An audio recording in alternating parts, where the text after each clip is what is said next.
there is a fifth dimension beyond that which is known to man. It is a dimension as vast as space and as timeless as infinity. It is the middle ground between light and shadow, and it lies between the pit of man's fears and the summit of his knowledge. This is the dimension of imagination. It is an area which we call the Twilight Zone.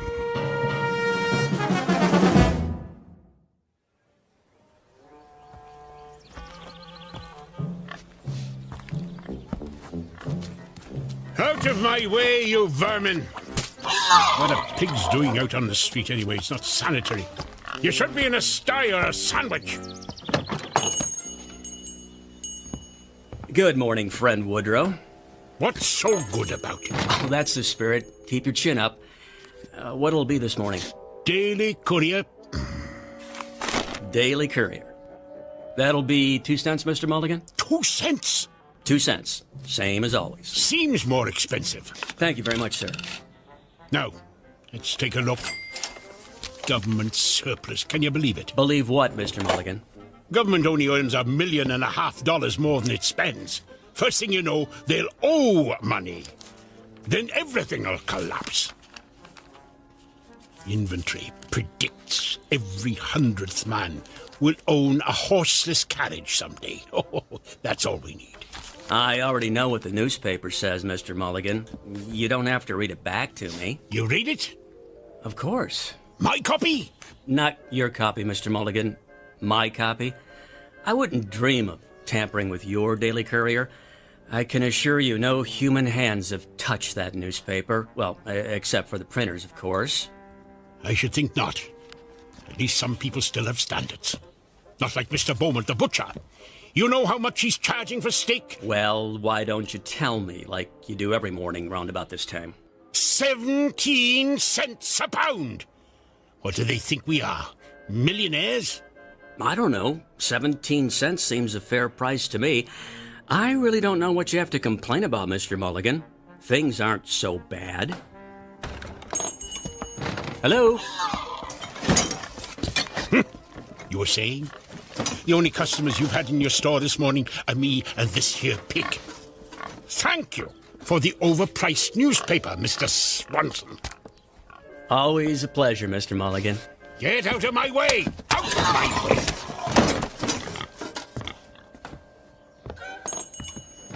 What is this country coming to? It's a madhouse, I say.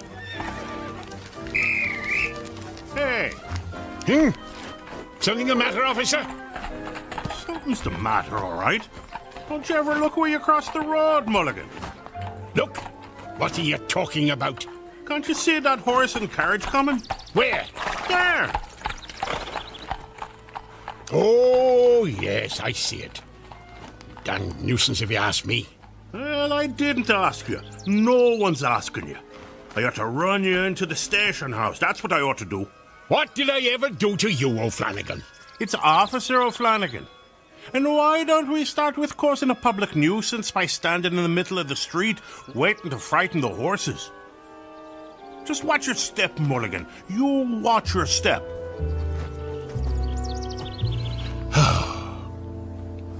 Just watch your step, Mulligan.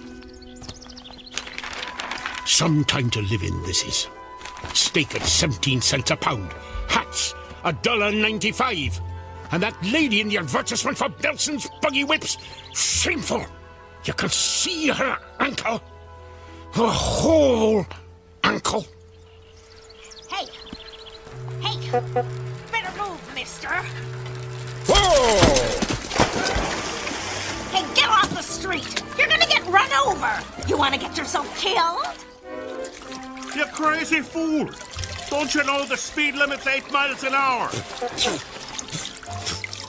Remember what I said about watching your step, Mulligan. Or you just might fall in a horse trough.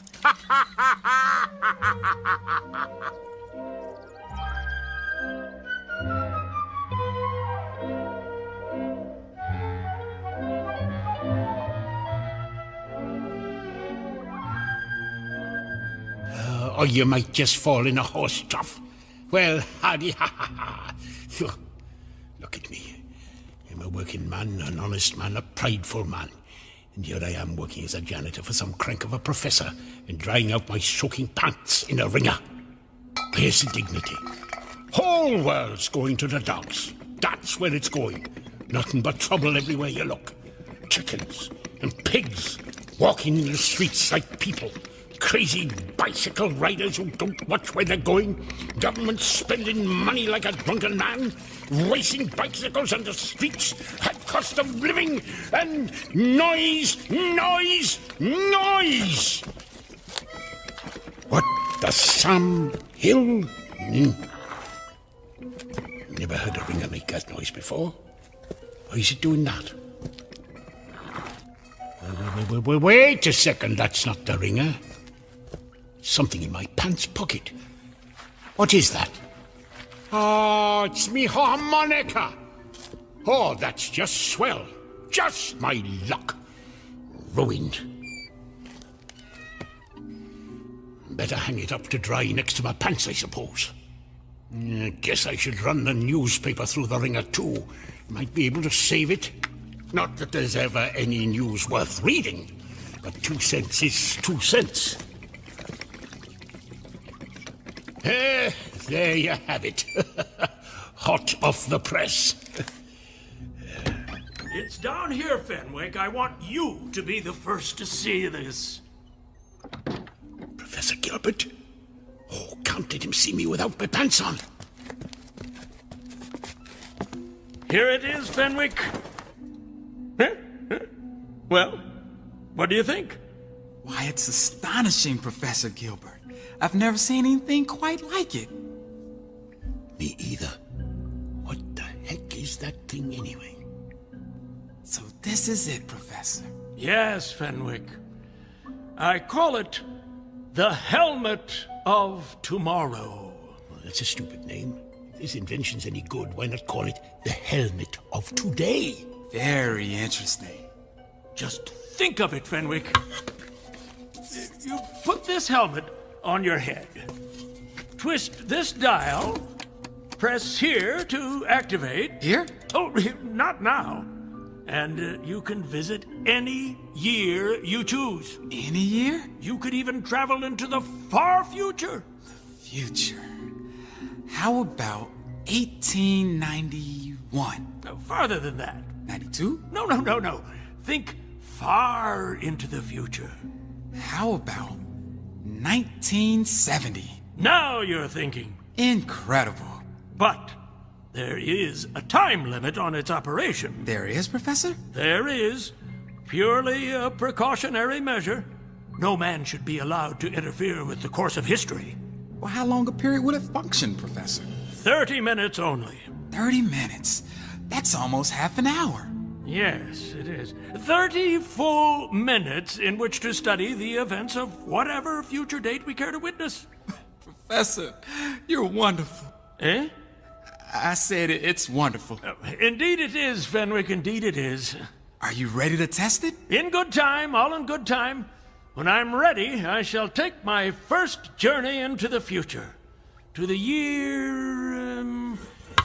1962? Oh, who knows what wonders mankind may have achieved by then. Very likely I'll find the world deserted and everyone living on the moon. Or perhaps we'll have a woman president. Well, I hope civilization will progress, Fenwick, not descend into madness. But now, before I embark upon my test journey, we must toast this moment with champagne! Champagne! Champagne! Come, Fenwick! Come!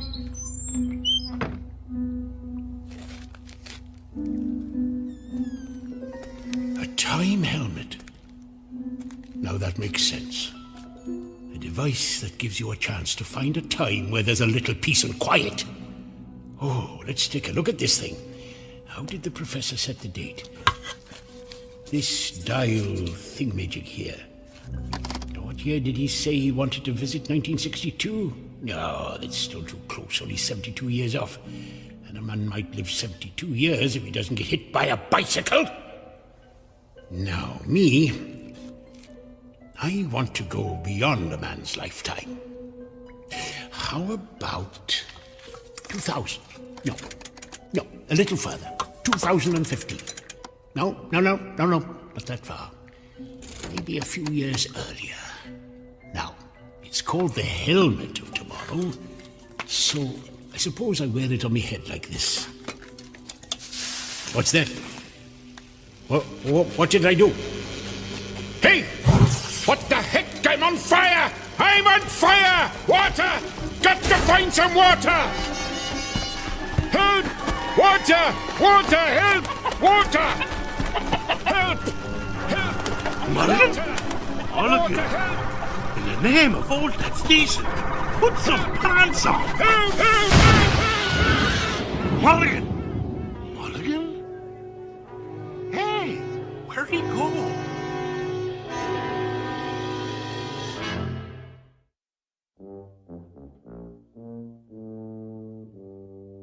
This is our hero, Mr. Woodrow Mulligan, a disgruntled citizen of a small town called Harmony, New York, circa 1890.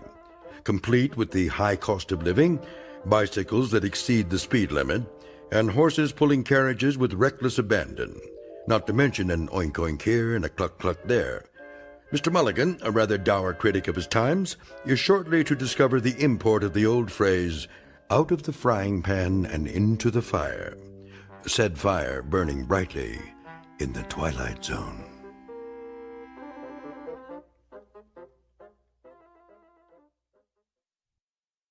And now, The Twilight Zone and our story, Once Upon a Time, starring John Rhys Davies, with Stacy Keach as your narrator.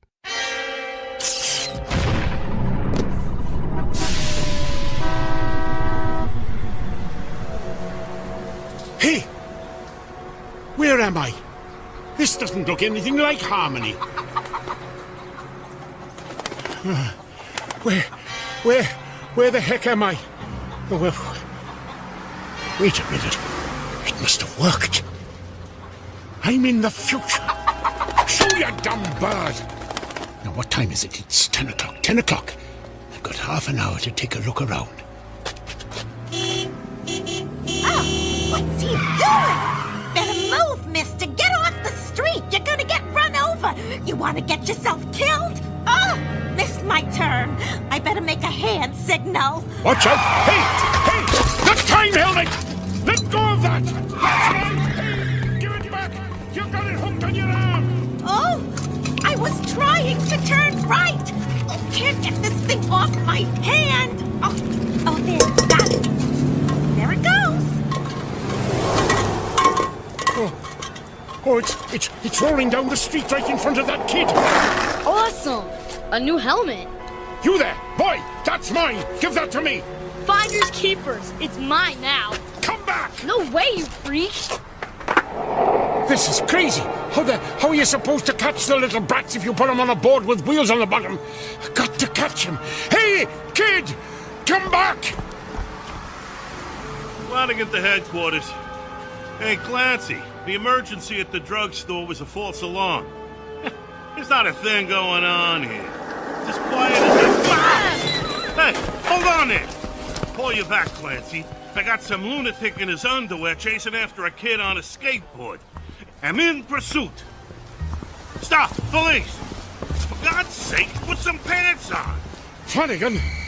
Oh, no, book. No good. The boy's getting away. There's no way I can... Ah! A bicycle! Now we're talking. Hey, that's my bike. Sorry, lady, I just need to borrow it. Thanks. Somebody stop that jerk! He stole my bike. Wish everyone was living on the moon. Streets are more crowded than ever, and he's still too far ahead. I'd take a shortcut through this thing. What is a car wash, anyway? Hey, I get getting all wet. What the blazes is this thing I'm in?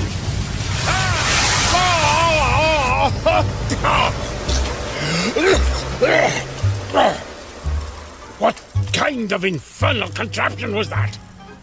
Come out of there. Oh, not again. That's the boy. He's going inside that store. At least the sign says it's a store. It's more like a palace than any store I ever saw. Oh, look out, you people! Here I come! Hey, watch out! Hey! Who closed the doors? Somebody help! I'm gonna crash! I'm gonna crash! I got through. Do they have invisible doormen in this century or something? Hey, kid, give me that helmet back, you little thief! Take it. It's stupid anyway. Catch. Whoa! Whoa! Whoa! Whoa! Whoa! Oh, I got it. And it's not damaged. I can go home. I can go home again.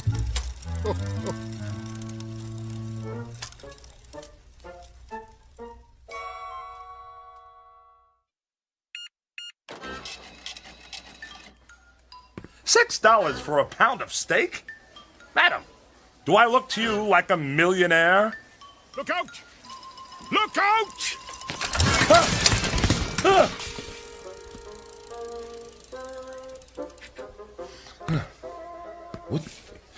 What just happened? The helmet! Oh no, it's broken. And it's 9:45. I've only got 15 minutes left. How am I going to get back now? Get back, sir? What do you mean? What do you mean? What do I mean? Did they change the language in the last 120 years? I said I need to get back, and I do. But get back to where?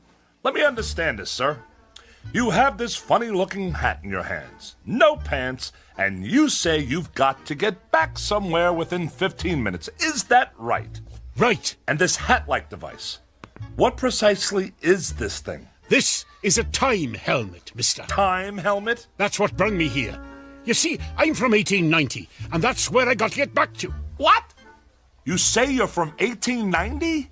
What proof have you of this, sir? Proof? Yes, proof. Well, I didn't think I'd need any. Aha! That watch, your shirt and tie, your shoes. Where did you get them? They're mine. Where are your trousers? Hanging up to dry in 1890. Is it possible? Quickly, who is the president? What? The president! You mean Benjamin Harrison? Look, mister, I haven't got time. Benjamin Harrison? And before him? Grover Cleveland, of course, but what's that got to do with... I believe you. By George, I believe you. You are from 1890. That is no news to me, mister. Tell me how to get back to 1890. That'll be news. And this is the device, huh? How does it work? Well, you have to... Look. I don't know how it works. I'm only the janitor. Janitor, eh? Then how does it happen that you came to be in possession of this technological wonder? Why'd you talk like that? Never mind. Now, permit me to examine your time helmet. Yes. Primitive but functional, yes. Fascinating. Remarkable for its time, really. Or for any time. Ooh, that's curious. What's curious? These look a little like the components you'd find in a digital television. I don't know what that means, mister, but if you think you can fix it, you better hurry. Time limit on it, huh? 30 minutes. And there's only 14 of them left. I wasted 15 of them chasing a boy who took my helmet. And the 16th? Talking to you. Let me see now. What's going on here? What's the meaning of this? This doesn't look good. Which of you crashed a bike in my store? Who are you, sir? I'm the manager. Would one of you like to explain what's going on here before I call security? An accident, sir. Accident? Merely a minor incident, no harm done. Apart from bicycle tracks on this expensive piece of steak. But none of that matters now. We are confronted with matters of far greater importance. Why are you talking like that? That's what I said. Look at this place. This is a shambles. And who's this man in his... Well, he hasn't got any... I took them off after I fell in a horse trough. A what? It's, slang for, oh, never mind. Come along, sir. Mulligan. Woodrow Mulligan. Where do you think you're going? Out of my way. Oh, no, you don't. Miss Blodgett, call security. I said get out of our... way! Come on, Mr. Mulligan. We're getting out of here. Hey, where you going? Excuse me, miss. But have you seen a man dressed like something out of a silent movie, only without any pants? Oh, that policeman, he's after me. Why? Some kind of generational grudge. Don't ask me. Get behind me. What? I said, stand behind me. Excuse me, sir. Have you seen... I haven't seen anyone, officer. I didn't say anything yet. I haven't seen anyone because, I'm blind. Oh, I'm sorry. My mistake. Hey, if you're blind, where's your... No dogs allowed in the store. Uh-huh. Well, just watch it, that's all. Are you blind? Oh, not me, that guy. There they are! Where? The one you want is standing behind that fat man. Run!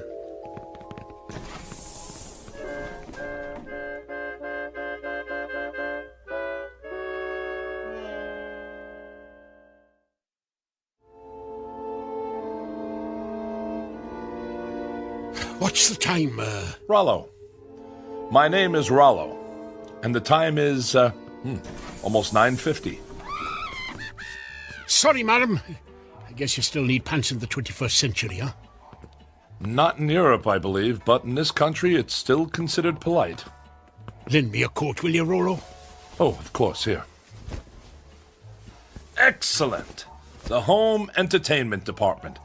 We should find the replacement parts we need here. Keep watch, this'll only take a moment. It'll have to.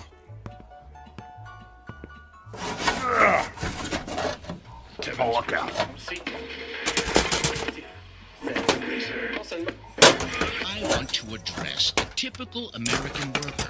Howdy. Now, you listen to me. I'm listening. I'm going to ask you something. Yes? Do you think it's right that your hard-earned money winds up in the pockets of those people who are quite capable of working but prefer to be a drain on our society? Heck no. But those dummies in Washington say it should. I say, wise up. Hold on a second. Hey, Rollo. This fella says I should wise up. That's probably good advice. Who said that? This fella here in the window. That's TV. Who's TV? TV? Television? Oh, you wouldn't believe me if I told you. Trust me, you're not missing anything. Can you fix it? The television? The time helmet! I'm certainly going to try, sir. Try? Oh, this is useless. Give me the helmet. No, wait! Where are you going? I don't have a lot of time to take in the sights, but I'm pretty sure I saw a repair shop around here. Over there.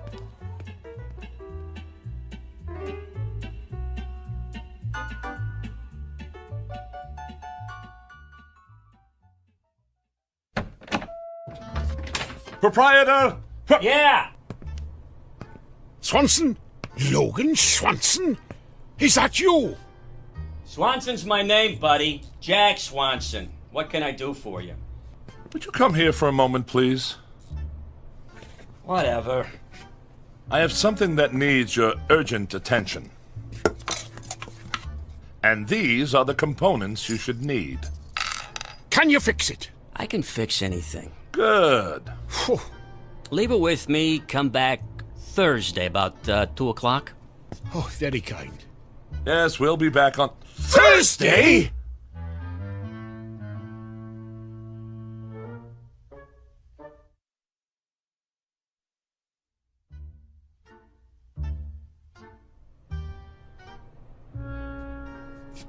You don't understand. This man must get back to 1890. 1890? That's right. You're in the wrong block, pal. This is only 1600. No. You don't understand. You see, this device here is a time helmet. And this man here, Mr. Woodrow, is from the year 1890. What are you, some kind of nut? Look, I'm a scientist, young man. Young man? I'm 38. If you'll just lend me those tools, I'll... Hey, don't touch the tools. But this is... Don't touch. Do not touch the tools. I can't stress that enough. I'd let you sleep with my wife if I had one before I let you touch my tools. Mr. Swanson, do you mind if I read your newspaper? Knock yourself out, pal. Does that mean yes? Yeah, that means yes. We barely have 10 minutes to get this man back to his, time continuum. Now, if you'll let me demonstrate, it's a straightforward but delicate operation. All we want is this soldered to that. Don't touch. Do not touch the tools, will you? Can you see that sign? I can see it, yes. It says we do not accept checks. Yeah, well, I'm going to replace it with another sign that says, Don't touch the tools. Right. Excuse me. What? Who is this? That's the president. This is the president? Uh-huh. Of America? That's right. I have been away for a long time. Can we return to the subject at hand? You don't seem to understand, sir. What I'm trying to say is... Sorry, are you deaf? This is the last time I'm going to say it politely. Don't touch my tools, if you don't mind. Allow me to show this to you. Don't touch the tools! What in the world is this contraption?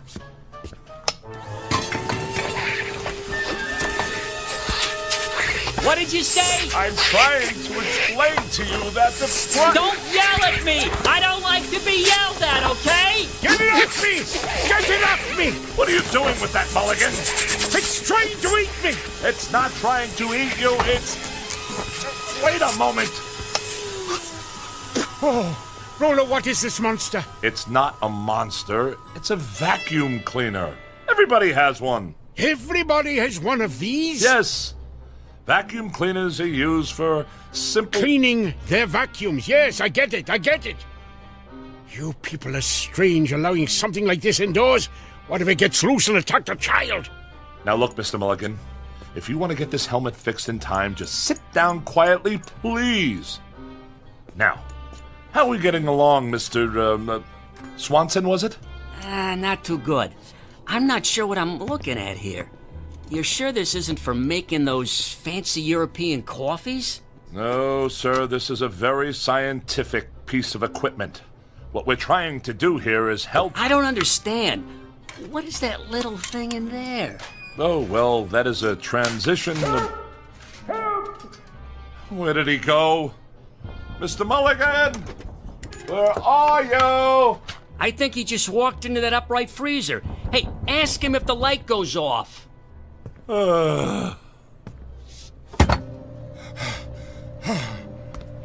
What on earth were you doing in there? Don't you know how dangerous that is? I thought it was another room. It's not another room.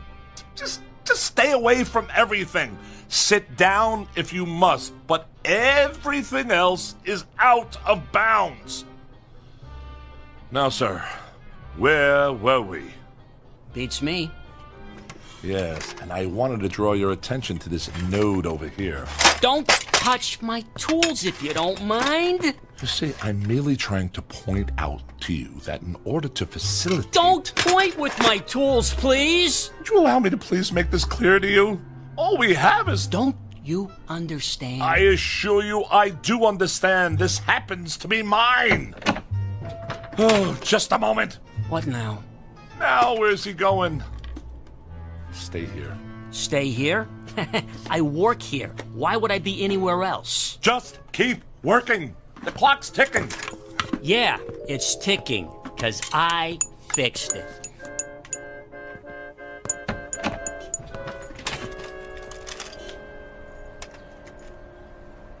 Mulligan, what are you doing out here? I thought you said time was of the essence.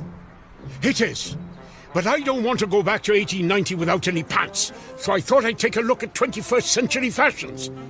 Have you seen these prices? Is this what you pay these days? I have to pay slightly more. It seems that the hefty gentleman must be continually punished by our judgmental society. Now, come on, back inside before someone sees you. Well, is it ready? Pretty much, I think. A couple of small, minor adjustments, and you'll be all set. Good. Finally, I can go home, and not a minute too soon. No offense. None taken, I assure you. In fact, I would go so far as to say that I envy you your trip, sir. You sure he's the one from 1890? Well? Because you sound like Masterpiece Theater here. Keep working. Yes, 1890 is a wonderful period, Mr. Mulligan. I never used to think so till now. A time of simple, practical values. No traffic snarls, no income tax, no terrorists, no computer viruses. Only peace and quiet. Time to contemplate. Income tax. I am a scholar of that period, sir. That is why I've cultivated this mode of speech, appropriate to that time. Huh? The 19th century has a charm, nay, a fascination for me. The very thought of having lived in those halcyon days. I'll sure to be glad to get back there, Rollo. If I ever do. How much time is there left? We've got less than 5 minutes. 5 minutes will be more than adequate. Tell me about your town, Mr. Mulligan. Where, for instance, might a scientist find employment? You are a scientist? Yes. Are there any in your town? Well, the only one I know is Professor Gilbert. I work for him. Oh. There you go, guys, all fixed. It works? Sure. Why not? Good. Well, what'll we do now? Pay me. I was talking to Mr. Mulligan. I know. That's why I said it. I didn't want you to forget. Pay the man, Mr. Mulligan. Pay the man. With what? I don't carry any money in my shorts. Oh, very well. Here's a 50. Thank you. Now, Mr. Mulligan, the time helmet. How does it work? I already told you, I don't know. The year. How do you program in the year? I don't know what program means, but if you're asking me what I think you're asking me, you just twist this dial, see? 1890. Good. And if I'm correct, and I usually am, to activate the device, you just have to... Good. Give it here. Not so fast, sir. Hey, what you doing? Don't put it on! I intend to use it myself in exactly 3 minutes. What? Well, you can't do that. Well, I am doing it, sir. I'm returning to that time of bliss and simple pleasures. And you're just going to leave me here? Your fate is unimportant, sir. You are only a janitor. I am a scientist. Why, I... Stand back! In less than 3 minutes, I shall have escaped this age of madness. Wait, look, Rollo, I just thought of something. Well, congratulations. I brought a chicken with me, all the way from 1890, and all I did was hold it. We can go back together. You're lying, sir. I am not. Oh, no, the copper. Ah! Now I gotcha. What's the idea of running around the street with no pants on? Rollo, take me with you. Get off me. Too late. 1890, here I come. You're under arrest. Aw, shoot.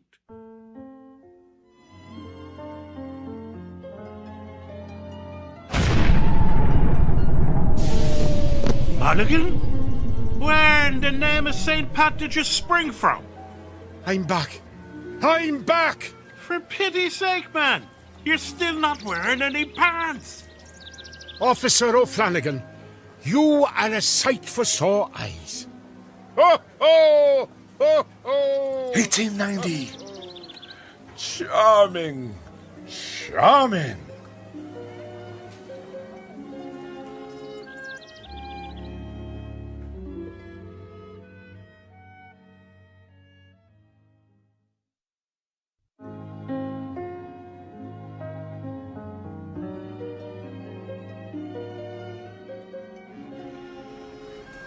Good morning, Fred and Rollo. Huh? I said good morning. What's good about it? Got up the wrong side of the bed this morning, eh? Every side is the wrong side. I didn't sleep a wink last night. No? No, my mattress feels as if it's stuffed with rocks. And I've had indigestion ever since I've arrived here. This food is terrible. Well, not today, it's not. Today I got us some steak for dinner. 17 cents a pound, can you believe it? How can they sell it so cheap? I don't know and I don't care. Well, suit yourself. But I like 1890. It suits me. Look at this laboratory. It's ancient. It hasn't any equipment at all. Listen, I can even get a tune out of my harmonica now. Stop that! Darn noise. I don't know why I ever came to work here. I don't know why I ever wanted to live here, this barbaric, primitive wilderness. What an utter fool I was to think I'd be happy living in 1890. Of all the dull, miserable, impossible periods of time, this one takes the prize. No sanitation, no facilities, no spring mattresses, air foam pillows, or electric blankets. Oh, sheesh. This guy is worse than my mother-in-law. No comforts, no frozen canapes, no microwave meals, no swimsuit edition of Sports Illustrated. You know what, Rollo? I think you'd be happier some other place. Or maybe some other time. What are you blabbering about? 2000, 2001, 2002, 2003. There you go. Now, here, try this on for size. Ow! There you go. A perfect fit. Oh, no. You can't send me back. You don't belong here, Rollo. Any more than I belonged in your time. I'll just press here to switch the helmet on. Get this blasted thing off my head! Goodbye, Rollo. I hope you'll find the peace and quiet you're looking for. I know I will. Now...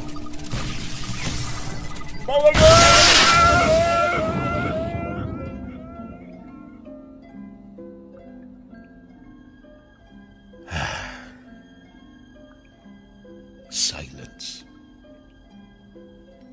Just what I was looking for.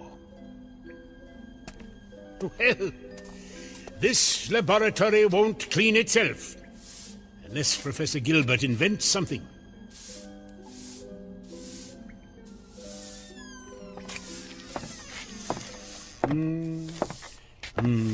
Where's Rollo? Oh, Rollo? Oh, he just left, Professor. Left? In a big hurry. Late for an appointment? Early. Strange chap. Complains a lot. Hadn't noticed. Talks a lot of nonsense, too. Keeps saying he needs a computer, whatever one of those is. Fancy word for an abacus, I reckon. Mulligan, have you seen my time helmet? Mulligan?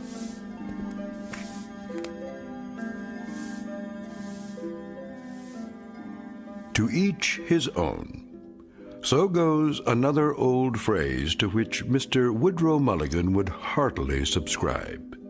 For he has learned, definitely the hard way, that there is much wisdom in a third old phrase which goes as follows: stay in your own backyard.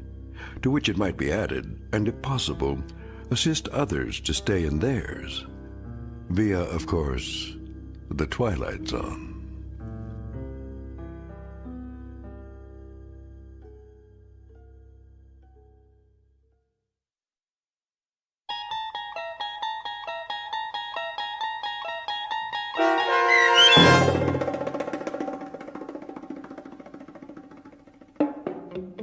Once Upon a Time, starring John Rhys Davies with Stacy Keach as your narrator, was written for The Twilight Zone by Richard Matheson and adapted for radio by M.J. Elliott. Heard in the cast were Mike Starr, Rob Riley, Michael Teshua, Malcolm Rothman, George Adams, Jim McCants, Beth Jacoby Deach, Randall Steinmeier, and C.J. Amari. The producers of The Twilight Zone wish to thank CBS Enterprises and the Rod Serling Estate for making this series possible. This copyrighted radio series is produced by Carl Amari and directed by Joby Cerny for Falcon Picture Group. Sound design, custom Foley effects, recording, and editing are done in the Cerny American Sound to Picture Theater by sound designers Craig Lee, Bob Benson, Todd Beyer, and Tim Cerny. To learn more about the Twilight Zone radio dramas and to download episodes, including 3 free episodes on our homepage, visit our official website at twilightzoneradio.com. Doug James speaking.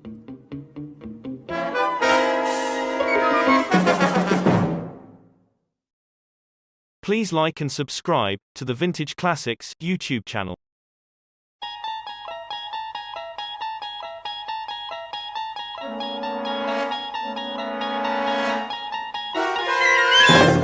There is a fifth dimension beyond that which is known to man. It is a dimension as vast as space and as timeless as infinity. It is the middle ground between light and shadow, and it lies between the pit of man's fears and the summit of his knowledge. This is the dimension of imagination. It is an area which we call the Twilight Zone.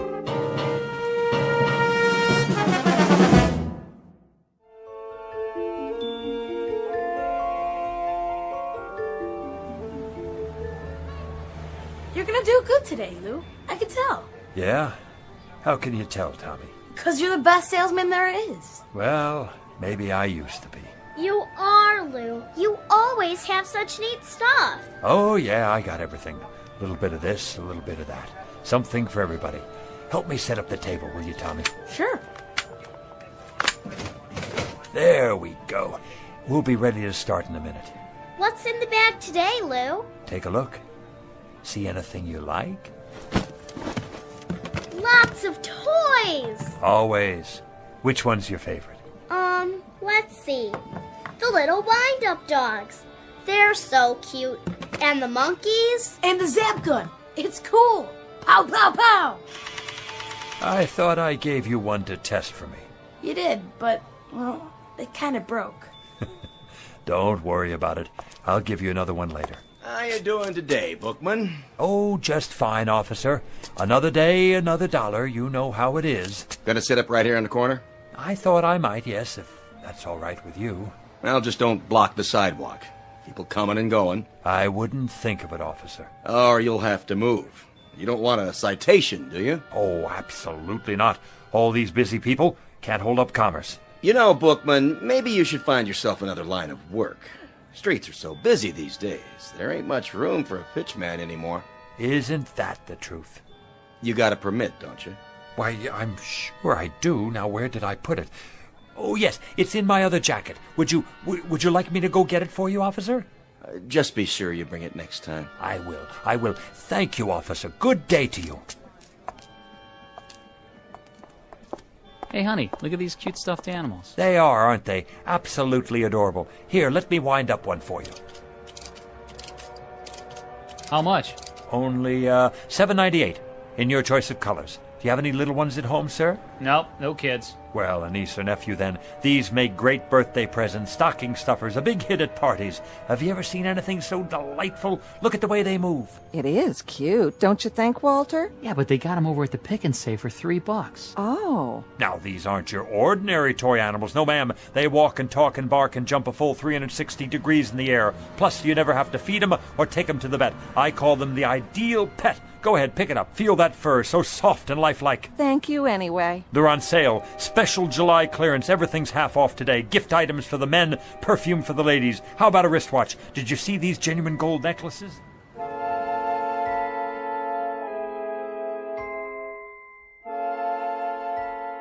Street scene. Summer. The present. Man on a sidewalk. Age 60-ish. Occupation pitchman. Name, Lou Bookman. A regular fixture for the summer, the kind you pass by every day and don't pay much attention to anymore. A rather minor component to a hot July in the city. A nondescript, commonplace little man with a wrinkled suit, a pork pie hat, and a loud necktie that always seems to be coming loose at the collar. A man whose life is a treadmill built out of sidewalks and street corners everywhere.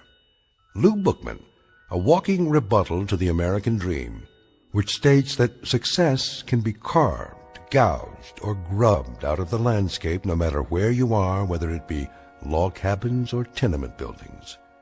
Because Lou Bookman has not even a nodding acquaintance with success, and his dreams only extend from the curb to where the sidewalk ends.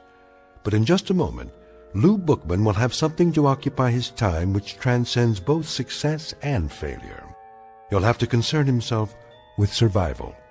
As of 3 o'clock this hot afternoon, Mr. Bookman will be stalked by his toughest customer to date, a man in a black suit who's out to close a deal of his own and who won't take no for an answer in the Twilight Zone.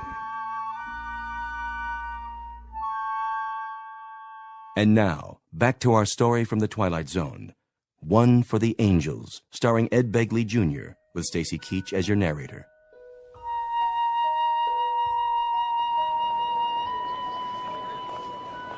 Sir, how about a nice new pen? Guaranteed to write upside down, underwater, in zero gravity. Ma'am, let me give you a free sample of my new perfume. It's called Scent of Mystery, and I promise it will bring you all the love and romance you ever dreamed of. How about you, sir? Nothing for me. No? You sure? I'm just observing. The reason I ask is you've been standing there for quite a while. Are you quite sure I can't show you anything? What about a new digital watch? Comes in a gift box. Not today, Mr. Bookman. Oh, you know my name. Have I seen you before? You look... Who are you talking to, Lou? What? Oh, that man there in the black suit. Which man? The one standing by the... Well, I don't see him now. He must have moved on. Strange, don't you think? To be wearing a black suit on a day like this. It's getting awful late. Is it really? I gotta get home before my mom gets mad. You run along then, Tommy. You absolutely positively can't be late for dinner. You gonna have dinner now, too? Sure, Maggie, sure. Guess it's about that time. What are you gonna have? Oh, a lovely repast, no doubt. The chef's special. We're having spaghetti and meatballs. My favorite. Sounds positively scrumptious. I think I have a can left myself. I'll help you put your stuff away. Oh, don't worry. I can do it. Hey, Lou, can I walk with you? That would be my pleasure, Maggie, to be in the company of such a pretty girl like yourself.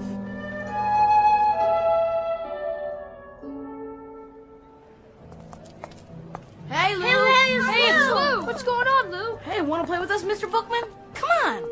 I'd love to, children, but I must get home to my plants. Delicate creatures, you know. Your plants? My wisterias. They've been cooped up in this heat all day. Oh, so what? Show us some toys. And magic tricks. I don't have much magic left. And the zap gun. I want to see the fuzzy doggies. Carrie, is that a new bathing suit? Yeah. Well, don't you look nice? And Bobby, where have you been? I haven't seen you all week. I was sick. Then you shouldn't play in the water like that. I'm all better now. Let me feel your forehead. Why, what's this? A quarter stuck behind your ear. No wonder you were sick. Wow! Oh, me, come on! Me, please, come on, me! I don't think anybody else has a temperature, but maybe you could test these. Let me see. These rings, to be sure they're okay. All right, toys! Yes! Oh, they may look like toys, but they're not toys you can buy at the 5 and dime. Anybody can sell toys, but these, my young friends, are very, very special. Did you know they're among the wonders of the world? Go ahead, Lou. Give them the pitch. Young ladies and gentlemen, the rings you now have on your fingers come from a remote corner of the Tibetan mountain country. Do you know where that is? No. Well, it's where the wisest people in the world live. The jewels are patterned, shaped, and forged by strange little men who work underground, far from the light of day. Some folks call them... The Moly Men! Right, Bobby, the Moly Men. They use magic words and incantations to produce what look like toys, but each and every one they make has extraordinary powers. What kind of powers? The power to keep a person young forever. Science can't explain it. Your teacher wouldn't believe it, your mother and father either, but it's true. And when the Moly Men are finished, they say the magic words. Mini tekel. Words that hold a strange power from another world, the power of the life force. Watch the jewel in the ring. When it changes color, something is about to happen. You'll get your wish. So remember, be careful what you wish for tonight, children, because it's absolutely, positively going to come true. You know what, Mr. Bookman? You're my best friend. No, he's not, Bobby. He's my best friend. See you later, children, for the Bookman ice cream cone and social hour after dinner. Same time, same place. Don't forget now. We won't. Come on, Lou. I gotta go home.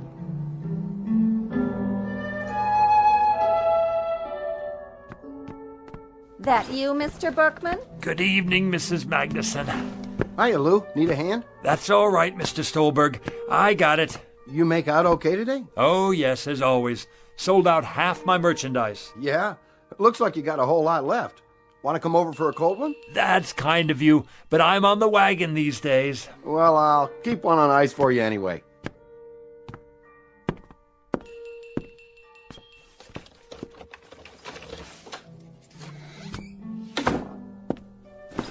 Hello, my beautiful wisterias, and how have all you been today?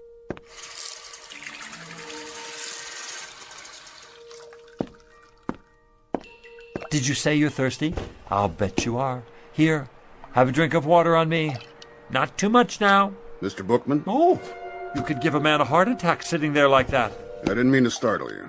Say, how did you get in my apartment? I let myself in. But you couldn't. I keep it locked. You are Louis J. Bookman, aren't you? That's right. Something I can show you? I don't think so.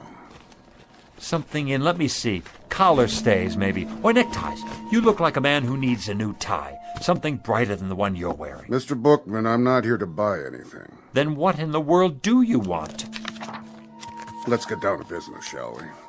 Yes, here it is. Louis J. Bookman, age 69, right?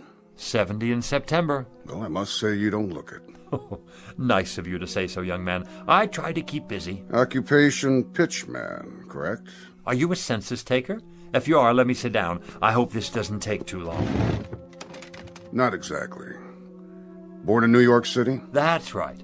Father Jacob Bookman, Mother Flora. Father's place of birth, Detroit, Michigan. Mother's place of birth, Syracuse, New York. My, you have it all down in that book of yours, don't you? We have to keep these things efficient. Now, today is the 19th of July, and your departure is at midnight tonight. My departure? Excuse me. Go right ahead. Hi, Maggie, darling. My doggies broke, Lou. Let me see. Oh, here's your trouble right here. See this little cogwheel? You push down on the key when you're rewinding it. Can you fix it? I can try. Yeah! Oh, Lou, you're so smart. You can do anything. Hear that, mister? Mm-hmm. I'd introduce you to, but I don't know your name. No need. I think I got it now, Lou. Thanks. You're very welcome. Oh, this gentleman has come here to ask me a lot of questions. You're not the police, are you? Hardly. Oh, kind of gave me a turn. Huh? I'm glad he's not the police. I've got my vendor's license here somewhere. I thought maybe I forgot to renew it or something. Who's the police, Lou? This gentleman here. What gentleman? That one in the other chair. Which chair? Mr. Bookman, she can't see me or hear me. Why not? Why not what, Lou? Why can't you see him or hear him? See who? It works great now, Lou. Thanks a lot. See you after supper, huh? Wait a minute. What about our manners? Aren't you going to say goodbye? Oh, yeah. Goodbye, Lou. Thanks. I mean to the gentleman. Oh, it's a game. I get it. The Invisible Man. Goodbye, Mr. Invisible Man. See you, Lou. I can see you, yet she can't. Only those who are to accompany me can see me. Understand my words, Mr. Bookman? Only those who are to accompany me. I'm still not sure Now then, don't you think you'd better start making your arrangements? Arrangements for what? For your departure. My departure where? You still don't get it. I just never understand you people. You get this idiotic notion that life goes on forever, and of course it doesn't. Everyone has to go sometime. Go? You don't mean... That's right. No, that's ridiculous. I don't have time. I'm a busy man, a very busy man. Let me make you a cup of tea before you go. No, thank you. Take a look around. You can see how busy I am. My flowers, for example. I have a green thumb. Whatever I touch, well, it grows, if I do say so myself. I won second prize last year at the YMHA Flower Show. See the plaque on the wall? Wisteria, open class. Oh, nice. Nice? Is that all you can say? Look at them, will you? You've never seen flowers like these. And what I further don't understand is how little you appreciate the nature of your departure. I thought we were finished with that subject. Think of the poor souls who go in violent accidents. These are the non-precognition victims. We're not permitted to forewarn them. You, on the other hand, Mr. Bookman, fall under the category of natural causes. Natural causes? What's natural about it? As opposed to accidents, car crashes, things like that. You know, I find you a devious sort of fellow. Very devious. Not to say dishonest. In what way? I can see it in your eyes. You don't want to look at me. To tell the truth, I'm not sure I like you very much. Why don't you just come out with it and say what's on your mind? Mr. Bookman, I have done everything but phone your own undertaker. How much clearer do you want it? If you still don't know who I am... Don't touch my flowers. If you need an illustration... I told you, don't touch them. I thought this might erase any doubts. You touched one and it wilted and died right there on the spot. Sorry. That was unavoidable. It actually turned black. Do you mean your death? Exactly, Mr. Bookman. Now, shall we get down to business?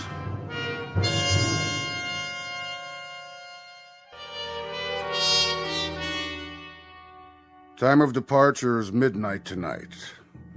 I trust that will suit you. Did you say tonight? The preordination is for death during a nap. I presume this, too, will meet with your approval.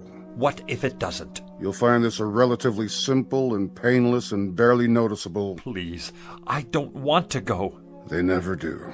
But I can't go yet. For one thing, there's nothing wrong with me. I'm a healthy man. Outside of a cold last winter and an infected splinter, I don't think I've been sick a day in the past 20 years. Be that as it may. The departure time is set for midnight, and at precisely midnight it will be. Don't I have anything to say about that? Not as such. We are, however, required to consider appeals. What kind of appeals? There are 3 categories. So I need to fill out a form, right?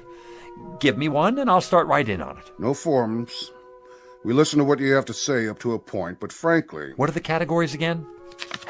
Frankly, Mr. Bookman, I must tell you that I see very little here in the way of an extenuating circumstance. In any event, there are 3 major categories of appeals. One is hardship cases. What kind of hardship? Do you have a wife or family who might suffer your demise beyond a reasonable degree? No. No family. Second category is priority cases. Statesmen or scientists, primarily. Men on the verge of discoveries. I take it you're not working on any major scientific pursuit at the moment. No, I'm not. What about the third category? Well, Mr. Bookman, that would be unfinished business of a major nature. I don't know how major this would seem to anyone else. Go on. But I've never made a truly successful pitch. A sales pitch? Oh, surely you must have many times over if that's your profession. Yes, it's what I do, and I've managed to get by after a fashion. But I never hit it just right, you know? I'm not sure I... The man I learned from back in the Carney, he had it. He could sell igloos to the Eskimos.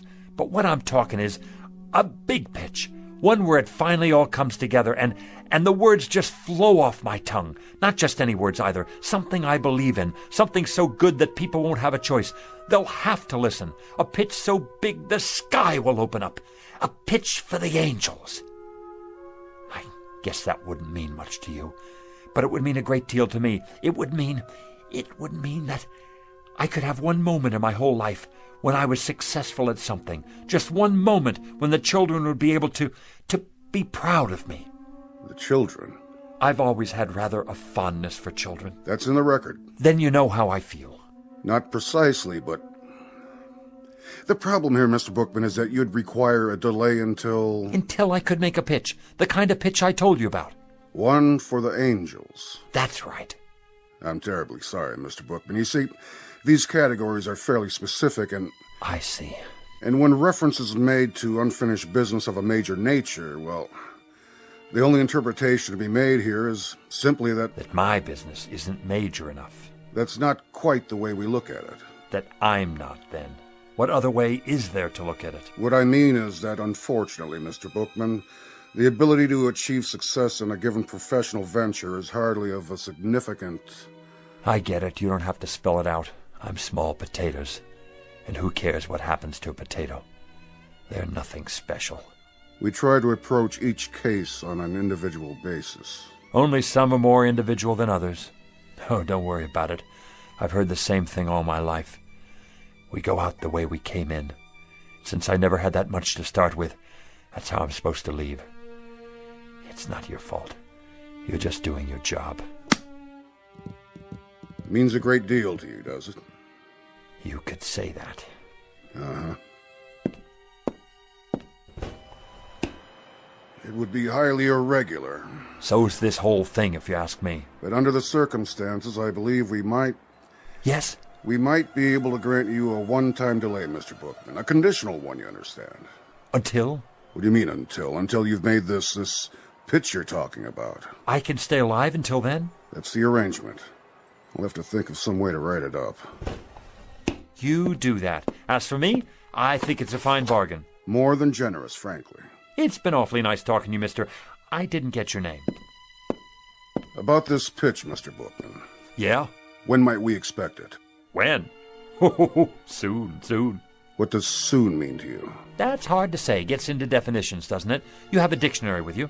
No, I didn't think so. But it's a pretty simple word when you get right down to it. Soon means in the near future, the very near future. Not right away, though. And after a while, it's all relative, isn't it? Soon compared to what? A week? A month? A whole life? Mr. Bookman. That's open to interpretation, you see. So my answer to you is maybe not this year, maybe not next year either, but soon. Mr. Bookman, I have a very odd feeling that you're taking advantage of us. Do you? Do you really?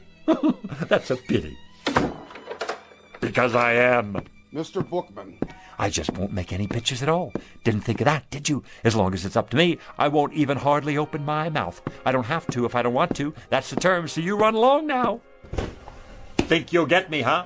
Well, I have no intention of... Really, Mr. Bookman? How did you get back in here? I locked you out. This is much more serious than you imagine. I have to go now. I promised to meet the children. We have a kind of social club, you know. Ice cream and stories. Lots of stories. Right down there on the stoop. It's much more complex than you realize what you've just done. What you think you've done. See you sometime. I'll let you know when. Here we've gone out of our way to help you, and this is the way you repay us. Bye now. Mr. Bookman, it won't just end here, you understand. There'll be consequences. You'll see. FYI, that means for your information. You have made your bed, and you shall now sleep in it. You say I won't go until I make the pitch? Well, all right. You'll have to wait till I make the pitch. And young man, and this I can say to you without fear of contradiction, you have got a long wait. That may well be, Mr. Bookman. But since you won't come with me, we've been forced to select an alternative arrangement.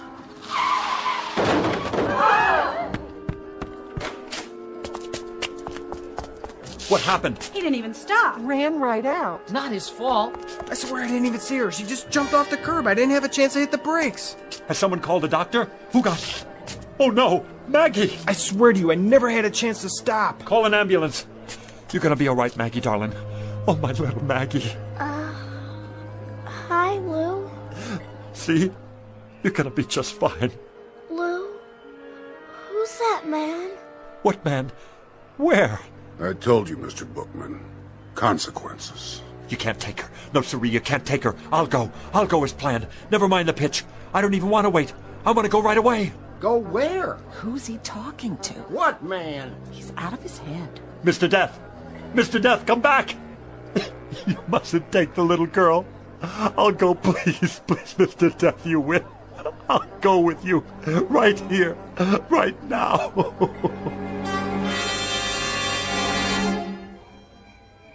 I wonder how she is. A little girl? Yeah, how is she? Poor Mrs. Polanski. Look, here comes the doctor. How is she, Doc? I don't know. What do you mean you don't know? She's a mighty sick little girl. Brave, too. Shouldn't she be in a hospital? That's just it. There's no particular trauma. In fact, there's hardly a mark on her, except where she fell and scraped her knee. Then what is it? Something's going on with her fighting spirit, as it were. That's not a medical term, of course. But I think we'll know in a few more hours. If she hasn't hit a crisis by then, I'll move her to a hospital bed. A few more hours? Around 12 o'clock. 12 midnight, you mean? I think by then we'll know. He won't get in. Who, Mr. Bookman? I'm gonna wait right here, so he can't get in.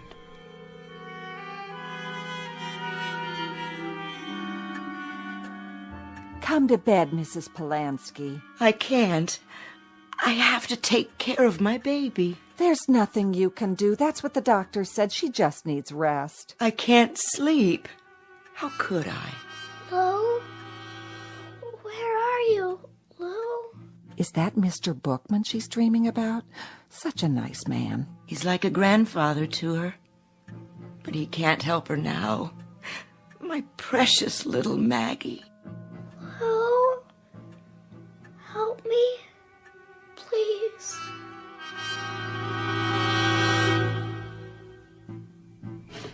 Come on in, Lou. It's late. I'm waiting for someone. No, you're not. You're worried about the kid. And I don't blame you. She's a swell little girl. But there's nothing to do now but wait. What time you have? 11:40. Everybody's gone to bed now. You better do the same. Not yet. Take my advice. Give it a rest. 11:40, huh?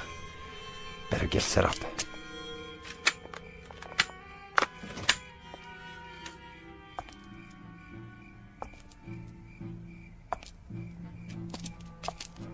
Who's there? Good evening, Mr. Bookman. Thought I'd see you again. You got business inside? I most certainly do. It's 11:45. In 15 minutes it will be midnight, the time of my appointment. Mr. Death, the little girl's only 6 years old. Please, you don't have to do it. I'm ready. I'm sorry, Mr. Bookman. But I'm ready now. We had to make another arrangement.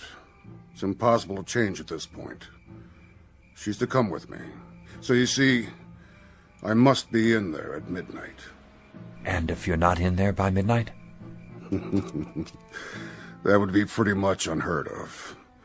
If I didn't get there at precisely 12 a.m., then the whole timetable would be upset. Oh, my, no. It's unheard of. Nice pocket watch you have there. But have you thought about digital technology? A wristwatch? It's more efficient, if you ever need a good one.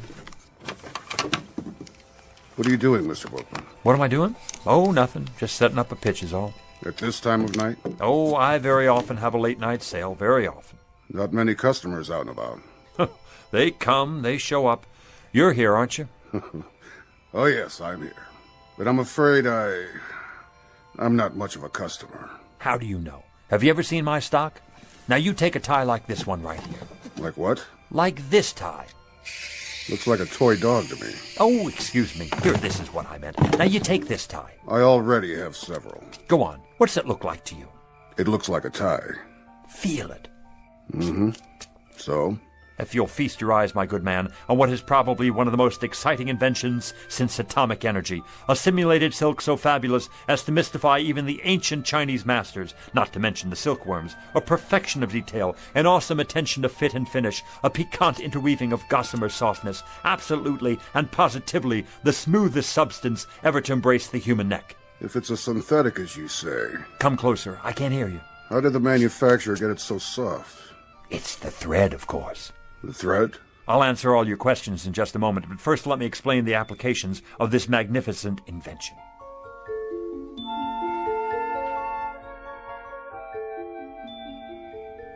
Now witness a unique demonstration of tensile strength. Feel this, sir. Go ahead, take it between your fingers, like touching the thinnest spiderweb. Is it not? Like holding the air you breathe in the palm of your hand. Now give it a yank. If you wish. There, you can't break it. As strong as steel, and yet as delicate as shantung silk. No mere synthetic substance, but a molecular blend of atoms the like of which has never been seen. Actually, it is surprisingly strong. Where did you say this was made? Let me answer your question, sir. Hey, Lou, what you doing down there? Come on, you gotta see this. Yeah, no kidding. It's really something. Do you have a scarf made out of this stuff? Scarves, blouses, I've got them all on order. You can't hurry the process. Picture, if you will, 300 years of backbreaking research and development to produce the ultimate thread. The which than which there is no witcher. And what will you pay for this fabulous, I say fabulous, incredible and amazing achievement of the tailor's art? Softer than the feathers of an angel's wings. Expensive, no doubt. $20? Too rich for my blood. $10. $5. You might indeed pay that much and more. If you were to purchase this at a retail store, consider the markups, import fees, but this exquisite thread is not available in any store. How did you get it then? I have connections in the government, you see. It's smuggled in from behind the bamboo curtain by Oriental birds specially trained for ocean travel. Each one carries a minute quantity in a small capsule underneath their ruby throats. It takes 832 separate crossings to supply enough thread to go around one single spool. But tonight, as a special get-acquainted offer, and to help advertise the product, I'm giving away a very limited number, not at $20, not at $10 or even $5, but at the ridiculously low price of $1 a spool. If you promise to take it home, test it out, and tell your friends. I'll take all you have. No, you don't. What about me? I gotta have some of that for my wife. Wait, that's not all. Everyone who purchases a spool of this thread gets a free bonus pack of imported sewing needles and a gold anodized thimble. One size fits all. Gather in close now. You got change, Lou? Sure I do. You, ma'am. Sir.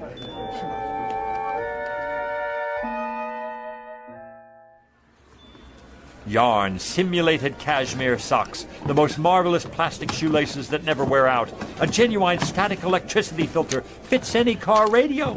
I gotta go. No more cash. Me too, if I can carry all this stuff. Suntan oil, nose hair clippers, eczema powder, athlete's foot eradicator. I'm getting sleepy, Mr. Bookman. Good night, and thanks. Wait till I show my daughter what I got. How about you, sir? I have so many things now. I don't know how I'm going to bring it all back. One last item, especially for you, the pièce de résistance. An item never before offered in this or any other country. I can't imagine what else you could possibly show me. One live, guaranteed, genuine human manservant. How's that? For what I ask of you, sir, you receive a willing, capable, worldly, highly sophisticated, wonderfully loyal right-hand man to be used in any capacity you see fit. Say again? I don't... Louis J. Bookman at your service. The last model of his kind. He comes to you with an absolute guarantee. All parts interchangeable. A certificate of extended warranty. Eats little, sleeps little, rests only a fraction of the time. And there he is at your elbow, ready to do your bidding, at your beck and call whenever needed. Mr. Bookman, you are a persuasive man. I challenge any other store, industry or wholesale house to even come close to matching what I offer you here. Because, my dear man, I am offering you...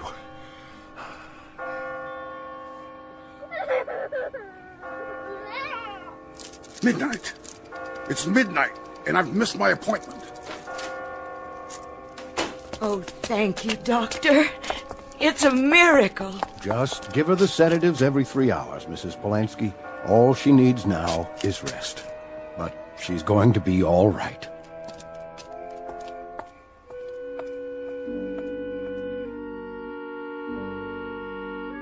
One minute past 12, Mr. Bookman, and you made me miss my appointment. Thank God. A most persuasive pitch, Mr. Bookman. An excellent pitch. It had to be to make me lose track like that. The best I've ever done. The kind of pitch I've always wanted to make. A big one. So big the sky would open up. A pitch for the angels. That's right. A pitch for the angels. I guess it's my time now. As per our original arrangement. Well, I'm ready. After you, Mr. Bookman.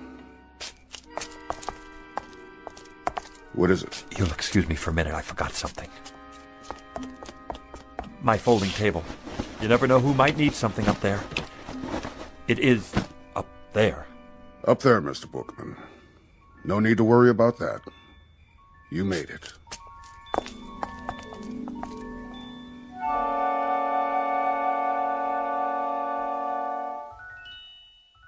Louis J. Bookman, age 60-ish, formerly a fixture of the summer, a rather minor component to a hot July. But throughout his life, a man much loved by the children, and therefore a most important man. Couldn't happen, you say? Probably not in most places, but it did happen in the Twilight Zone. Please like and subscribe to the Vintage Classics YouTube channel.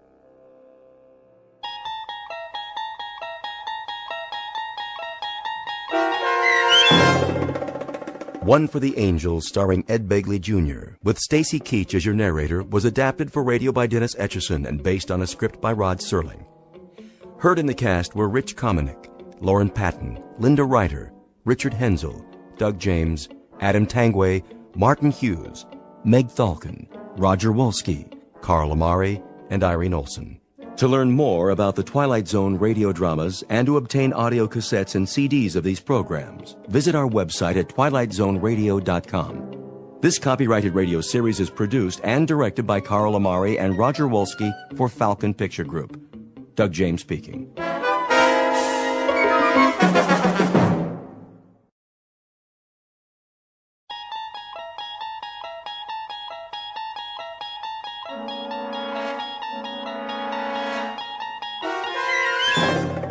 You're traveling through another dimension. A dimension not only of sight and sound, but of mind. A journey into a wondrous land whose boundaries are those of imagination. Your next stop, the Twilight Zone.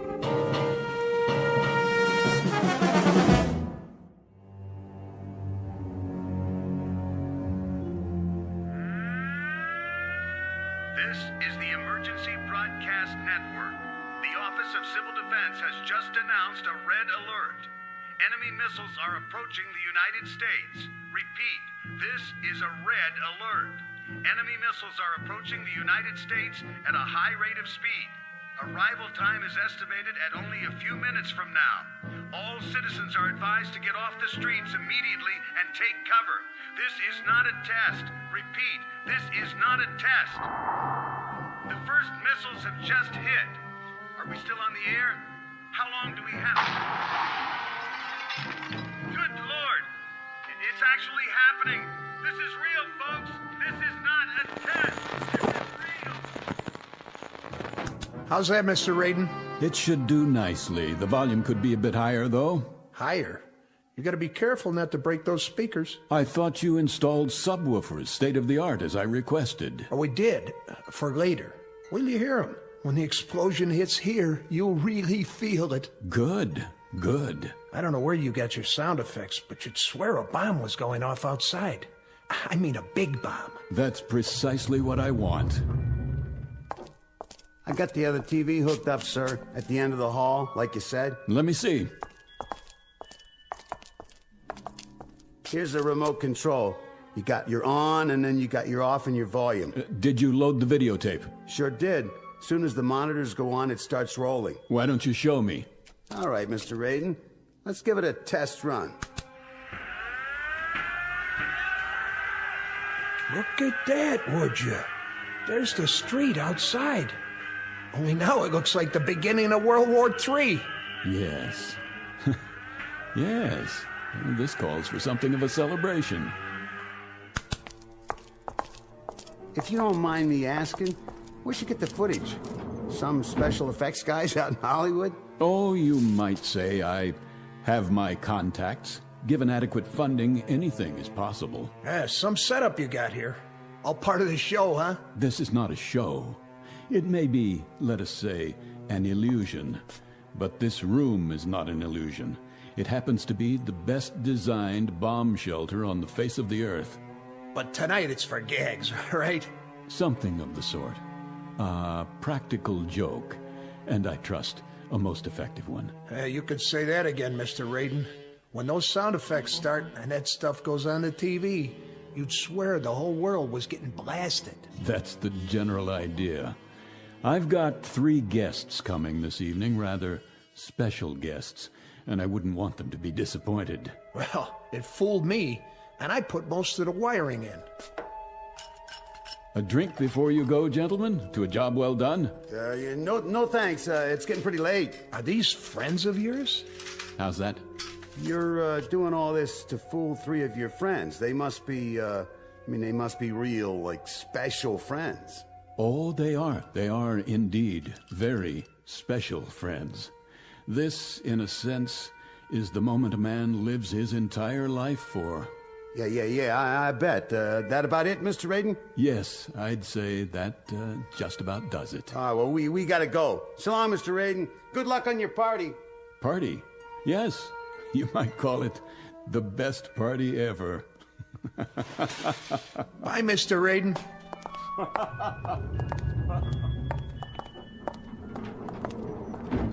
That guy gives me the heebie-jeebies. I know what you mean. This has got to be the #1 kook in the whole country. I mean, can you imagine a guy spending that kind of a bundle just to set up a phony atom bomb explosion? And the whole thing's set to go off at 11:45. Some kind of fanatic is he, huh? What's his angle? Practical joke, maybe, you know, like he said.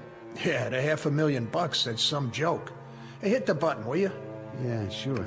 You know, it's a funny thing. What? If they was to drop a bomb, I mean, if the whole world was to go up for real, it'd be kind of a pity if the one guy left alive was somebody like him. Wow, no kidding. Well, hey, here comes the elevator. Live and let live. That's what I always say. Yeah, you got that right. Let's get out of here and grab some chow. Now you're talking. Going up? Oh, yeah. Hard to get used to, ain't it?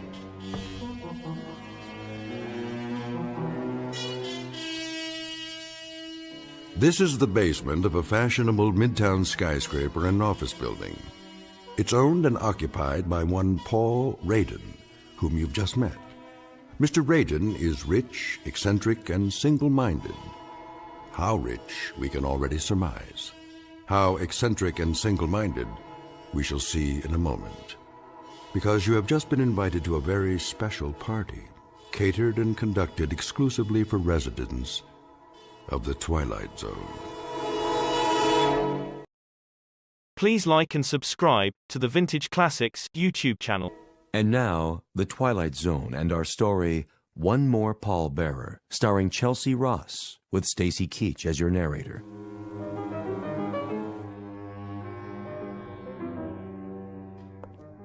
And here's the main course, dear. Baked fish, just the way you like it. Splendid. Would you care for some more milk? Not just yet, Mary. Sit down, please. Oh, who could that be? I'll get it. No, you won't. I hope it's not one of the parishioners. Wait here. But you've been on your feet all day. Dinner will keep. Nonsense. I'll see to it, dear.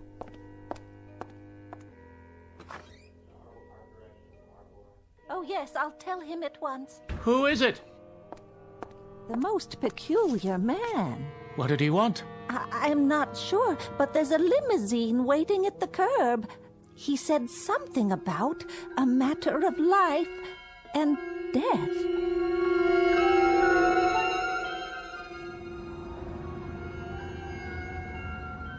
Odd, isn't it? He said exactly the same thing to me. And beyond that, Colonel, you've been told nothing. Hardly a word. The driver appeared at the club, something about an old acquaintance. And you, madam? I'm as much in the dark as you are. I was busy grading papers when that very strange man in the front seat came to my door. It sounded terribly urgent. I'll have a word with him. Driver! Yes, sir. Where, may I ask, are you taking us? Be there soon, sir. Yes, but where? Who do you work for? My employer wishes to remain anonymous. Well, isn't this mysterious? Like an Agatha Christie novel. But surely you can tell us if there's a life in the balance. Here we are. Where the devil? A very nice part of town by the looks of it. Please exit from the right of the vehicle.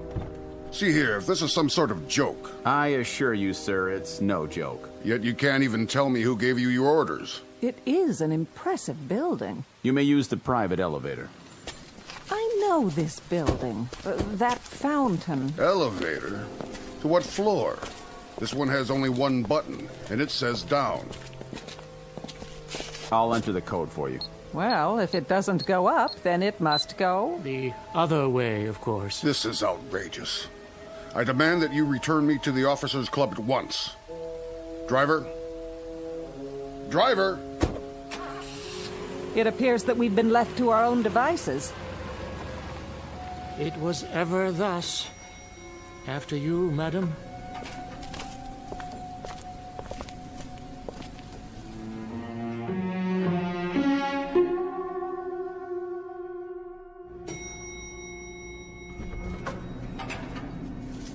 What in the... Good evening, friends. That voice. If you'd be so kind, just follow the hall to the security door at the end of the hall. There's something vaguely familiar about the tone, but I can't quite... Enough. It's time to find out what this is all about. That's right. Just come in, if you will. See here. Do sit down and make yourselves comfortable. Wait, I remember now. Yes. The accommodations are a bit Spartan, but I trust you'll find them adequate for your needs. How good of you to come. Colonel Hawthorne, Reverend Hughes, and of course, Mrs. Langsford. I'm delighted to see you all. What? Such blank faces? Don't tell me you've forgotten. It's Raiden, isn't it? Aren't you Paul Raiden? You have an excellent memory, Reverend. And how about you, Colonel? Do you recognize me? Yes, I believe I do. You served with me once, didn't you? I did indeed. A second lieutenant. Yes. In an infantry regiment under your command. I recall it vaguely, and I seem to recall something else, too. It's not surprising that it doesn't come flooding back. After all, you had a few thousand men under you, a few thousand cogs in the great military machine. I was only one of those cogs. But then again, you didn't court-martial all of them, did you? That distinction you reserved for me alone. Oh, yes, I do recall now. You refused to lead an assault on a hill. Did I? Refused in the face of a direct order. The delay cost us a company of men. That was your contention at the court-martial board. It's what sealed my fate. I was dishonorably discharged, Colonel. Stripped of rank and booted out. Oh, fortunate for you. Fortunate, you say? Were I permitted to dictate the sentence, I would have had you shot. Of this I have no doubt. No doubt at all. But what kind of host am I? Oh, for pity's sake, Paul. I must apologize. There's a lady present. Please forgive me for not addressing you first, Mrs. Langsford. Do you recall who I am? Of course I do. I taught you in high school. Well done. I don't forget my students. Oh, now and then I find that they get jumbled together. Of course. But if I prod my memory a bit, I'm able to connect names with faces. And in your case, with character. I made an impression on you, did I? That's understandable. Because you flunked me, Mrs. Langsford. I certainly did. You dressed me down in front of an entire class, called me names, humiliated me. And quite deservedly so. Ah, but that's neither here nor there. I invited you here this evening for another purpose than to dredge up old animosities. Invited? I can't speak for my companions, Raiden, but the request I received was more in the form of an ultimatum. Your chauffeur said it was a matter of utmost urgency. Why, yes. Yes, indeed. That's the way it was broached to me, too. A matter of life and death. I was eating dinner, and my wife Mary got up to answer the door. And when she came back, she had such an odd expression on her face. Ah, Reverend Hughes. Still a bit on the wordy side, aren't you? It never ceases to amaze me, really, how changeless we remain over the years. But I suppose the habits of a lifetime are not that easily set aside now, are they? Perhaps you'll be good enough, Paul, to get to the point and tell us why we're here. I'd be delighted to. But first, can't I get you something? A highball, perhaps, or a cup of coffee for the Reverend. How do you take it, black or white? Nothing, thank you. Paul, you're trying my patience. Habits, Mrs. Langsford. The incredible persistence of habits. You call me Paul, as if I were still sitting in your classroom. What about you, a nice cup of tea? Nothing for me. And you, Colonel, a tot of rum, perhaps? I would be deeply appreciative, Mr. Raiden, if you made your point and then let us leave. You've obviously called us here for something, and I, for one, would welcome hearing whatever it is without further delay. How staunch, how commanding you sound, Colonel. The military mind never changes either. See here. Always pressing forward. Drive, drive, drive against the objective and wipe it out. Colored flags stuck in a map and troops stuck out in the hot sun. An officer must have nerves made of steel and a head full of cement. As you were, Raiden. Oh, no, Colonel. Not as I was, as I am. Which rather upsets the chain of command, don't you think? Because I'm in command now, and what I command at this moment is your attention. You see, I've called the three of you here for a very specific purpose. I think I'm beginning to understand. Of course you are. Always so intelligent, so insightful. Let's do it in proper chronology. My dear old schoolmarm shall begin. That staunch and intrepid educator who would look so incongruously out of place without those severe spectacles covering those severe eyes looking out of an equally severe face, who possesses such vast prerogatives from the local school board and the vast courage that comes from pitting all her wits and training and knowledge against poor captive children. Are you quite finished, Paul? My dear lady, I haven't even begun. May I make an observation, then? You have permission to speak. Would you like to address the class? Oh, just a comment, Paul, on how incredible this whole thing is. That a man like yourself, a millionaire many times over, a big, important man who walks with kings and heads of state and industrial tycoons... You followed my career. How gratifying. How incredibly tiny a mind this kind of man must have, to dwell on an incident in a high school classroom of some 20-odd years ago, and to let it fester inside of him, as it's done with you. I've never liked humiliation, Mrs. Langsford, whether it occurred 20 years ago or in the past 10 minutes. Humiliation? All right, Paul, let's talk of humiliation. Let's talk of your humiliation. Mr. Raiden was caught cheating during an examination, caught red-handed. Oh, not a federal crime, of course, but perhaps just a bit commentative on the nature of the person. And when accused of the act, he tried to plant his crib sheet on an innocent student. How right you are, Mr. Raiden, that I stood you up on your feet and in front of the entire class I told you what you were. But no room then, was there, Mrs. Langsford, for just a moment of compassion? An iota of sympathy for a frightened and desperate boy? Oh, Mr. Raiden, I've dealt with frightened and desperate children all my life. And it might surprise you to know that I've given them more sympathy and compassion than learning. But neither sympathy nor compassion can be handed out wholesale like cheap bubblegum. The recipient must be worthy of them, and you never were. You were a devious, dishonest troublemaker. And for all your millions, my guess is that you are still devious, you are still dishonest, and I have no doubt that even now you're a troublemaker.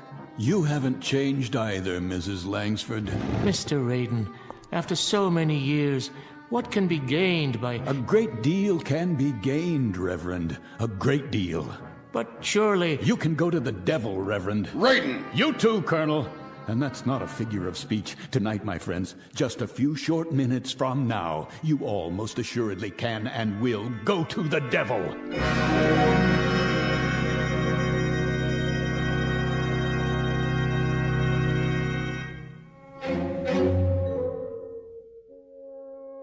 Mr. Raiden, obviously years have passed between now and whenever it was you felt you suffered various indignities at our hands. Felt? How conveniently you forget the extent of my suffering. You, for example, accused me of lack of character, and worse, you put a scandal over my head and all but destroyed my reputation. I do remember now. A young girl whom you drove to suicide, because even at that early stage you were not a man to hold honor in very high regard. So merciless and so judgmental. What of her responsibility, her character? You're far from consistent in your dispensation of forgiveness. No, the robes of a man of God never became you, Reverend. For all your pious pronouncements, they never quite fit. Enough of this. I'm getting out of here, now. You can try, Colonel.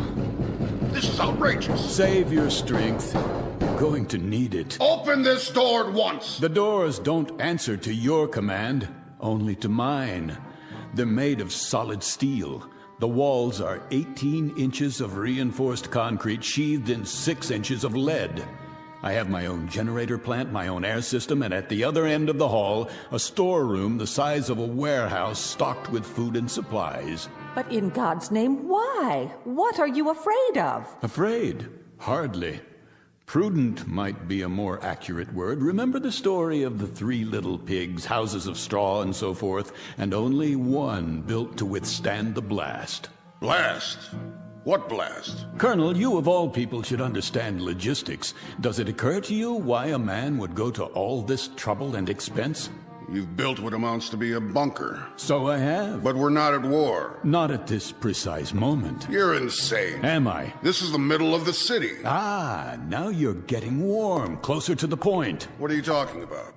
About beginning a vigil, my friends. The long wait and the countdown to oblivion. Will you start making sense? I taught you better than this gibberish. You are correct, Mrs. Langsford, about several things.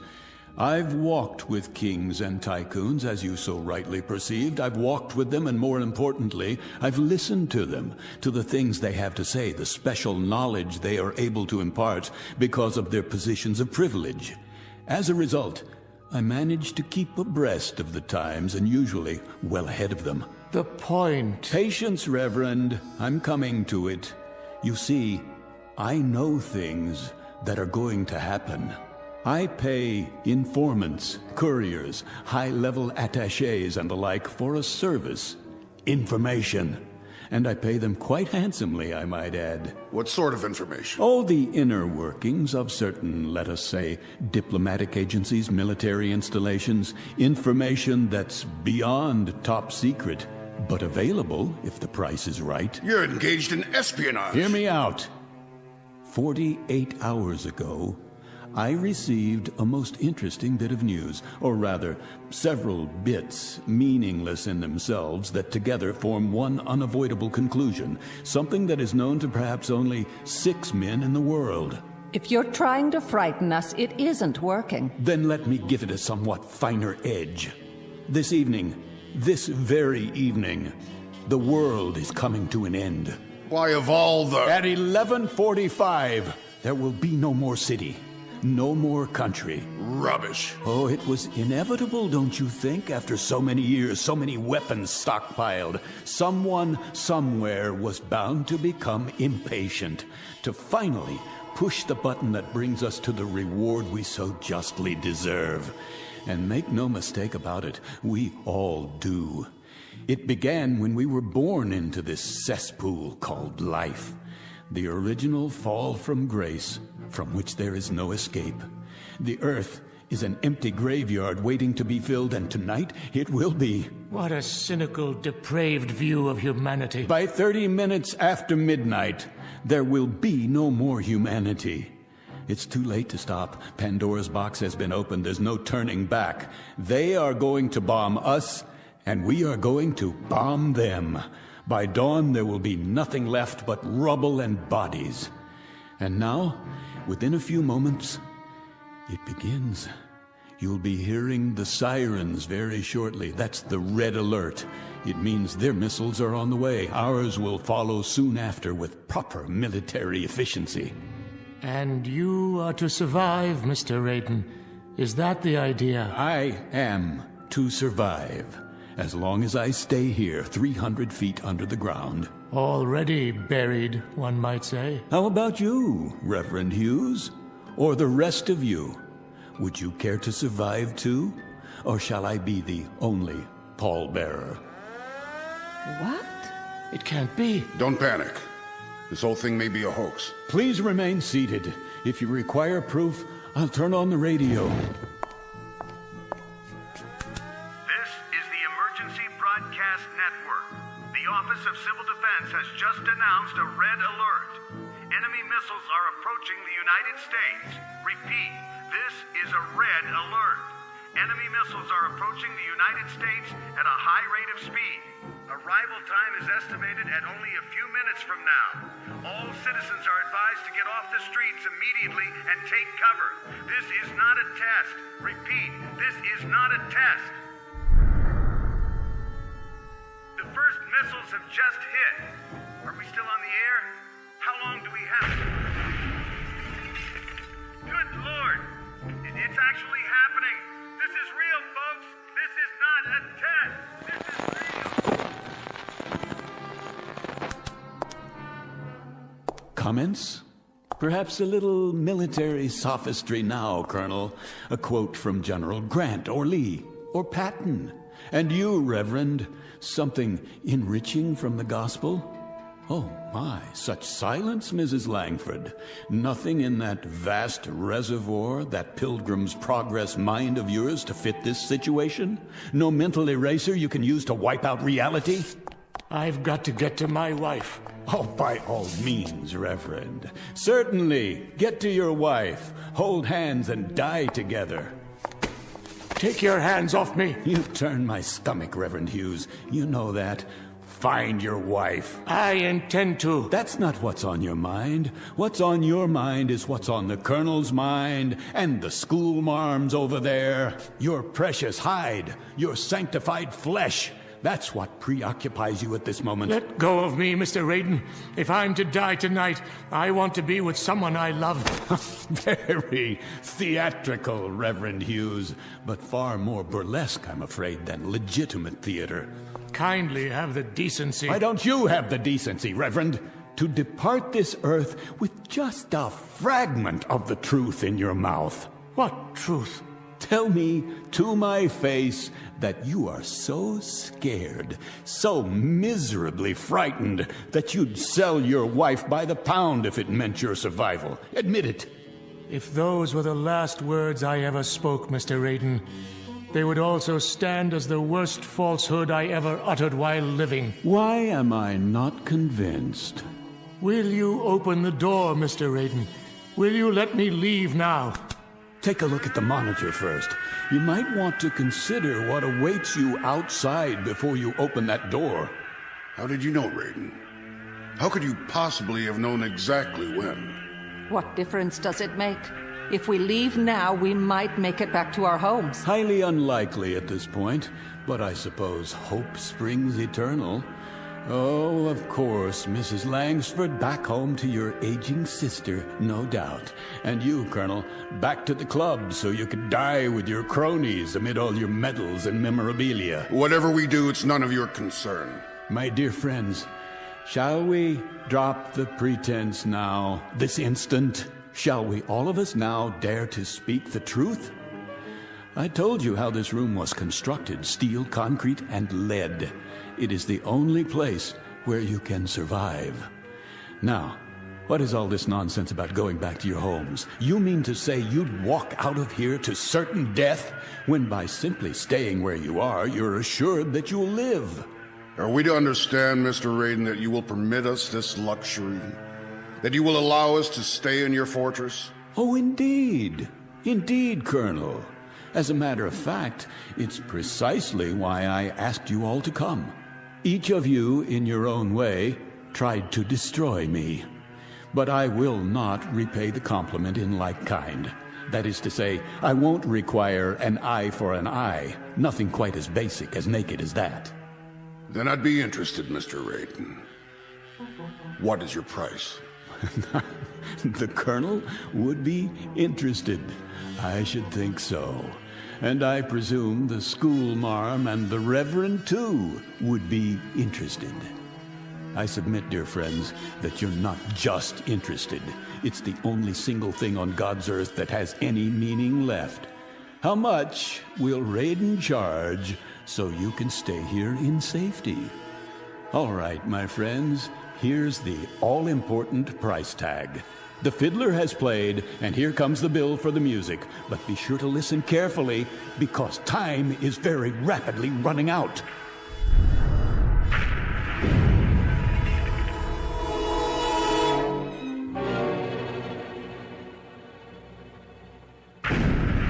Say it, man. What is your price? You will, each of you, each one of you in turn, beg my pardon, ask my forgiveness, and if need be, you'll get down on your hands and knees to perform that function. Is that all? That's all. Our Father who art in heaven. I suggest you prepare your requests without delay. The first bombs have just exploded somewhere near the city. I assure you, the next ones won't miss. Did you hear what I said? I need your decisions now. Say pretty please. I beg your pardon? Pretty please with sugar on it. How's that, teacher? Speak up. Pretty please with sugar on it, Mr. Raiden. It's what children say to exact a favor. Children, Mr. Raiden, but they say it by rote. It comes out pure. There's no meanness to it, no cruelty. That's something that comes much later in life. The capacity to damage other human beings. That's enough. Not quite. You let me out of here, Mr. Raiden. If I'm to spend my last quarter hour on Earth, I'd rather it be with a stray cat, or alone in Central Park, or with a city full of strangers whose names I'll never know. Have you lost your mind? The door, Mr. Raiden. Will you open the door now? You heard them. Heard what? Stubbornness for its own sake? Sheer contrariness? Absolute irrationality in the face of that? Open up, Raiden. Yes, open it. You're too blind, or you're too stupid. That must be it, because none of you understand how simple it is. All you have to do, literally all you have to do, is to say a sentence. Just a string of silly, mindless words, like a command, Colonel, like a prayer, Reverend, like a lesson. Nothing more than that. All you have to say is that you're sorry. I have nothing to be sorry for. You deserve that, court-martial, and more. I'll hardly withdraw my complaint now. And I, Mr. Raiden, pity you that you still can't see the error of your ways. May God have mercy on your soul. All right. You want to go out there and die? Go! But you'll all be back inside of 5 minutes. There's the elevator. Go ahead, use it. Carry the farce to its conclusion. Stand aside. Where are you going? Up there? To what? As far away from here as I can get. Do you hear that? Are you deaf? You still want to go up on the street? Why? To get a good look at the frenzy and the panic and the horror before you come back down here to your only salvation? Move away from the elevator. But you don't need to see it firsthand.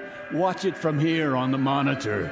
You can see it happen, the whole thing. Watch as your world is shoveled into a grave and covered over. Move, or I shall be forced to move you. You fool. After you, ma'am. Last chance. I mean it. It's your last chance. What about it, Hughes? Is life so stinking cheap you can throw it down a drain? No, it's not true. This is no fantasy. You'll be back. You'll see. You'll be back. This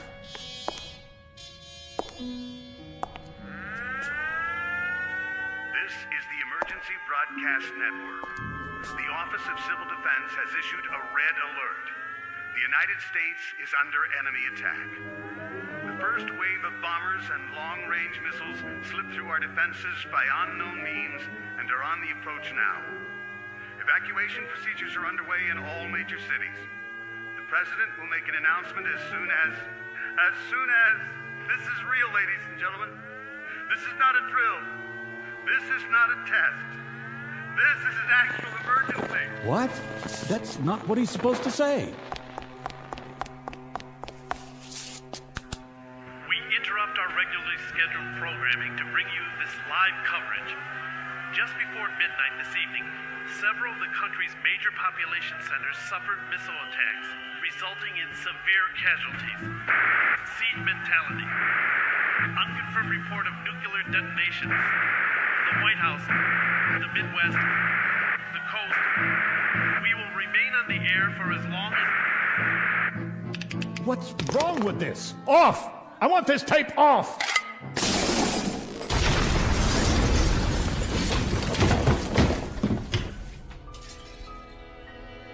That's enough. That is quite enough.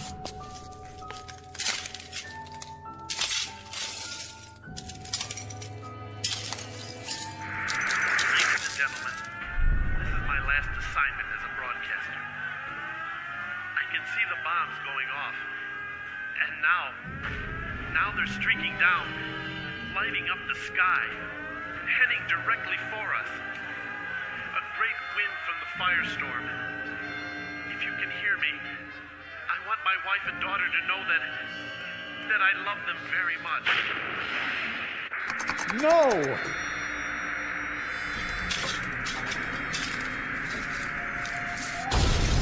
No! No!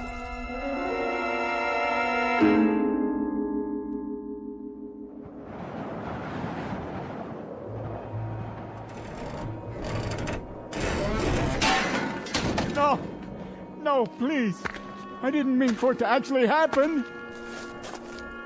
There's nothing left. Nothing. The city is gone. Is there no one else alive? Somebody? Anybody?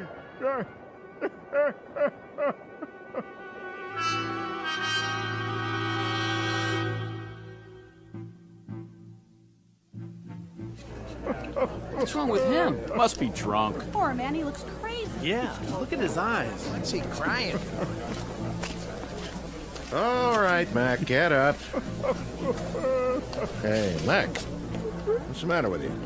Got a little too much to drink, huh? On a beautiful night like this. Well, now, let me take you home. Where do you live? Can you tell me that? I didn't want it this way. Won't somebody listen to me? Isn't there anyone left in the world who can hear me? Someone!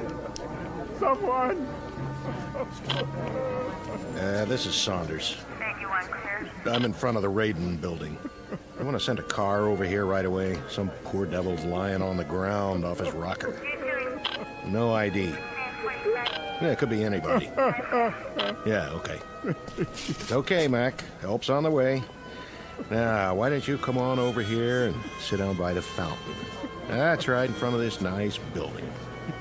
You weren't gonna try taking a bath in it, were you? No. Because then I'd have to arrest you, and I wouldn't want to do that. Can you hear me? Can't you even tell me where you live? You know where you are? Anything around here look familiar at all? What happened to him? Another nutcase. Never saw him before. Is he deaf or blind? Okay, folks, let's move along. Move right along. Give the poor fella some breathing space till the ambulance gets here. Easy, Mac. Take it easy. You're gonna be okay. No,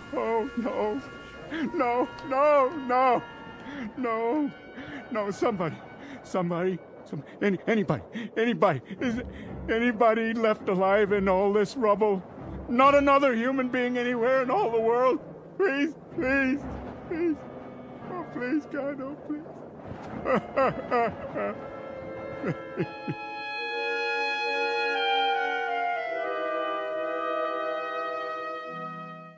Mr. Paul Raiden, a dealer in fantasy and human misery, especially his own.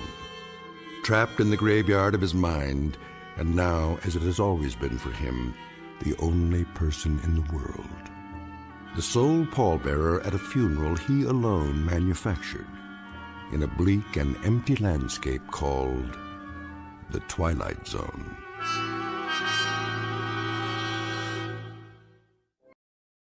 Please like and subscribe to the Vintage Classics YouTube channel.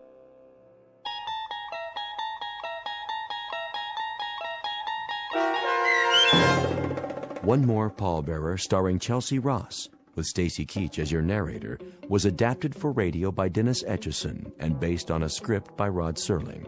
Heard in the cast were David Darlow, Meg Thalken, Rich Kominick, Turk Muller, Norm Woodell, Jeff Lupetin, Roderick Peoples, and Lawrence Nepidal. To learn more about the Twilight Zone radio dramas and to obtain audio cassettes and CDs of these programs, visit our website at twilightzoneradio.com. This copyrighted radio series is produced and directed by Carl Amari and Roger Wolski for Falcon Picture Group. Doug James speaking.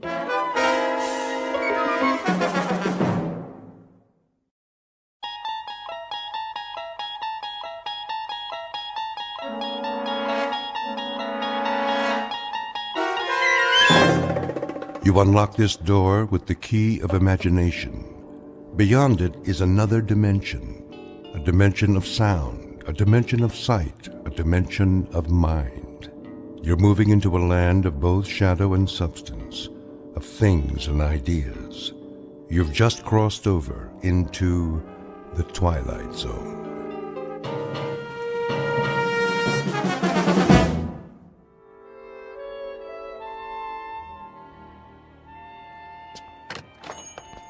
Yes, and will that be all then? No.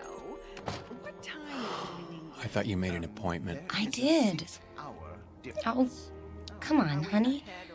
You're not in that much of a hurry, are you? Yes. What about mad cow disease? Well, clear the room then. Tell them they're keeping the head of McClellan Enterprises waiting. Tell them that we... All right, all right. You want to forget the whole thing? No, I don't want to forget the whole thing. I just want to get this nonsense over with. Send you a postcard. Oh, that would be wonderful. Bon voyage. Ta-ta. Yes, ta-ta. Come on. Hello. May I help you? Mr. Spirito? I am he. We're the Ransoms. My wife called for an appointment. Oh, yes. Please be seated. Now, where exactly do we intend to go? We intend to go to London. Splendid. Of course, you've been. Oh, no. Charming place. You have picked a rather bad time of year, though, but... Excuse me, we're kind of rushed today. I wondered if you'd... Certainly. Now, have we decided on an airline? No. Well then, if I may suggest... We're not going by plane. I beg your pardon? I said, we're not going by plane? Ooh, but you must, unless you're planning this for some time in the future. No, it has to be right away. Oh, then I'm afraid a ship would be out of the question. You see, it's the off-season, and the liners have all been booked up, or put on short runs. All of them? All the acceptable ones, yes. I hope you won't mind my saying this, Mrs. Ransom, but, you know, airplanes are perfectly safe nowadays. I realize that some people feel a certain trepidation, but there's absolutely no reason... Eileen, if it's the only way... May we see a list of boats that are running? If you wish. You promised. I know. It's important, Alan. We agreed on that. I'm afraid these are the only passenger-carrying vessels bound for England in the next 30 days. Some are freighters, but it's sometimes possible... What about this one? The Lady Anne? I don't think so. Why not? Well, it's very nearly the oldest ship in the water, and the slowest. 13 days to Le Havre. Another half day to Southampton. Forget it. No. Wait. This says it leaves on Thursday. We'll take it. Please, Mrs. Ransom, the Lady Anne is a veritable antique. Listen to the man, Eileen. We can relax when we get there if that's what you want. Don't make such a big deal out of it. It is a big deal to me, Alan. A very big deal. Give us 2 tickets. For this relic? Yes, that's right. The Lady Anne.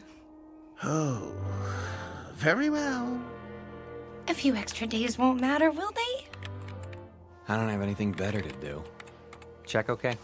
Of course, sir. But, Mrs. Ransom, the Caravan Travel Agency takes pride in its service. I beg you not to do this. Well, it isn't going to sink, is it?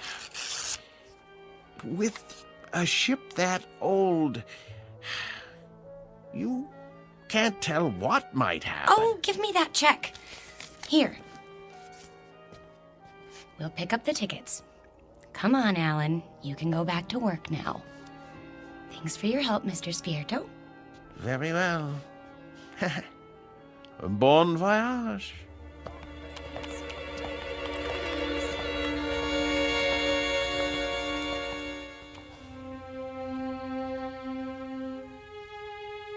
Portrait of a honeymoon couple about to embark on a journey.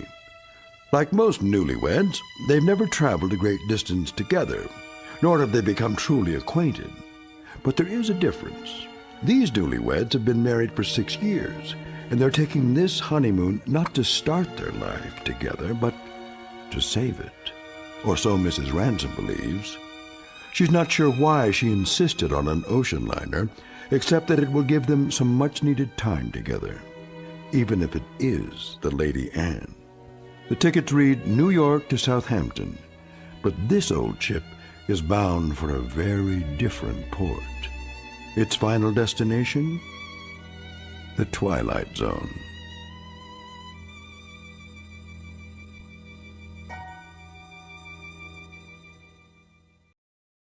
Please like and subscribe to the Vintage Classics YouTube channel. And now, The Twilight Zone and our story, Passage on the Lady Anne, starring Martin Jarvis and Rosalind Ayres with Stacy Keach as your narrator.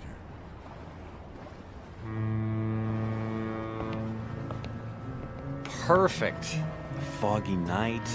Can't even see the ship. Where is everybody? Already on board. We're a few minutes late. I was ready. If you hadn't taken so long packing... There it is! Oh, Alan, isn't it beautiful? No, not it. She. The ship happens to be a lady. Sorry. She's beautiful.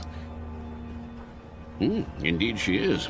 Oh, yes. There's the gangplank, is that what they call it? Come on, Alan. I can hardly wait. No, from the descriptions we were expecting a cross between a kayak and the Flying Dutchman. You're seeing someone off? No, we're passengers. What? How's that? Passengers. Oh, no. No. I hardly think so. No, you see, this is the Lady Anne. Toby, please. You have no right to badger them. Yeah, be quiet, woman. Well... Now, young fellow, look here. If you'll consult your tickets, I think you'll find there's been a mistake. I repeat, this ship is the Lady Anne. And I repeat, there's no mistake. Show me your tickets. Why should I do that? Call it curiosity. Do you mind? Go ahead, Alan. Oh, all right. Let's see. Mr. and Mrs. Alan Ransom, New York to Southampton. You're not going to read the fine print, too, are you? Well, they seem to be in order. Thank you. It's good to know that. Well, there must be an error. This is a private passage, you might say. A mistake in booking it. No, it's a terrible mistake. Come along, dear. But, Millie, I don't understand. I really don't. I said come along.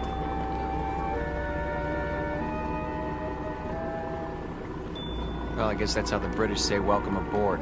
Oh, don't get your back up. You'll be twice as cranky when you're his age. Bet we can beat him up the ramp. Not too late to turn back, you know?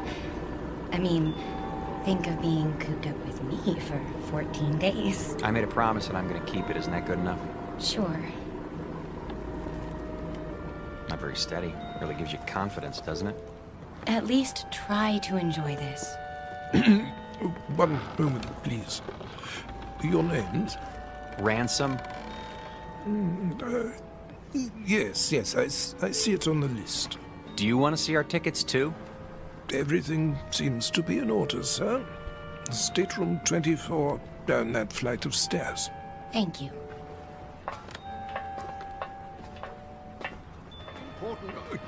Oh, here we are. Yes, here we are. Good evening. I say, you're not going to let them do this, are you? I'm afraid it's out of my hands. Out of your hands? Well, we'll see about that.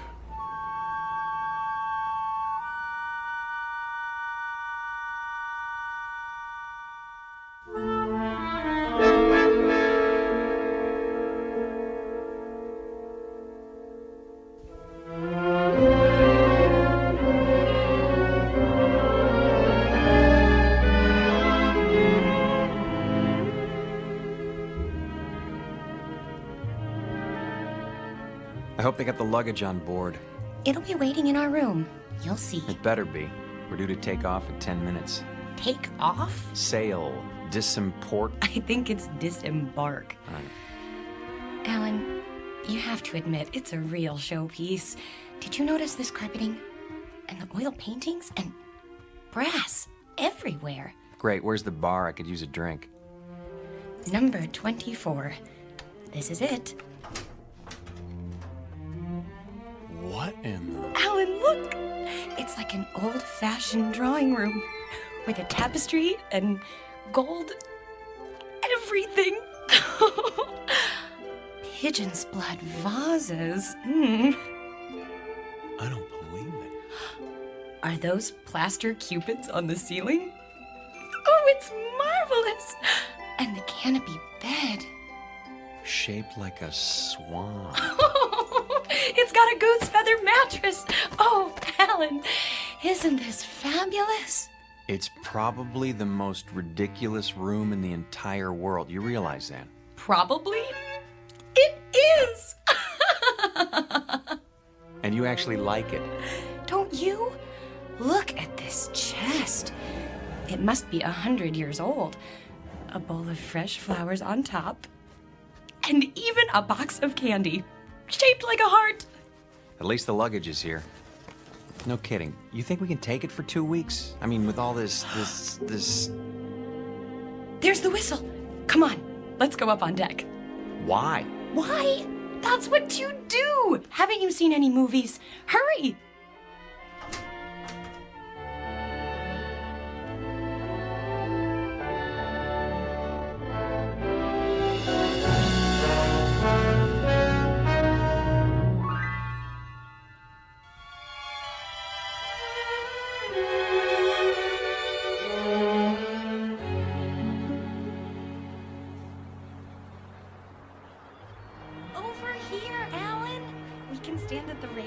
Those are the ones I mean, Burgess. Not the ones going with us. Yes, I tell you. Nonsense. Obviously a silly blunder. No. They have tickets. Calm yourself, Mackenzie. This needs to be settled at once. Very well. Here they come. Hello. Hello. How do you do? Oh, very well, thank you. Now then, no doubt you young people aren't aware that this is a rather, well, how shall I say, private sort of cruise, you see.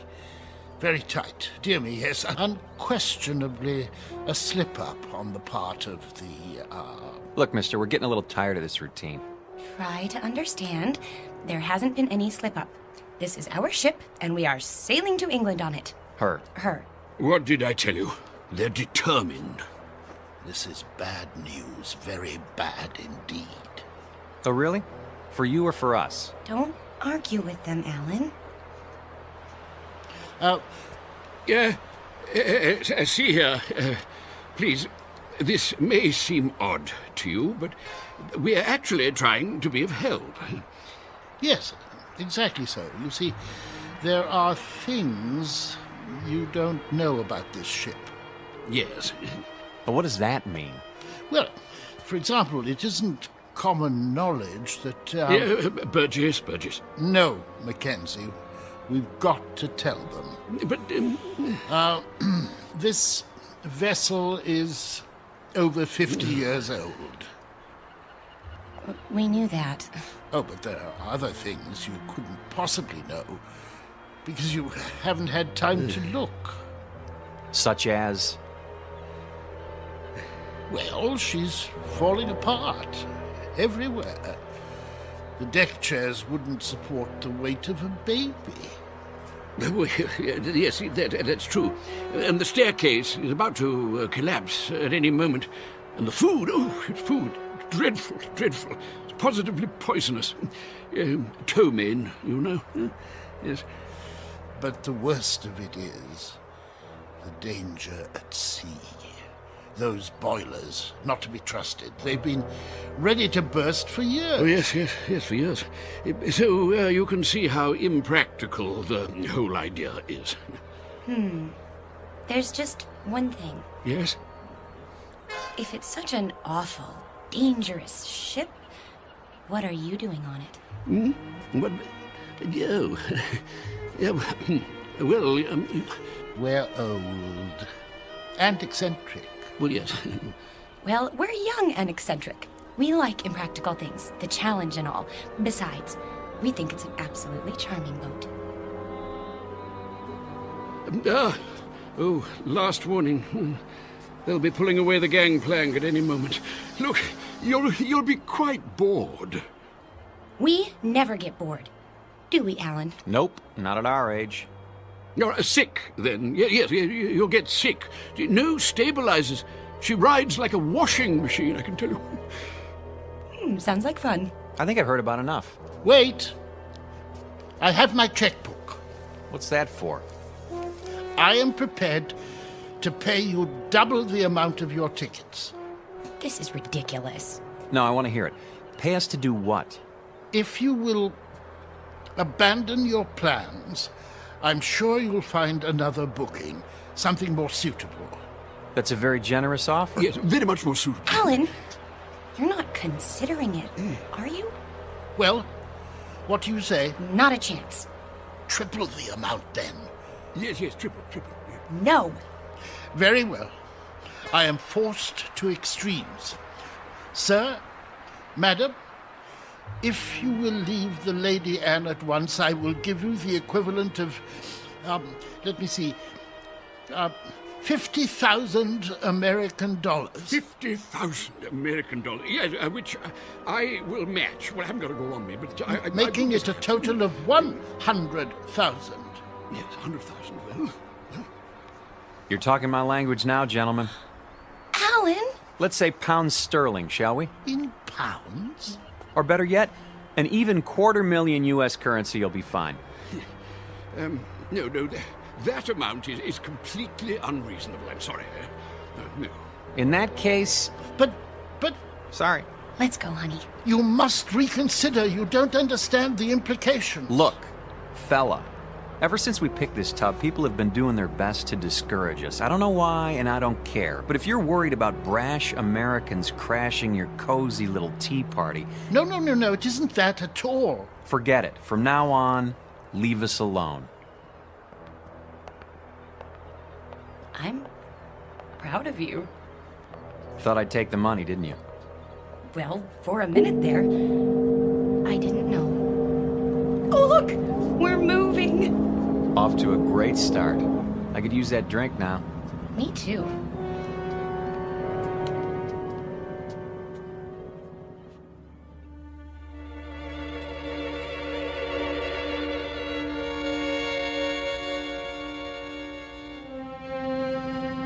Too late.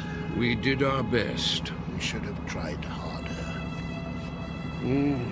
But the funds he was demanding... highway robbery. Nevertheless, it was our duty. The duty of everyone on board. Who knows what the consequences will be? I fear we should have done whatever was necessary to keep them off this ship.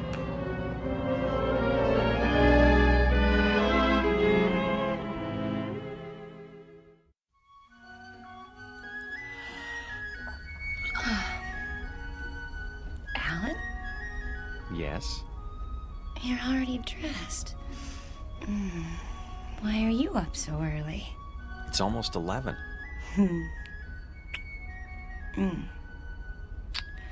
Don't tell me you're nervous. We're not going to let two cranky old men spoil our second honeymoon, are we? A lot more than 2. Better get dressed. Fire drill's in 15 minutes. What?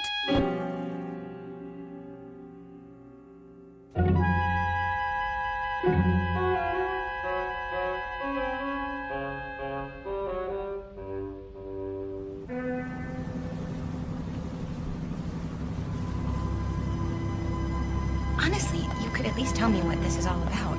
You act as if we're going to an execution. There. See for yourself. Look at all of them. And all wearing their life preservers. Oh no. Alan, some of them are even on crutches. And wheelchairs. Pretty hard to stand for inspection. Is that what they're doing? Apparently it's a safety requirement. Well, there was the Titanic. I picked up a few more names. The Mackenzies, of course, and Mr. Burgess. How could I forget? The one on the end is named Van Vlyman. Next to him is Mr. Bristow. Cooey! Hello there. Care to join us? Yes, do join us. Hello. In a moment, Mrs. Mackenzie. You don't suppose that everyone else on this ship is... Everyone. I checked this morning. The youngest person I saw was 70. Oh, but that's silly. It must just be the first class section. There aren't any other sections. The entire ship is first class. You mean they're all? Show some respect. This group alone represents several thousand years. All for fire drill practice. Remember, Eileen, getting there is half the fun. Chin up. Your life jackets. Oh, thank you. Now then, as soon as you're all ready... I think the straps go over your shoulders. Like this? That doesn't look right. Psst. Do you need help, dear? Good morning, Mrs. Mackenzie. As a matter of fact... You should put your arms through the hole. No. Let them learn for themselves, dear. I was just trying to make it easier.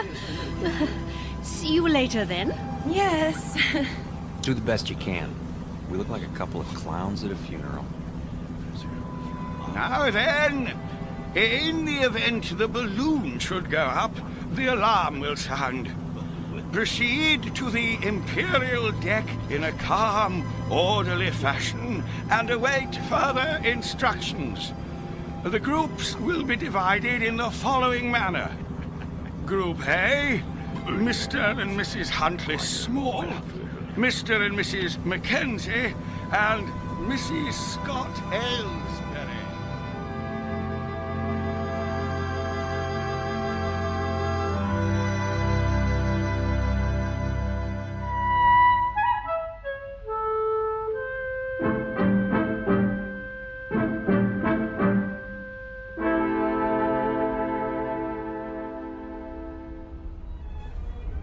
Here we are. The Imperial Lounge. Looks like we're in time for the noon orgy. Alan, I think it's elegant. Like a private club. That's the problem. We're not members. This isn't a ship. It's a floating rest home. Shh. You wish something from the bar? Do you suppose you could fix us up with 2 double martinis? Very dry? Yes, sir. Alan, I'm sorry. I didn't know it would be like this. But it doesn't matter that much, does it? We didn't want to mix with other people anyway. We wanted to... Stop saying we. If you'd listened to me, we'd be in London by now.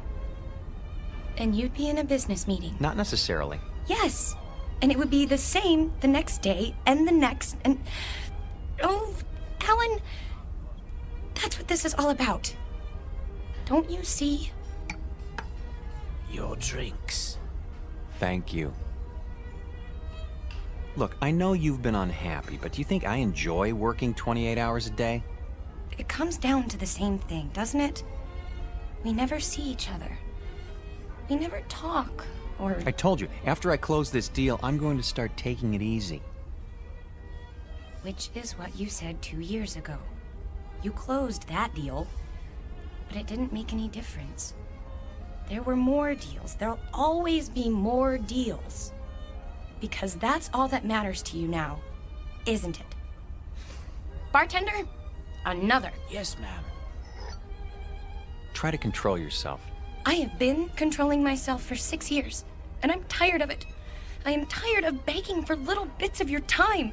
You're not interested in me anyway. You're interested in success. Fight your way to the top and then fight to stay there. Stop making a scene. Why? Does it take your mind off mergers and board meetings? No, it takes my mind off the fact that we're supposed to be on a trip together. Come off it, Alan. You're going to England on business. I happen to be along. That's all. Why? Because I insisted. If I hadn't, you'd have gone alone. Isn't that true? Admit it. I can't talk to you when you're like this. You made me like this. Because the truth is, you don't care anymore. I was stupid to think that a few days together would make a difference. You're a flaming success now. Alan Ransom, the financier. And I'm the nagging wife who doesn't understand. Eileen, please. What's the matter? Are you afraid they'll catch on?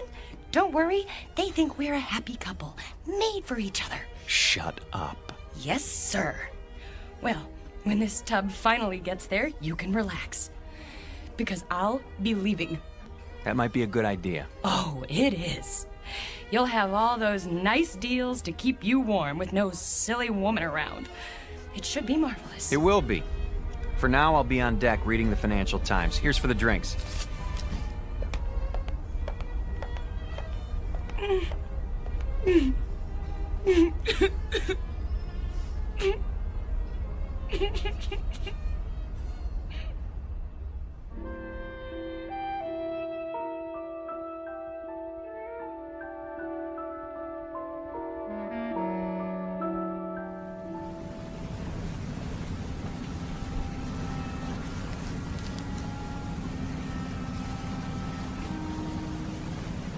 I say, you two, excuse us.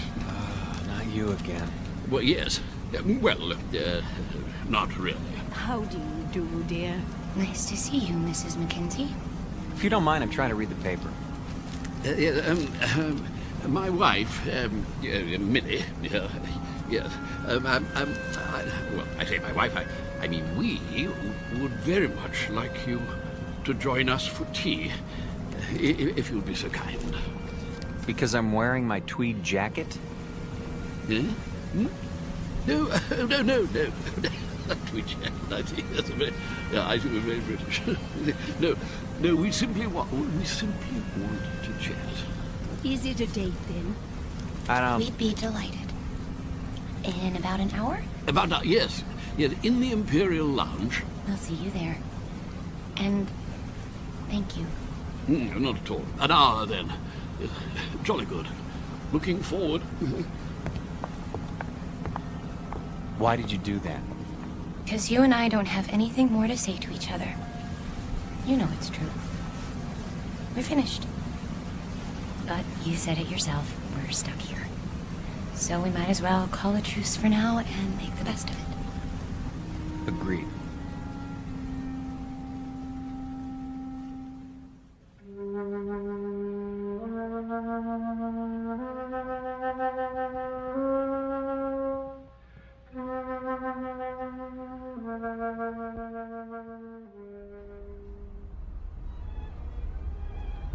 Hello. Over here. Hello again. My dear. So glad you could make it. Charmed, I'm sure. Do sit down. Do sit down. Not at all. Nasty day. What? Now look. The reason for this meeting, apart from the pleasure of your company, is well...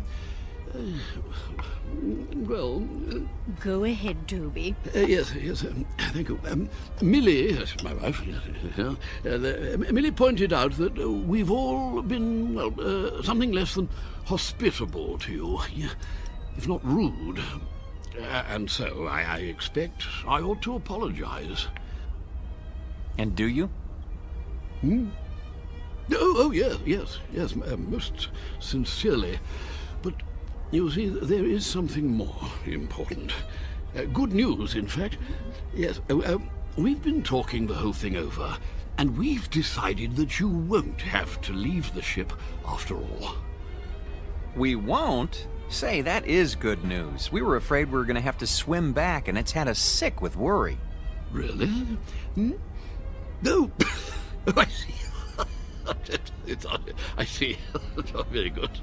No, I'm sorry about that, my boy. But we were quite concerned, all of us, as I dare say you gathered.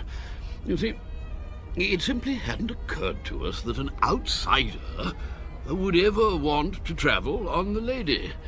The last time she took on a new passenger was, well, according to Captain Prothero, was some 16 years ago, so you can understand.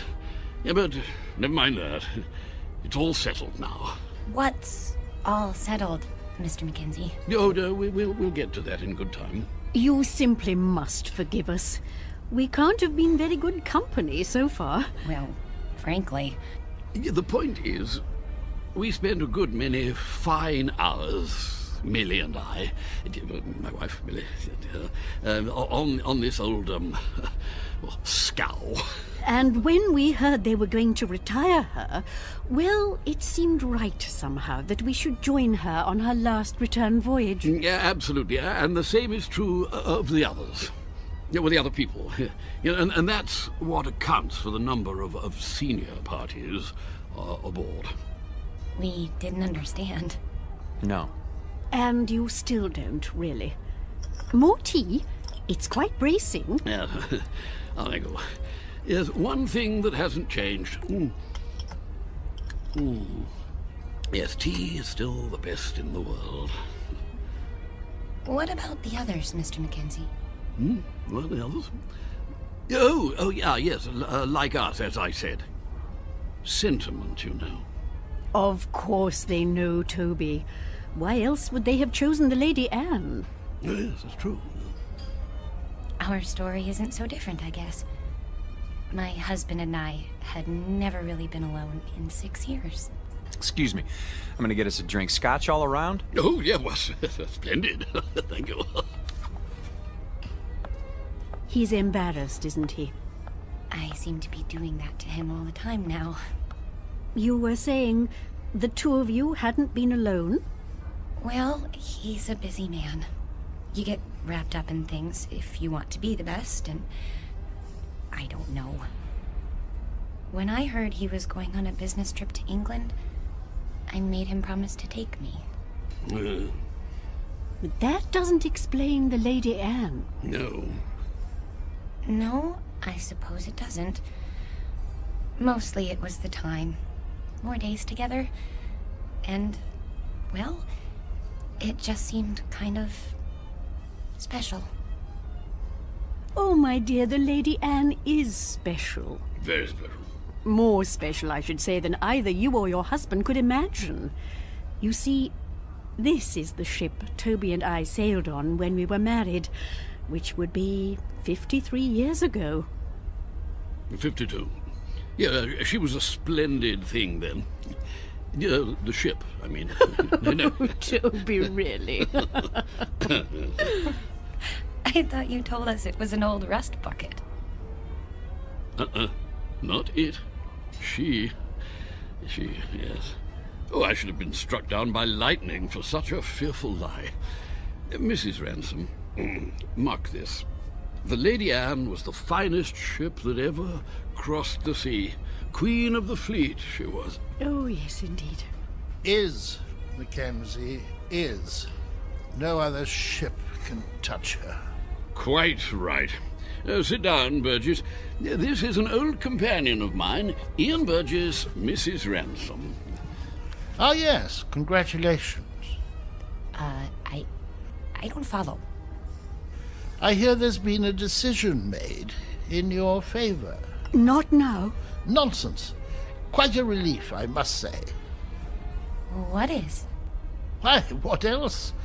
My good lady, you are in luck. How so? Well, haven't you told them? It's about you and your husband. It seems you won't have to die after all. Oh, I'm so sorry.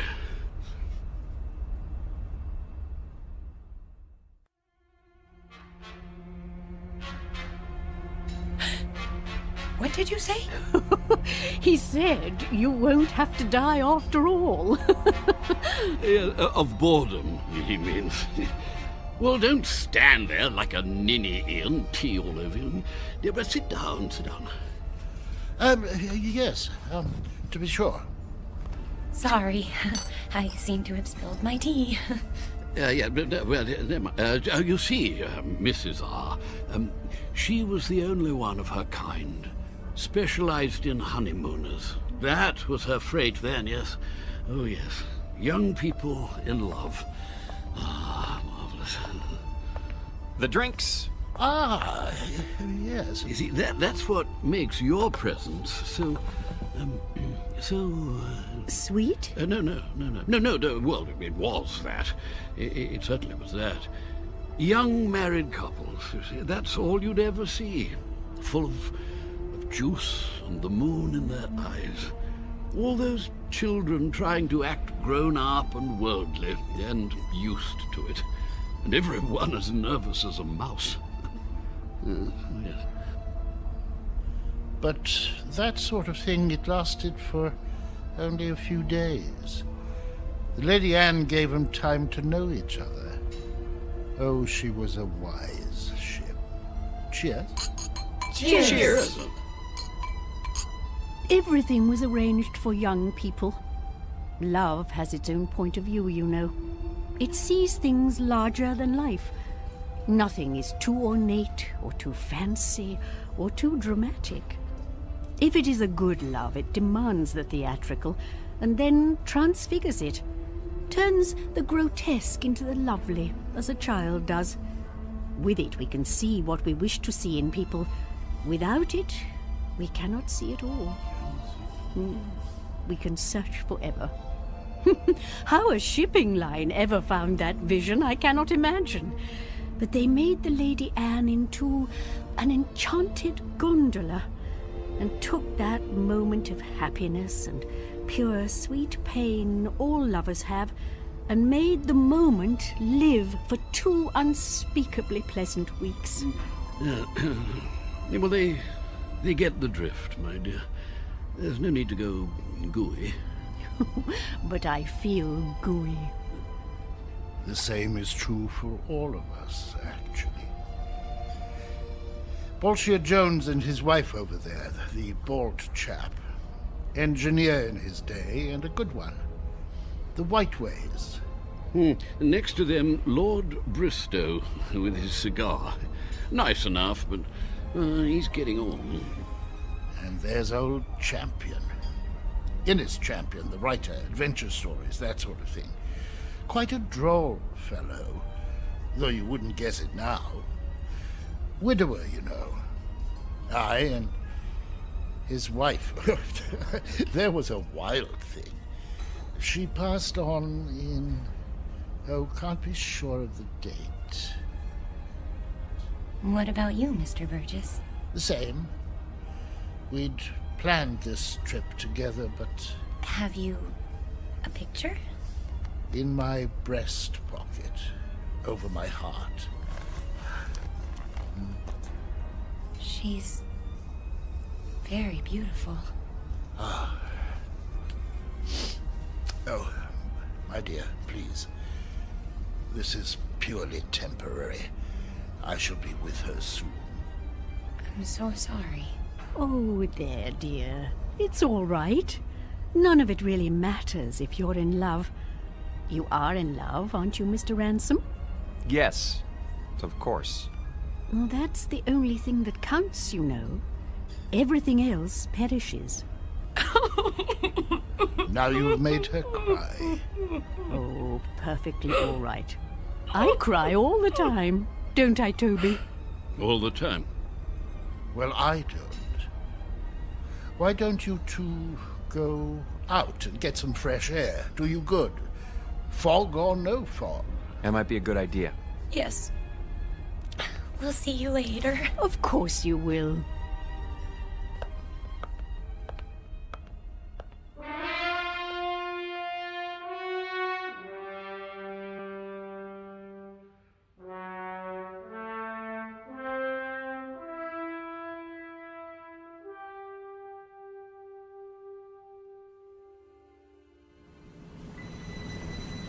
I think they're all very, very nice. What is going on? The sun. What about it? It's behind us. It was over there, and now it's... We're heading north. So we're heading north. We should be heading east. Blame it on me. Everything else is my fault. Why not this? There you go, starting again. I don't know what I'm doing here. Look at them down there playing shuffleboard. Or sitting, wrapped up in their blankets. Really, Eileen, this whole idea was ridiculous. Eileen? Eileen, where are you? Eileen? Eileen!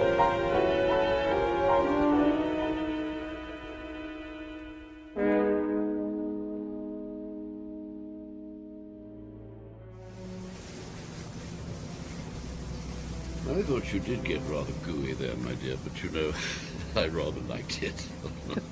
Gooey. No! Oh, Mr. Ransom. I say, is something the matter?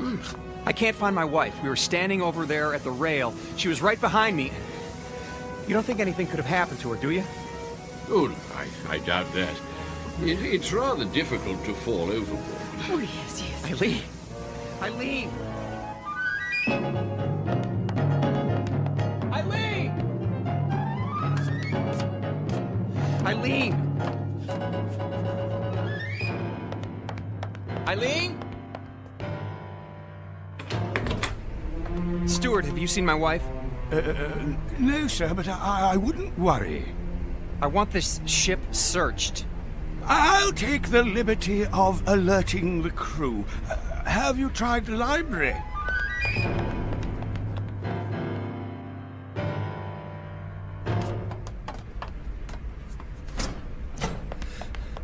Eileen? Not here, sir. She's got to be somewhere. Still looking, sir. Haven't you found her yet? Easy, sir. We'll let you know. Eileen? Eileen, where are you?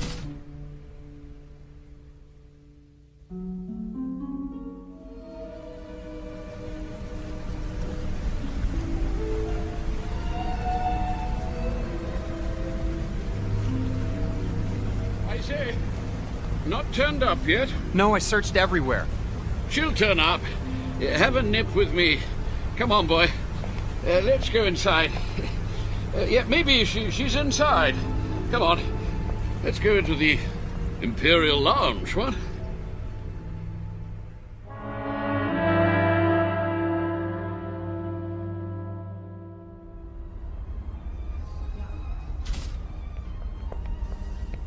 Two whiskeys. Make 'em strong. I can't believe it. She's gone. It does seem that way. But of course it isn't so. You've just missed her. You don't know how much. A toast to the Lady Anne.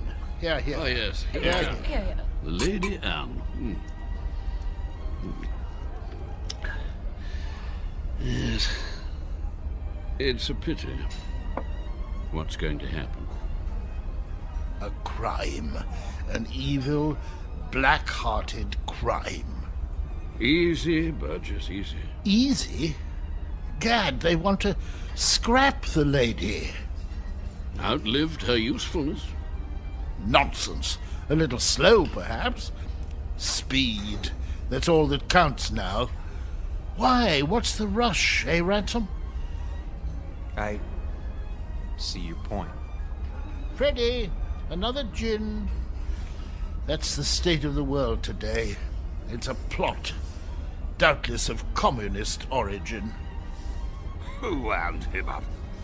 Burgess, do sit down. Haven't you eyes, man? The Lady Anne was condemned because she represents a better way of life. She's grace and manners and tradition. She's the Empire. I say, somebody turn him off. Silence, Adicott. The beasts are at the gate, and we stand about like statues, with our medals gone to rust and our swords broken. Soon they'll reach up their hairy hands and pull the Queen down from her throne. Scrap the lady? They'll scrap the world. Poor chap. He'll feel better later at the party. Another drink, Mr. Ransom. Mr. Ransom?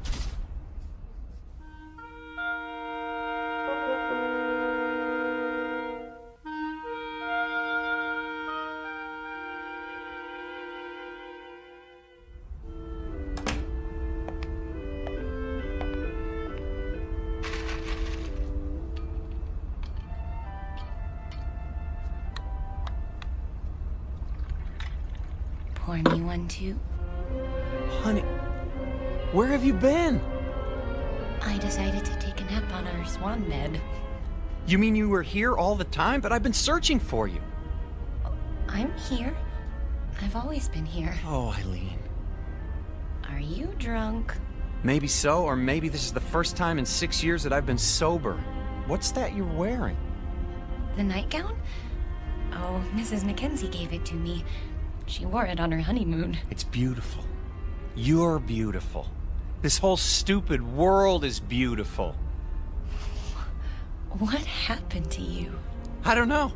But I'm going to try not to forget. I'm going to try very hard. Oh, Alan?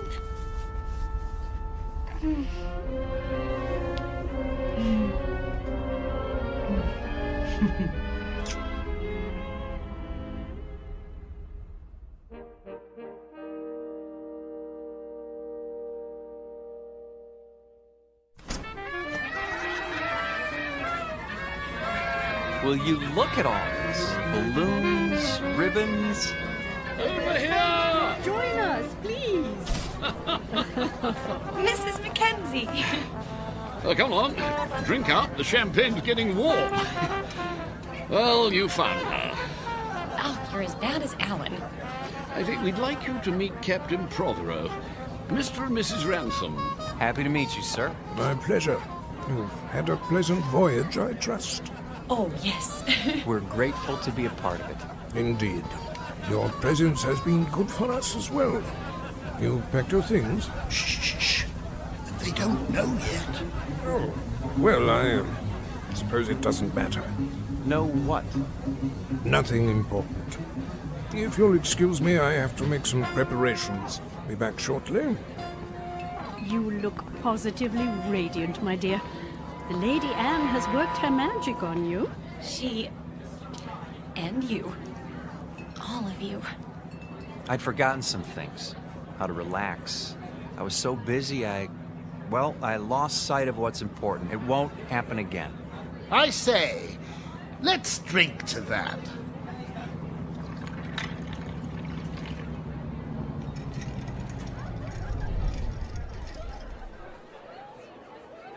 Have the engines stopped? Oh, nothing to worry about. Cheers. Mr. Burgess, why are we having a party now? We're only partway there. You'll understand soon enough. Who needs a reason to party? Mrs. Ransom, may I have this dance? I have been waiting for someone to ask. Mrs. Mackenzie? I'm not very good, but... Oh, delighted, Mr. Ransom. Oh, splendid.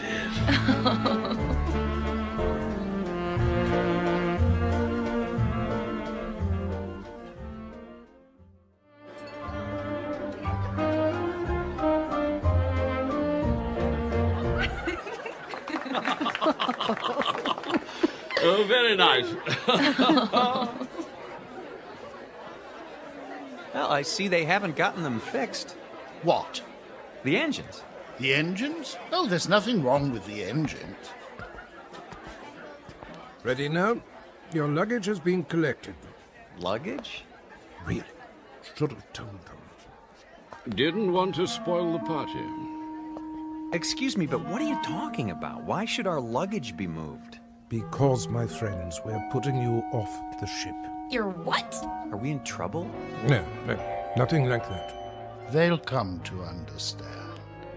Maybe so, but we don't understand now, and we're not going anywhere until we do. I'm afraid there isn't any choice. Follow me, please. Alan? Is this some kind of gag? You don't just put passengers off a ship in mid-ocean. Steward! Captain! Draw your pistol. Yes, sir. You're kidding, aren't you? If you'll do as the captain says. This way. I tell you what, we'll all go. Alan, what's going on?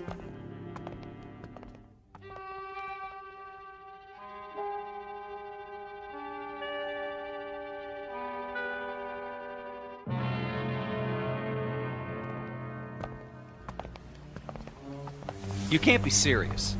There's nothing to worry about, my boy. Your exact position has been radioed. Even now, help is on the way. Alan, you're not kidding. Captain, this is outrageous. Your luggage is in the boat. Flowers, a tin of biscuits. Champagne? I thought of that. Lifeboat sends out a signal so you'll be picked up straight away. Everything you need, really. Except a reason. It's time we were off. Into the boat with you!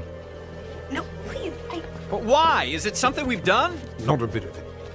Then tell us. You can't do this without a reason. Cause, my boy, you can't go with us. Not yet. Yes, come along. Not where we're going. No, no. Step carefully, please. We liked you people. We thought you liked us. They do, Alan. Don't you see? They do. Blow it away. Don't forget the blankets. Alan, look. Everyone's at the rail. Goodbye. Bye. Goodbye. I say, what are those papers, dear? They're your letters, Toby. Don't you remember, dear? I've kept them for so long. You're throwing them overboard. They deserve a proper burial at sea.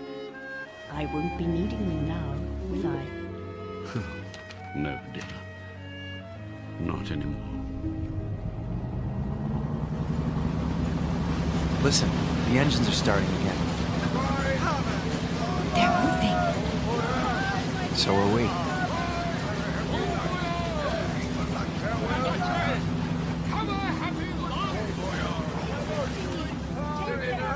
We will. I promise you.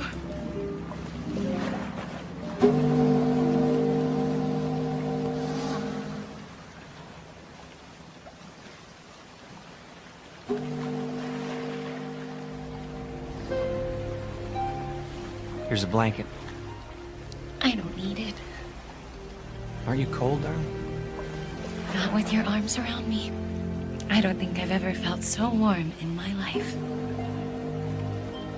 Do you think we'll see them again? Yes. In fact, I'm sure of it.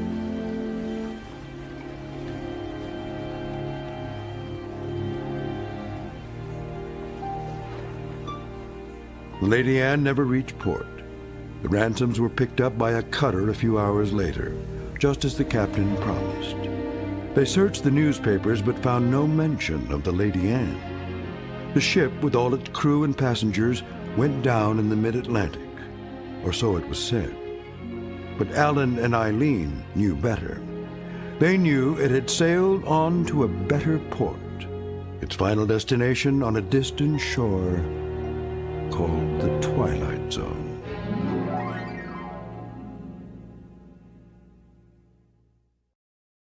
Please like and subscribe to the Vintage Classics YouTube channel.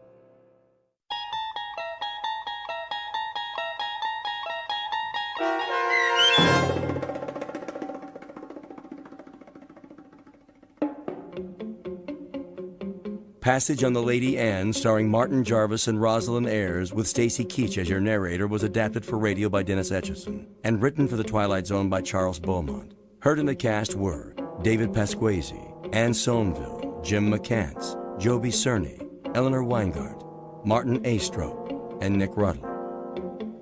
The producers of The Twilight Zone wish to thank CBS Enterprises and the Rod Serling Estate for making this series possible. This copyrighted radio series is produced and directed by Carl Amari and Joby Cerny for Falcon Picture Group. Sound design and custom Foley effects for The Twilight Zone by Cerny American creatives Bob Benson, Craig Lee, Matt Sorrow, Tim Cerny, and Todd Beyer.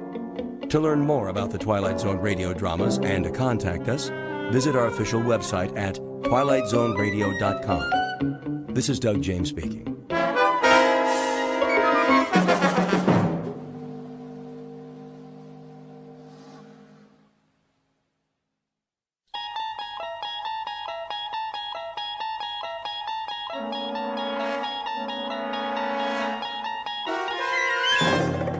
You unlock this door with the key of imagination.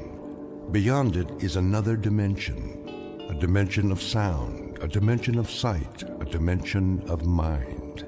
You're moving into a land of both shadow and substance, of things and ideas. You've just crossed over into the Twilight Zone.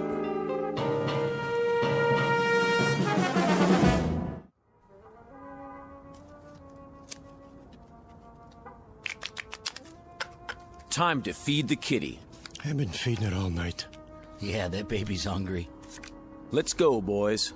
You heard the man. Put in 2 chips. 2 times how many hands? The auntie's eating me alive. You got some cards coming. I can feel it. Yeah? That a money-back guarantee? You pay your money, and you take your chances. Dealer antes.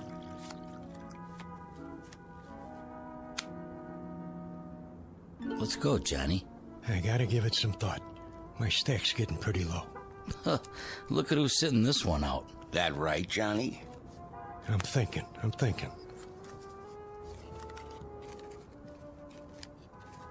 I know one thing. Takes money to win money. Yeah. Listen to the man. Are you in or out? Give me 1 minute, all right? Take it easy, John. Hey, you don't look so good. Maybe you should kick back, watch some TV. Hey, hold on. I came here to play cards. Hand me that remote. Say, what are you... Just give it to me. The old fire hall is... There. You gonna let one lousy player hang up the game? Don't worry about it. Johnny here needs some time out. You know the old saying. What's that? Money talks, and suckers walk. Scientists are baffled as all communications in and out of Peaksville remain blocked. For live coverage, our Eyeball News team takes you inside the city limits following this broadcast on the 11 o'clock report. And that's a wrap of today's news. I say deal them. All right, boys, here we go. Down the derby. Okay already. I'm all in. You ain't even looked at your cards. What's the difference? 1 more hand and I'm out. Sure, Johnny, maybe you'll double up. I got a good feeling this time. Me too. I'll see that and I'll raise you. Raise? Everything I got's in the pot. Separate side bet. I fold. Dealer raises again. Call. Cards, John? 3. Keeping a kicker, huh? All right, 4. Come on in! Who's that? A friend of mine. Said he'd stop by. Heck of a time for it. It's open! Jody Hallam? Who wants to know? Mr. Hallam, will you come with us? You got a warrant? No, sir, but... Then get out of my room. My associates and I are having a friendly game of cards. This is a federal matter. We have a car waiting downstairs. Oh, good for you. You see any money on this table? Because I sure don't. There's no time to lose, sir. If you'll just come with us. Hey, why the cuffs? Someone wants to see you in Washington. Be seeing you, Jody. I'll just hold on to my chips for now.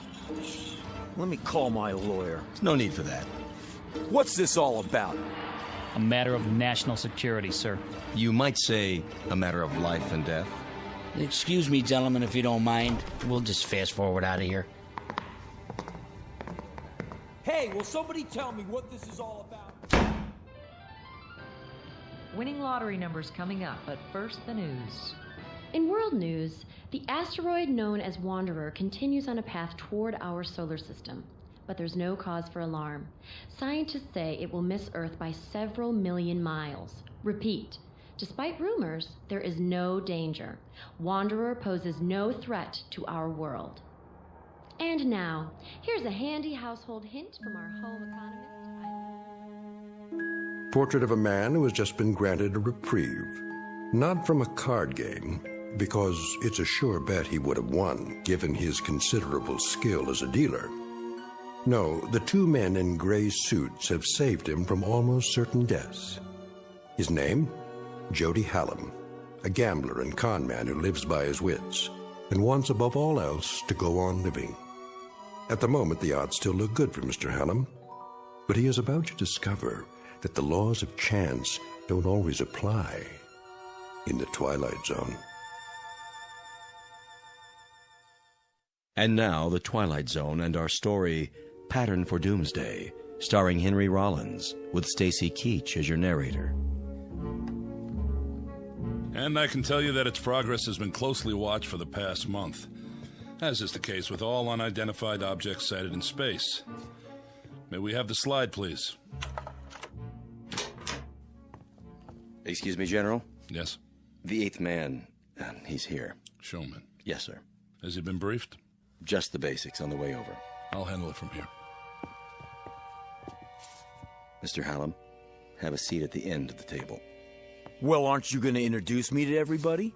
After the presentation, General Sinclair has the floor. Sit, please. Okay.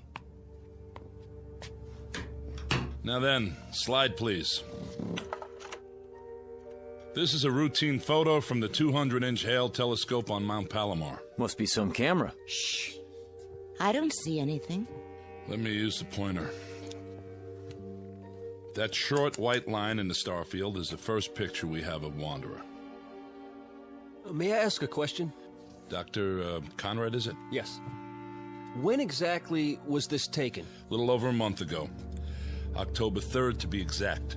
I see. Next slide. This photograph, taken only 3 weeks ago, indicates that Wanderer is indeed headed for our solar system. Next slide. And this shot conclusively establishes what astronomers feared, that Wanderer is on a collision course with Earth. What?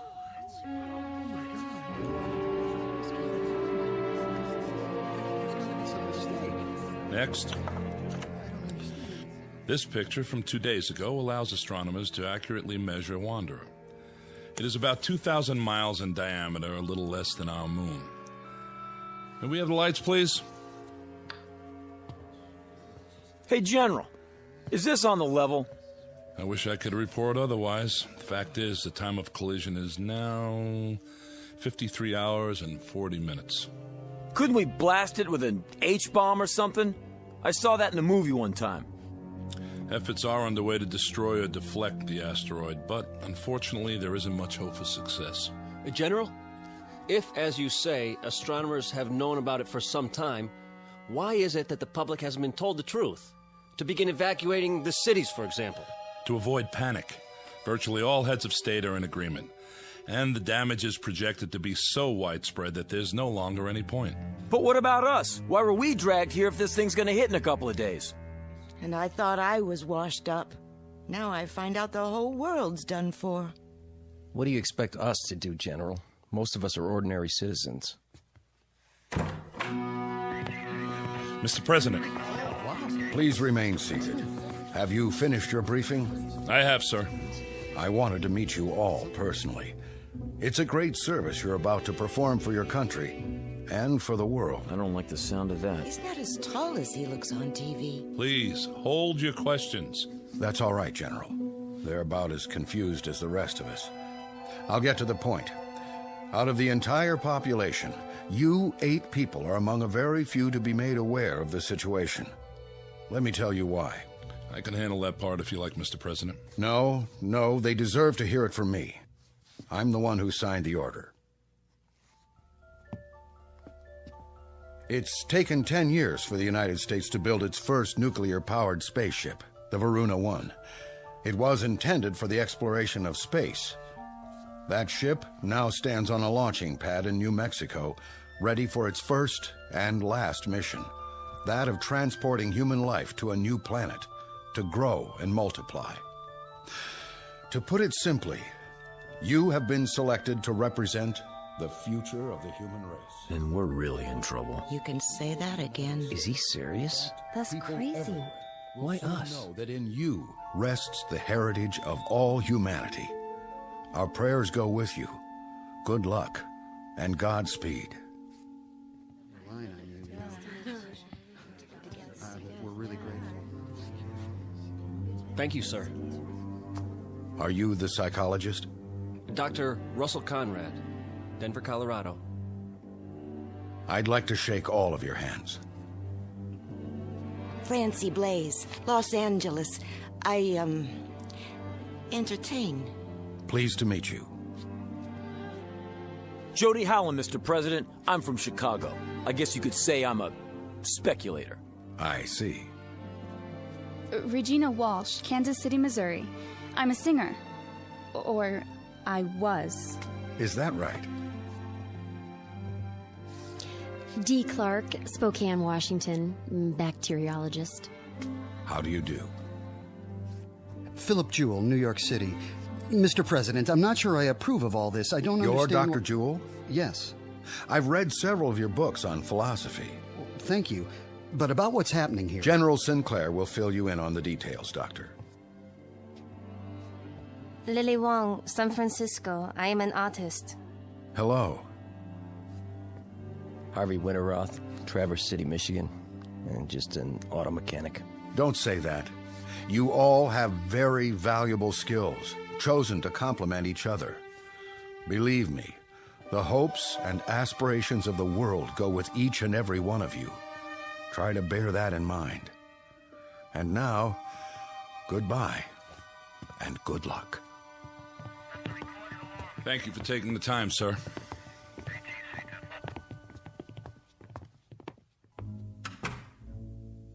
Never thought I'd get to meet the president, but there I was, shaking his hand and talking to him. General, I demand to know... Yes, Mr. Jewell? Just how did 8 people get picked to represent the human race? It was not at random, I assure you. It was a matter of careful selectivity. A computer was programmed with all relevant factors, physiological, psychological... Who did the programming? Panel of experts from several disciplines. Based on what criteria? General health, adaptability, fertility. That's why you all had examinations. Varied backgrounds, genetic history, immunity to disease, long-term stability on the cellular level. Out of what sampling? The entire population, Doctor. At least those we had preliminary data for. General, how come the president isn't going? He's a very important man. I would have thought... He's married, which was one of the disqualifying factors. For those of you who are interested, the criteria are listed in the background report. I have copies if you like. I'd like to see that report. On the table at the back of the room. There's a packet for each of you.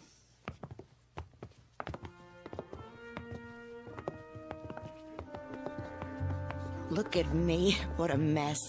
I better fix my face. You look fine. Don't kid me. We're not here because of our looks, that's for sure. Must be because we're in such good shape. Yeah, you're a regular bodybuilder. I'm serious. Other kids got the measles, but not me. I was always lucky that way. Goody for you. Oh, maybe not 100%. But when I lost, it was because someone else was dealing. Man, I sure wised up in a hurry. A dealer, huh? I can spot one a mile away. Fingers always twitching. Just keep them to yourself. Hey now, baby, I never done anything crooked with these fingers. I know. You just help the cards along. The suckers get greedy, that's all. So they get restless and overplay. Is that my fault? Can I help it if they want to make it all in one night? I ask you, who's the smart one, me or them? You heard what the general said about brains. We'll see how you make out where we're going. Listen, Jody Hallam always makes out. You remember that. Just don't try any magic fingers on me. Ha! Don't flatter yourself. Come on, I want to get the lowdown on this game.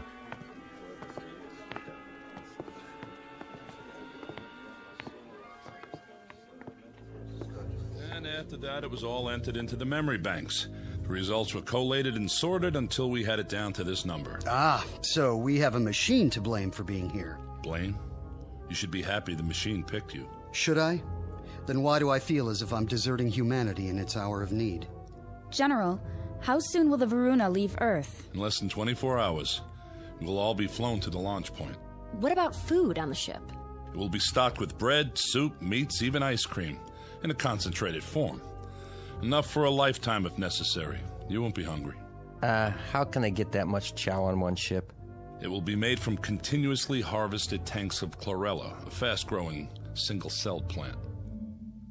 A plant? That doesn't sound very palatable. Hey, General, where are we supposed to land? There's an area on Mars if we can confirm it's suitable for a small colony. How about if it's not? Ship's nuclear power pack can take you all the way to Alpha Centauri if necessary, using a new form of hyperdrive. That's the nearest star system with habitable planets. Maybe there'll be people there like us. I read a story about a princess on Mars. Then you can go into your dance and knock their eyes out, if they have eyes. Who's kidding who? I was never a very good dancer. I was never very good at anything. But I got along because people would pay for it. All that's over with now. You better believe it. I'll start over up there. Be me this time. I'll be what I want to be, not what they want me to be. Right. Keep that attitude. I have a question. Who's flying us to where we are going? We've assigned a crew of 2. That should be sufficient. Captain Gerald Vickers and Lieutenant Robert McKenna. You'll meet them when... Oh, excuse me. Sinclair? Yes. Right away. Limousine is downstairs, ready to take you to the airport. No calls for us? To say our goodbyes? I'm sorry, Doctor. We can't risk breaching security.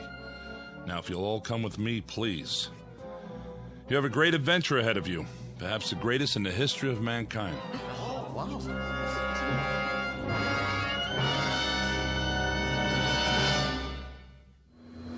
This is air traffic control. You're cleared for takeoff. In position. Clear to start.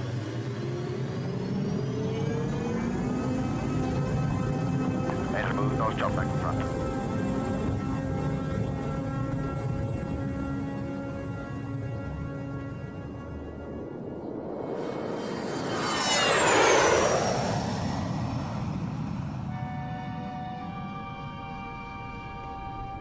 Ladies and gentlemen, although the fasten the seatbelt sign has been switched off at this time, I hate that. I really do. Hate what? When airplanes take off. Oh, don't worry about it. The odds are on our side. Are you serious? This crate could fall out of the sky at any time. Relax. You got more chance of being hit by a car. Yeah, sure. I mean it. You see the giant seal? What? There ain't no animals. Are there? The seal of the United States of America. This is some kind of official plane. They're not going to take any chances. What if we get hijacked? Now you're really dreaming. We got searched. Nobody could bring a gun in here. Oh, yeah? What about them? Who? The guys up front. With Sinclair. Take a look. They both got pieces under their coats. How do you know? I know. You don't think I ever saw a shoulder holster before? Well, if they got him, it must be okay. Secret Service or something. A lot of good they can do us now. Easy, baby. Easy. Ladies and gentlemen, in a few moments we shall be landing. Thank you.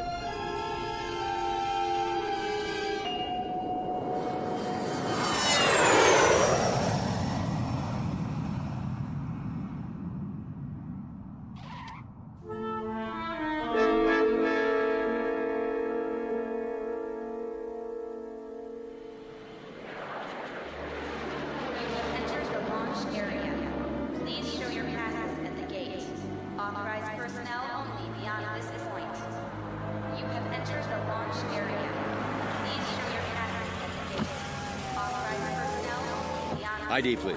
General Sinclair and Company to operations. Oh, right, General. Operations is the first building, straight ahead. I know where operations is, son. Yes, sir. Open the gate.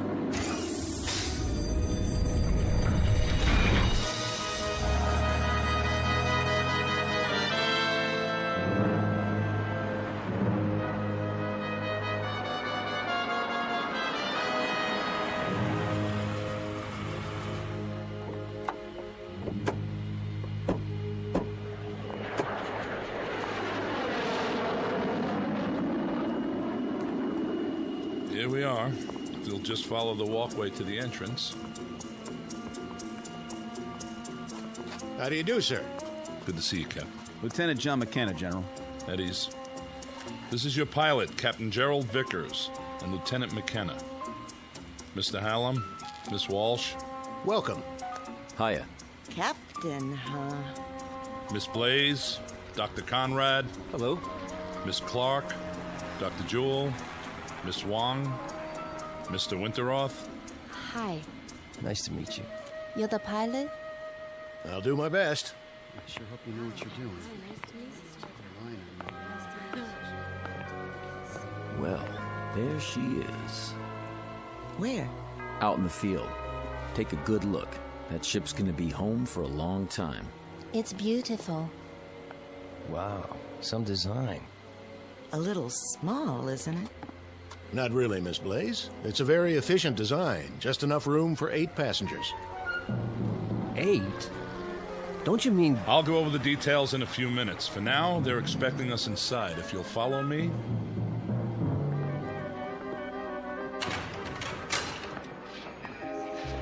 General Sinclair? What is it? General, I have a communication from the Pentagon. Priority A. Very well. That will be all. Yes, sir.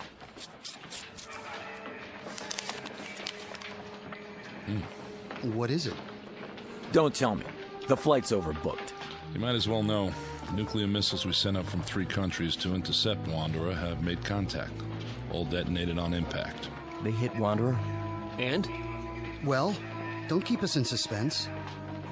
There was no appreciable deviation. The asteroid is still on course. What does that mean in plain English? It means that there's no last great hope for Earth. I would say then that this group is our hope. Captain Vickers. Yes, Doctor. Something you said a moment ago. What was that? Well, you said there was only room for 8 people aboard the ship. That's right. Does that include you and Lieutenant McKenna? I'll answer all your questions at the final briefing. But... This way, please.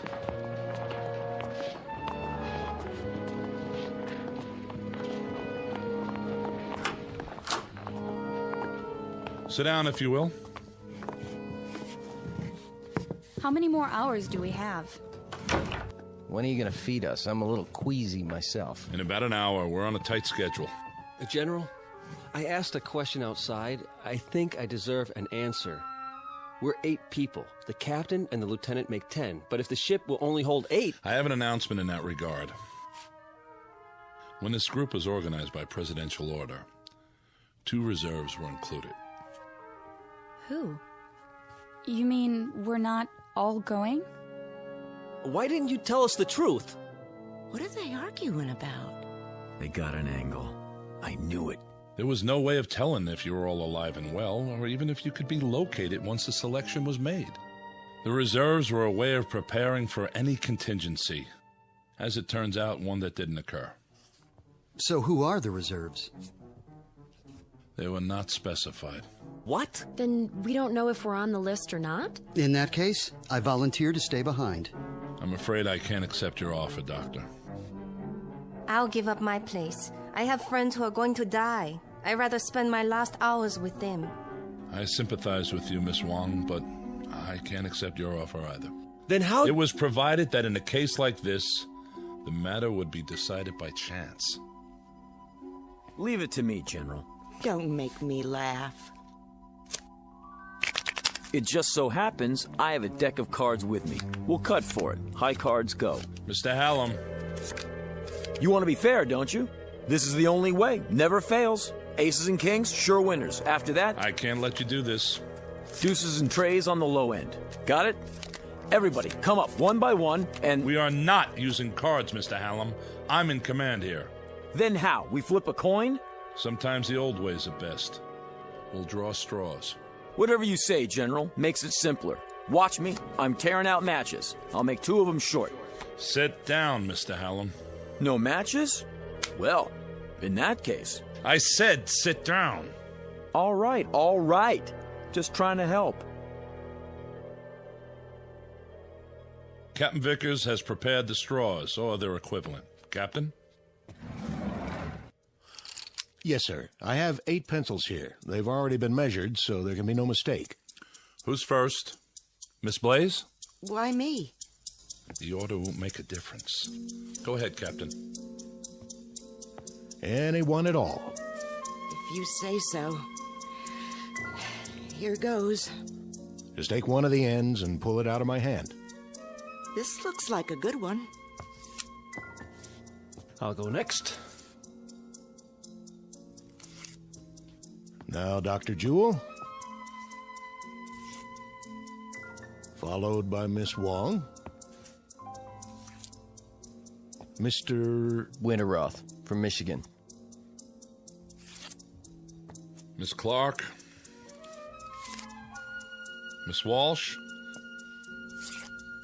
And Mr. Hallam. There. That does it. Everybody hold them up. The short ones are Miss Clark and Mr. Hallam. You two will not be going with us. Hey, wait a minute. Sit down, Mr. Hallam. I was the last man on the totem pole. I didn't have a choice. Someone had to be last. Sure. Give everybody a break, but me. Statistically, it doesn't matter. The result was random. All I'm asking for is a fair shake. Game over, Mr. Magic Fingers. But I'm telling you, it ain't fair. You should talk, honey. Sit down. Are we free to go? You are, Miss Clark, with my profound thanks. You may go to the bunker with the rest of the personnel to observe if you like, or I can have you transported any way you choose. I'll have to think about that. Of course. There's a rest area down the hall. Lieutenant McKenna will open the beverage machines for you. Thank you. And goodbye to you, Mr. Hallam. And thank you, Mr. Hallam. Yeah, thanks for nothing. Come on, let's get out of here.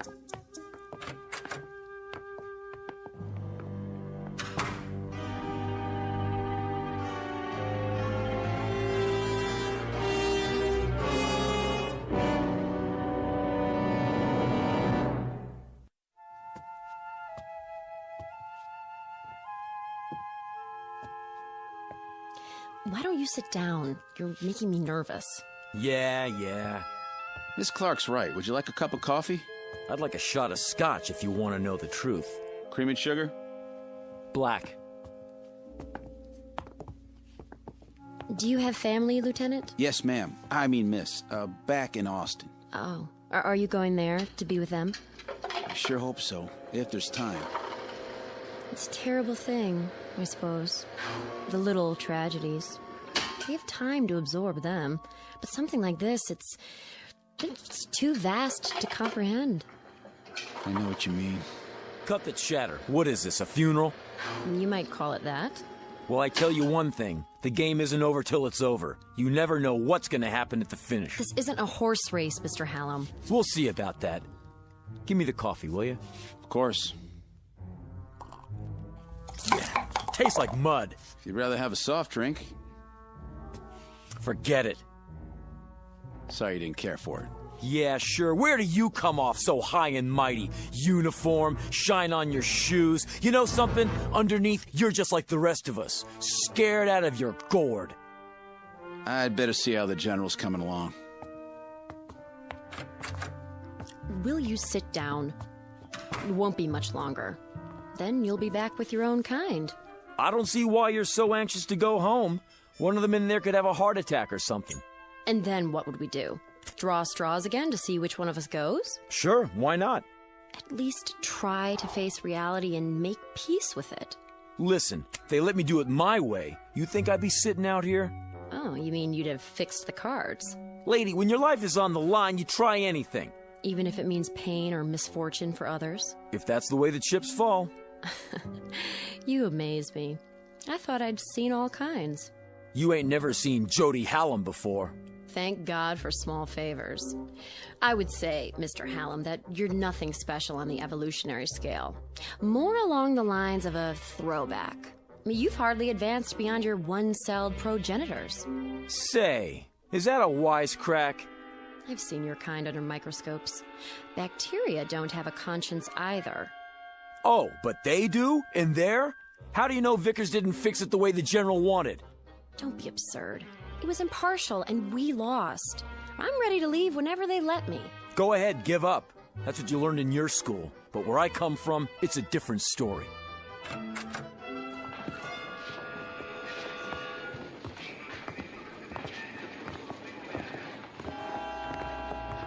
General? Yes? General, I'm sorry I blew my stack before, but, well, it's a hard thing to take. It really hit me, you know? Believe me, I understand. Everybody all set? They've had their final instructions. Everything worked out, huh? No hitches? Ladies and gentlemen, you'd better get ready for the pre-launch. Look, do you think it would be all right if I see him to the ship? Wish everybody good luck and everything? I don't see why not. That doesn't sound like you, wishing everybody but yourself good luck. No? Why the change of heart? Can't win them all. You ought to know that. That's not what you told me before. Well, that's what I'm telling you now. Miss Blaze? Yeah. Yes, sir? We're going to the ship now. Follow me. Sure thing.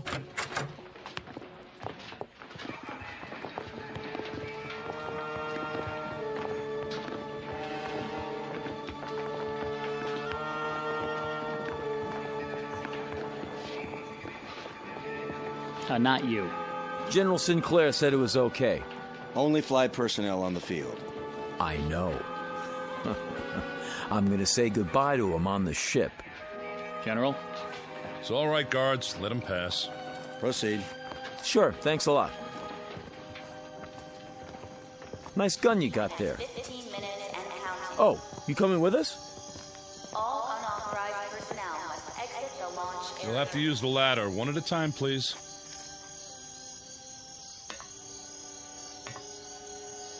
Well, this is it. So long to the good old US of A. It was a rat race, but I think I'm gonna miss it. It just doesn't seem possible to think that all this will change in a few hours. How much time? Not long, by my watch. The Varuna 1 is now on internal power. Look at all those stars. Skies like this in Michigan. There's a place I used to fish at. I guess I won't see it again. T-minus 10 minutes and counting. We'd better get aboard. All unauthorized personnel must exit the launch area. Move ahead to the control room at the end of the passage. Guards, stay with us a moment longer. How long till liftoff? 8 minutes. I'll give the engines a final check.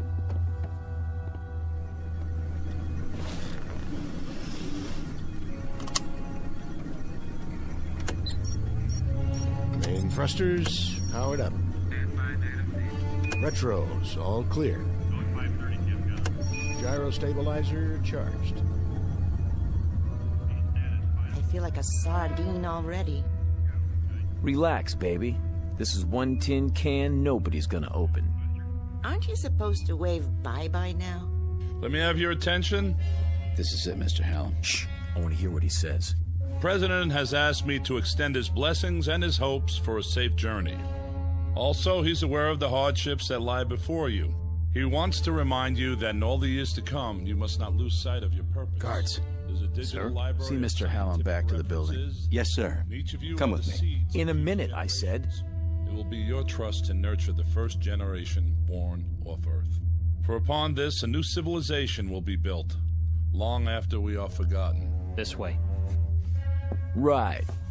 What kind of gun are you packing? 45 automatic, huh? Keep moving. Can I see it? Keep your I hands... just want to look at it. What in the... Back off! Drop it. Not on your life. Watch him. He's got a gun. He's... Hold it! Now, General, since Dr. Jewell here won't be making the trip, as his reserve, I'm electing myself to take his place. He didn't want to go anyway. Do you think these people would have you after this? No more pretty speeches. You and the guards, make yourselves scarce, and drag the doctor with you. Something wrong with your hearing? General. Touch your holster, flyboy, and you're a dead man, too. Do as he says. That's better. Well, what do you know, honey? Looks like we're gonna get better acquainted after all. What do we call you now? Little Caesar? Just what do you expect to gain by this murder? Life, my friend, in the big blue up there like the rest of you. Oh, I know you're thinking you'll make me pay, but you won't. Not if there's only 8 people left. You're gonna need me. Keep your distance, Buster. Now, Francie, you know better than that. A man gambles, he loses here and there, but the game's not over till the last card's been played. Am I right or am I right? Hey, you! Keep your hands where I can see them! I can't let you do this. Back out of here real slow like. You too, Lieutenant. Are you going to shoot them too?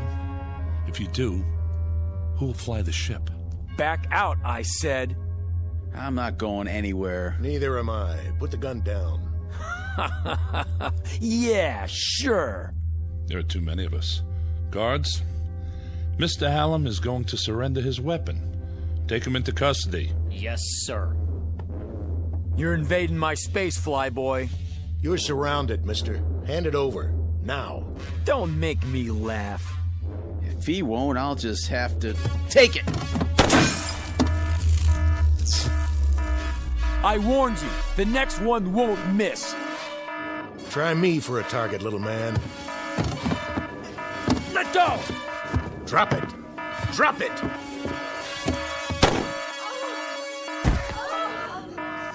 Now look what you've done. That ain't in the rules. Does he have a pulse? No, sir. Dr. Jewell, are you all right? It's just my shoulder. The bullet passed through. Guard, get the medical kit. Right, General. We won't be going anywhere, General. The second shot took out the control panel. Can it be repaired? Not the telemetry system. Then replace the module. There is no replacement. It would take days to assess the damage. He's right, General. Is that true? You mean we can't take off? How can we? What are we going to do? Yeah, what are we gonna do? I wish I knew what to say to you. Damn him! Just because he wasn't going... He was right. What? He always said he was lucky. And maybe he was. Now he won't have to face the odds. What's that? Whatever it is, he's sure in a hurry. General, up here!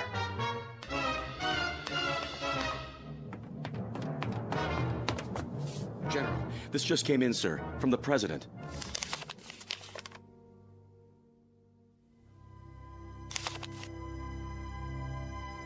I am happy to tell you all that the danger is past. The President informs me that gravitational forces in the solar system have apparently torn Wanderer apart.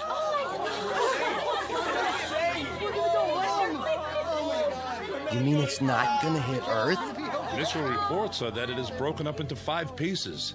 Each will miss us by many thousands of miles. Let's get out of here. One at a time, folks.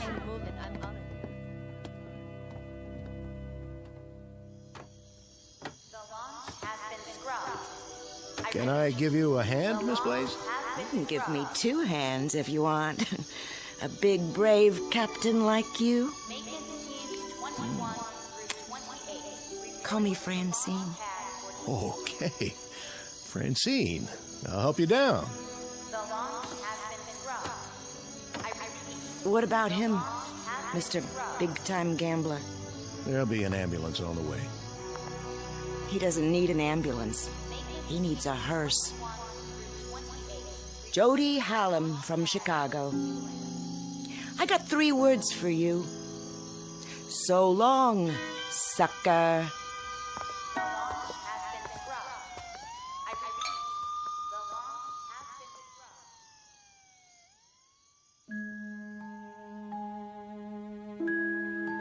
Portrait of a man who lived by his wits and wanted to go on living.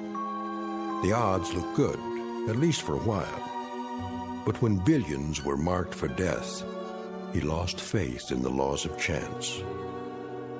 Jody Hallam, who played a desperate last card, and ended up the only man on Earth to die as the direct result of a threat that never came true. In the Twilight Zone.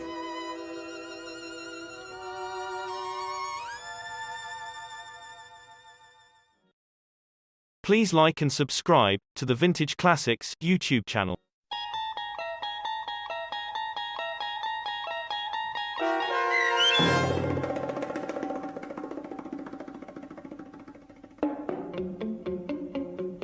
Pattern for Doomsday, starring Henry Rollins with Stacy Keach as your narrator, was adapted for radio by Dennis Etchison and written for The Twilight Zone by Jerry Soule. Heard in the cast were Mike Starr, Linda Ryder, Richard Hensel, Roderick Peoples, Jeff Lupetin, Jamie Barron, Steve Key, Nikki Lindgren, Elaine Robinson, Kurt Nabig, Jennifer Joy, Doug James, Carl Amari, Alex Opener, and Vince Amari. The producers of The Twilight Zone wish to thank CBS Enterprises and the Rod Serling Estate for making this series possible. This copyrighted radio series is produced and directed by Carl Amari for Falcon Picture Group. Sound design and custom Foley effects for The Twilight Zone by Cerny American creatives Bob Benson, Craig Lee, Michael Slaybach, and Matt Sorrow. To learn more about the Twilight Zone radio dramas and to contact us, visit our official website at twilightzoneradio.com. Doug James speaking.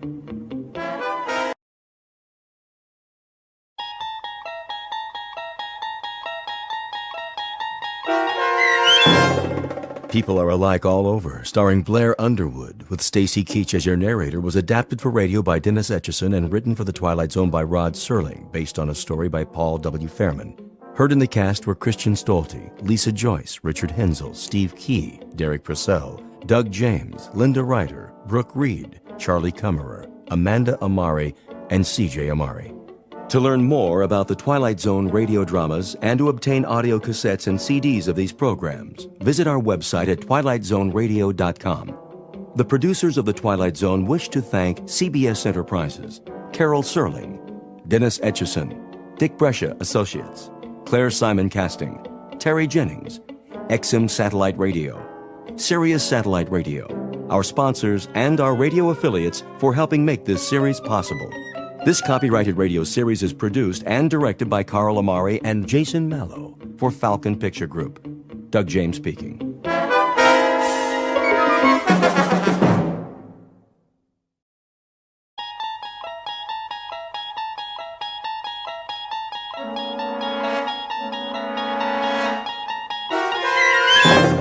There is a fifth dimension beyond that which is known to man. It is a dimension as vast as space and as timeless as infinity. It is the middle ground between light and shadow, and it lies between the pit of man's fears and the summit of his knowledge. This is the dimension of imagination. It is an area which we call the Twilight Zone.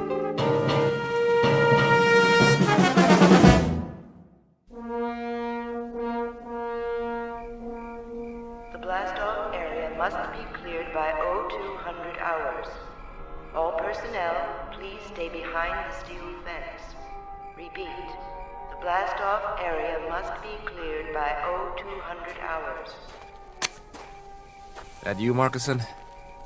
Evening, Conrad. Thought I'd find you out here. You thought right. Look at her. Like a needle pointed straight up at the sky. Pretty big needle. Odd, isn't it? Why do you say that? For us, I mean. Odd way to spend the last night. Yeah, I couldn't sleep. Neither could I. But what a thing to do. A last night on Earth you don't spend in the middle of the desert looking at your transportation. A last night you spend it enjoying Earth. You walk around its streets, you go into its bars, you dance with its women. Yeah. You drink in its view, savor it, enjoy it. But not us. That ship out there. We'll have all we want of her and more. She'll be our world for quite a while. 113 feet long by 18 feet wide. And yet here we stand, Conrad, watching her.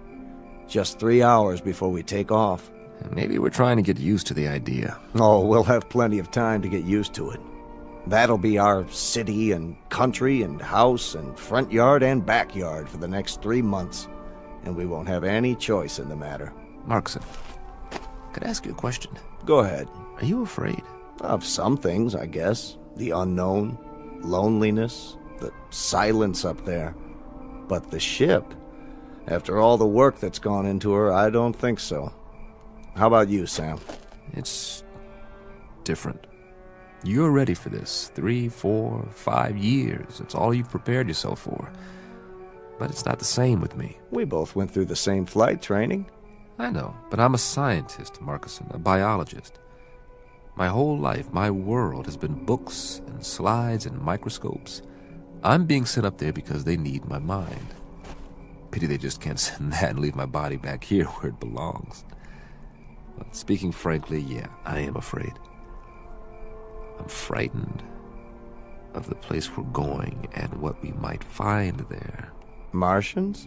Well, that's not very likely. They're the one thing you don't need to be afraid of. They shouldn't be feared, even if we do run into them.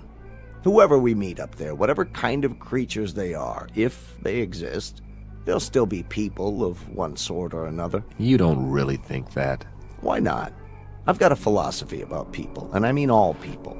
I'm sure that when God made human beings, he developed them from call it a fixed formula, with the same batch of ingredients. We have a pattern of behavior designed to meet certain needs, and those needs are going to be identical no matter what the form and the place. And that means we're all essentially the same on Earth or in the farthest reaches of space. Think about it, Sam. People. On Mars. Wherever they're able to exist, they have to be the same, even up there in the stars. I'd like to be able to read those stars. I wish there were an equation that applies. A plus Y equals what? A rocket ship plus 2 men equals... Equals a wondrous adventure. Let's get ready, Sam. We've only got a couple of hours.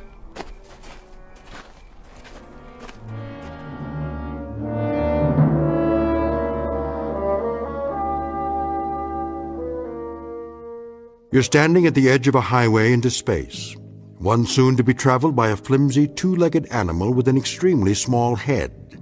His name is Man, and he is about to send his tiny, groping fingers up into the unknown, bound for a once mythical place known as Mars.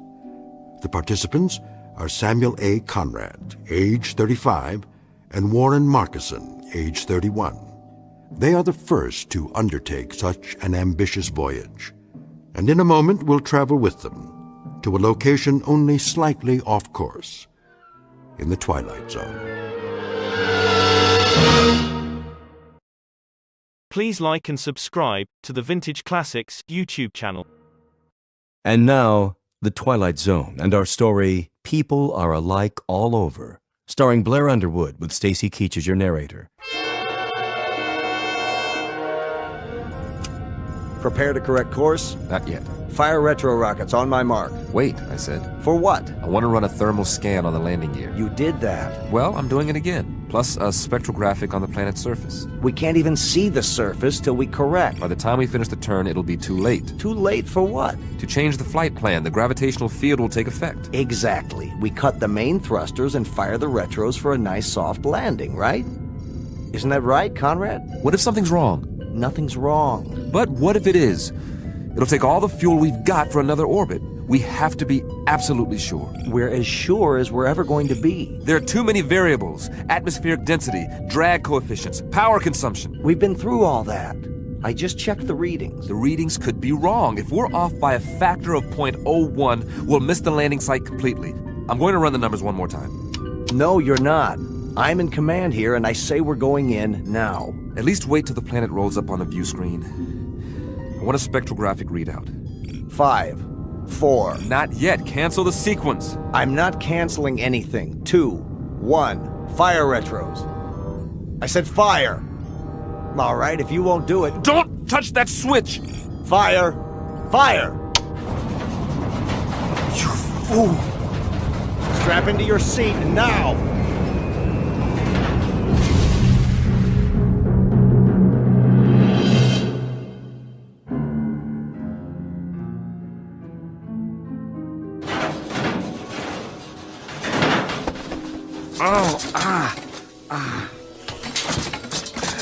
Marcusson.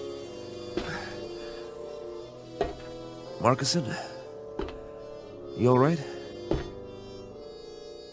Marcusson, where are you? Warren? Warren, can you hear me?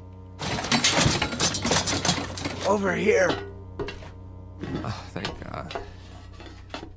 After a landing like that? Any landing you can walk away from is a good landing. If you can get this instrument panel off me, I'll try to do that. Hang on. It's split in two. I'll see if I can lift it. How's the rest of the ship? Nose down in the bottom of a crater, as far as I can tell. Air pressure seems to be holding. Here, take my hand. Whoa. Not just yet, Sam. I've got a little bit of a problem with this leg. But we made it, didn't we? Yeah, we made it. With or without my help. It wasn't your fault. Sure it was. If I'd followed your order... We still would have come down at the wrong angle. The flight plan was off. There's nothing wrong with the flight plan. It's the terrain. It's not like the reconnaissance photos. Close but different. Somehow... Then you were right to be cautious. Do we have power? I don't know. I haven't had time to check anything. Try to get the lights running. It's dark in here. I may be able to rig a new circuit. You do that. I'll give you a hand. Don't be crazy. You can't even stand up. I'll do it. Sam? Yeah? Hurry if you can. Will you, Sam? I want to take a look outside. I want to see what's really there. There's plenty of time for that. Is there? I told you, we've got air. That means the hull's intact. You rest easy. I'll get the medical kit. If you say so, Sam. If you say so.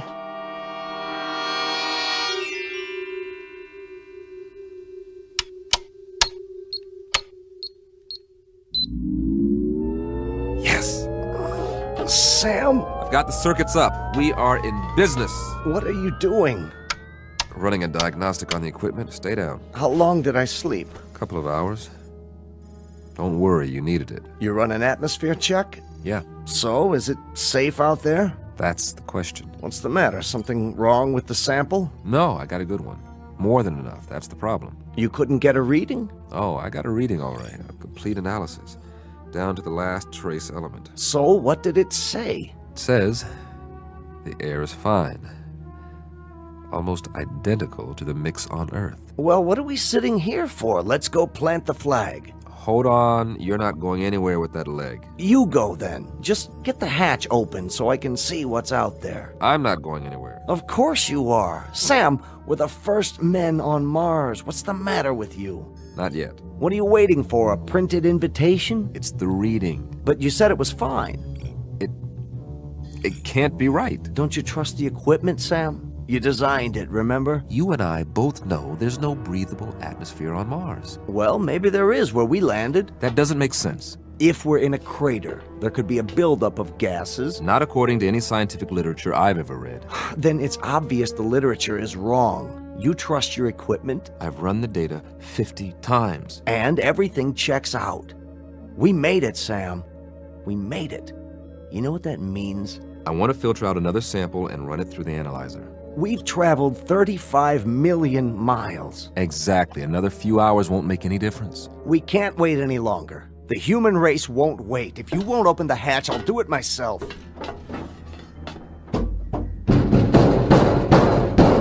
You won't be able to get it open. The hydraulics out. Patch in the auxiliary power supply.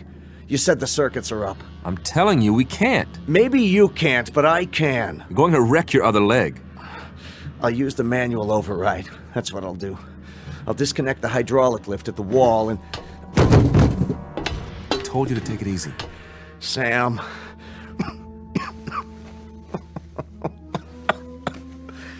Just my luck, eh?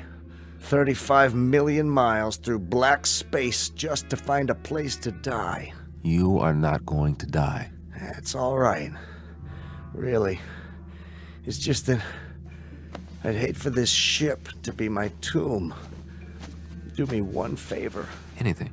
When it does happen, and I think it'll be soon. Don't talk like that. Get me outside, one way or another. don't be afraid. I've got a strange hunch that if anybody's out there, they'll help you with the funeral. That's how people are. And they are people, Sam. As long as they've got minds and hearts, that means they've got souls. And that makes them people. No. For God's sake, don't die now. Don't leave me alone here. Warren! Warren! What's that?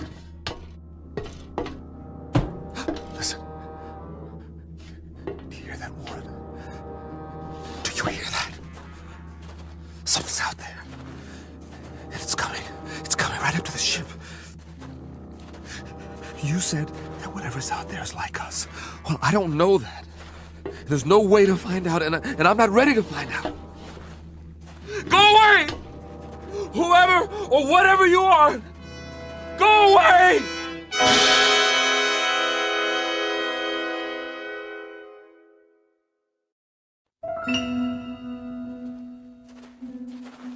No, they're coming.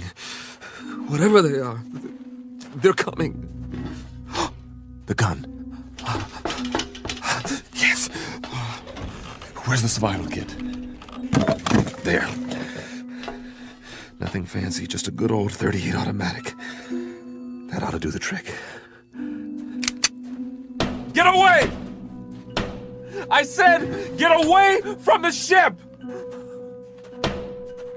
All right, if you won't go away, you want me to come out, I'll come out. You think you're ready for me? Huh? Huh? Where's that lever? Whoever or whatever you are, let's find out if you can eat lead. What the? Come on. Where are you? What are you waiting for? You see this? It's a gun. Know what a gun is? Want to find out? Step into the light so I can see you.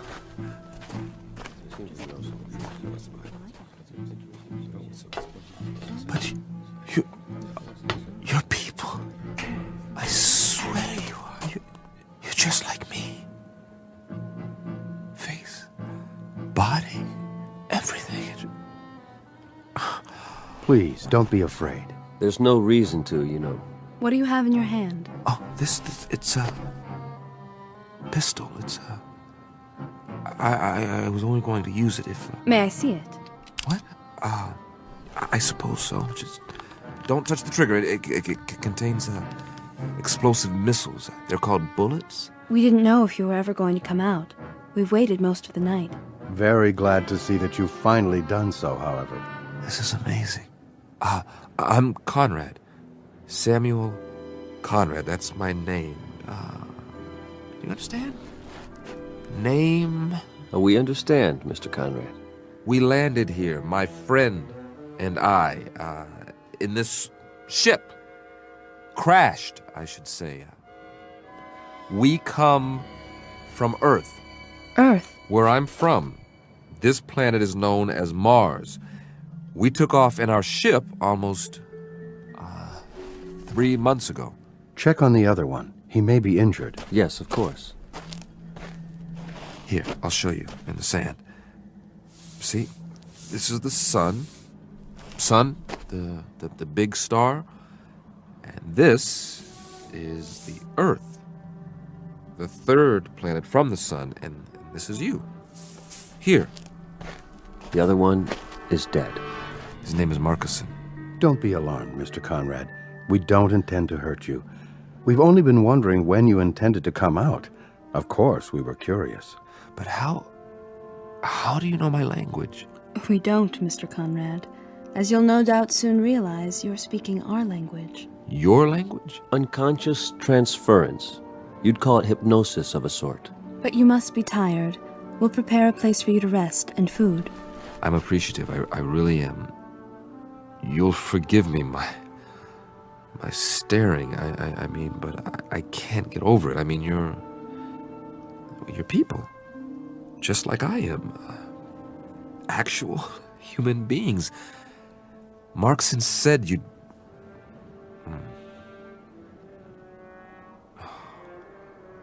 Marcus.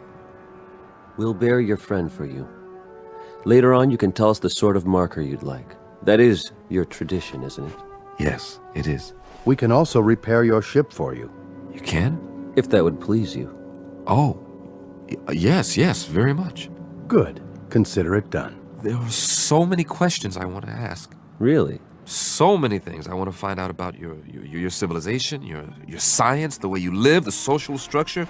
100 questions, 1,000. We will be glad to answer all your questions. But first, you must rest. Yes. Come with us, Mr. Conrad. You must have food and drink and sleep. After you. Where are we going? Not far. A structure we've built. I don't see anything. Oh, I know it's dark out there, but it's only a short walk. You'll understand more when we arrive. The true end of your journey, if you will. A place that's more comfortable. Would you give me a moment? What? It won't take long. I'd like to say goodbye to my friend. Oh, certainly.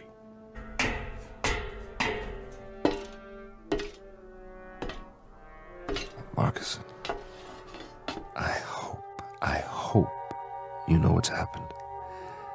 I hope you know that you were right. There are Martians, after all, and they're people. It's incredible, but they really are just like us. You knew, didn't you? Somehow, you knew. Oh, I'm sorry, old friend, that I didn't believe you. And that you didn't live to see them. Are you ready, Mr. Conrad? Yes, I'm ready.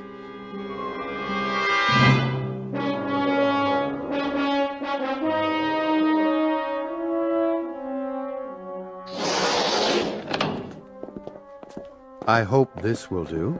I'm impressed.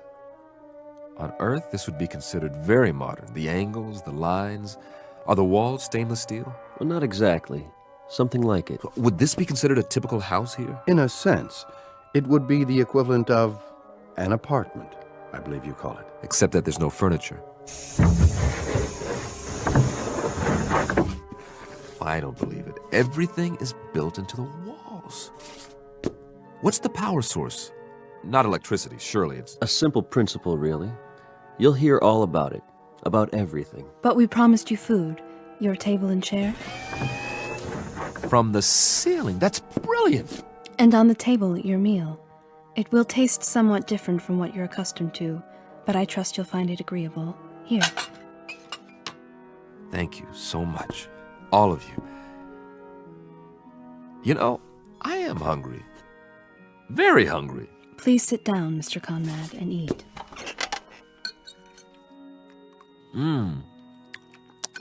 It's different, but I like the taste. Like melon or cantaloupe, maybe. And yet, there's almost a meat flavor. You don't mind it? Mind? Are you kidding? After that freeze-dried stuff we ate on the ship? No. This is delicious. We'll leave you to eat then. Oh, I wonder, could you do us a small favor, Mr. Conrad? Anything. As a favor, would you mind sketching for us what a home looks like on Earth, so we'll better understand your culture? No, not at all. This is what we call a ranch house. It has only one story. Here, look, I'll show you. This is roughly the shape. The front door here, and this is what's known as a picture window. Looking out from the living room. I see. The bedroom area. And the kitchen, where we cook the food. Here, I'll put down some more details about the interior. Please. Couch, chair, television set. Then inside the kitchen, over here, the refrigerator, maybe a freezer, and the stove. A freezer and a stove? Well, one to keep the food from spoiling and one to heat it up. Remarkable. In the bedroom, the bed, the bureau, the mirror, do you understand mirror? Reflection? To look at yourself. Of course, I've forgotten. Will you look at that? Here's your mirror, along with the sink, towels, running water, and this will be your bed. All the comforts of home. Eat in pleasure, Mr. Conrad, and then rest. We'll come back later. Thank you. Thank you so much. Oh, miss? Yes? I didn't ask any of your names. That's all right. You have a name, don't you? I'm called Tina. Tina, I wish you'd, will you tell the others for me how much I appreciate all this? The trouble you've gone to, this is a pretty wonderful thing that's happened to me, so thank you. Do you understand? Thank you. I mean, to come millions of miles and meet people of your own kind, I was so frightened before. I was so miserably frightened, and then... Please don't be. I know what I was afraid of now. I was afraid of loneliness, of silence, of the unknown. But now my friend was right. There's no need for fear now. No need at all. No one will hurt you, I promise. You must believe that. I do now. I'll see you later, Mr. Conrad. I hope so, Tina. And please call me by my given name. It's Sam. Goodbye, Sam.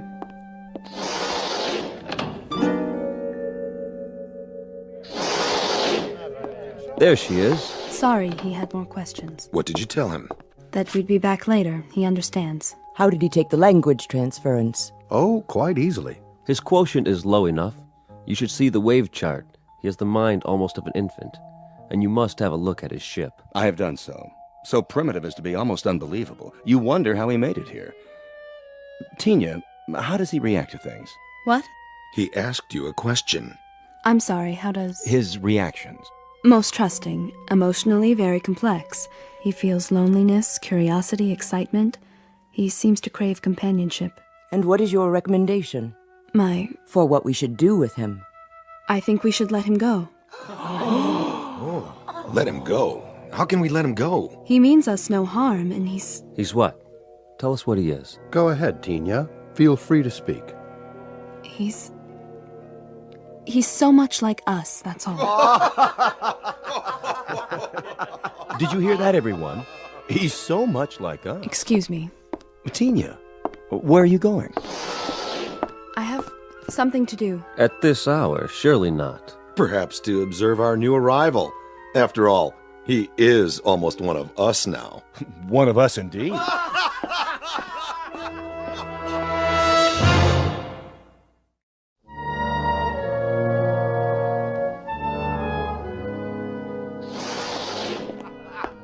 Tina? Is that you? Yes, Mr. Conrad. I was just... What's the joke? Oh, something one of my friends said. Oh, what was it? Something humorous, that's all. At least he thought so. Won't you come in? I wouldn't want to disturb you. Not much chance of that. I'm too wound up. This is all a bit much to grasp at one time. You must have a great many questions. Perhaps you can answer a few of them. If you don't mind, that is. Won't you sit down? Well, maybe for just a minute. Have a seat. The couch is quite comfortable, thanks to you. Mr. Conrad, there's something you should know. Oh, that's an understatement. Where do we start? I don't quite know how to put this, but... Wait, I'm not a very good host. After all, you and your people have been so gracious, seeing to my every need. Is there anything you'd like? I assume there are refreshments.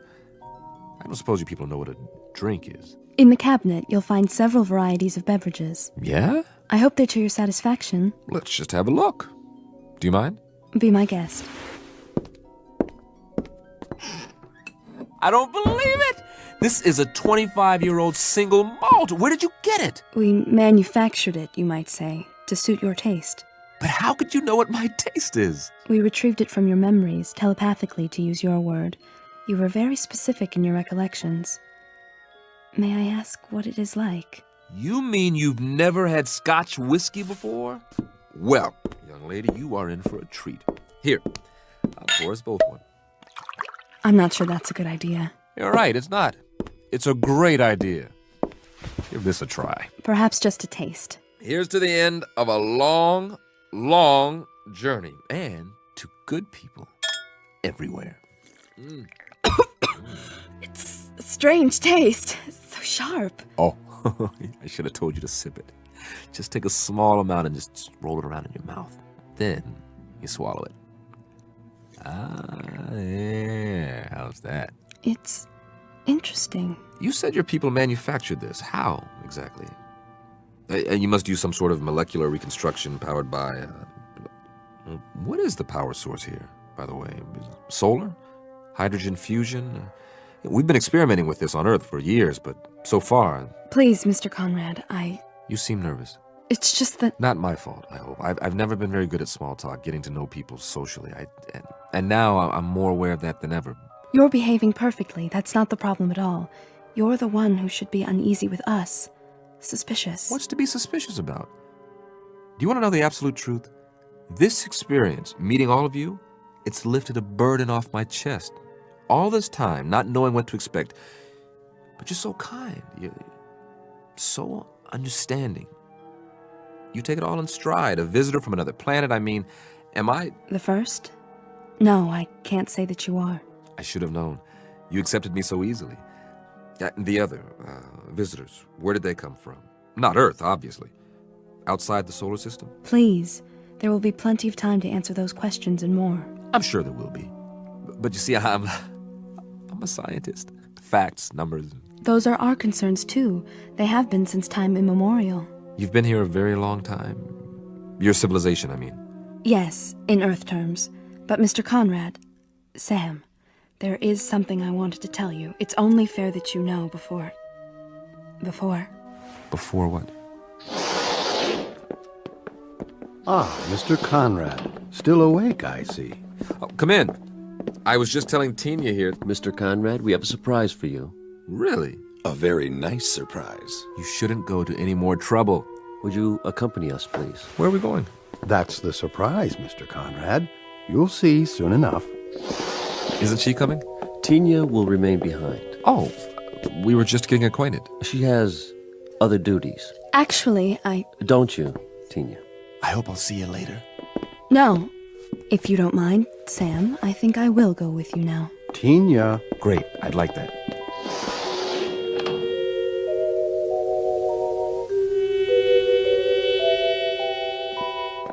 Quite a complex you have here.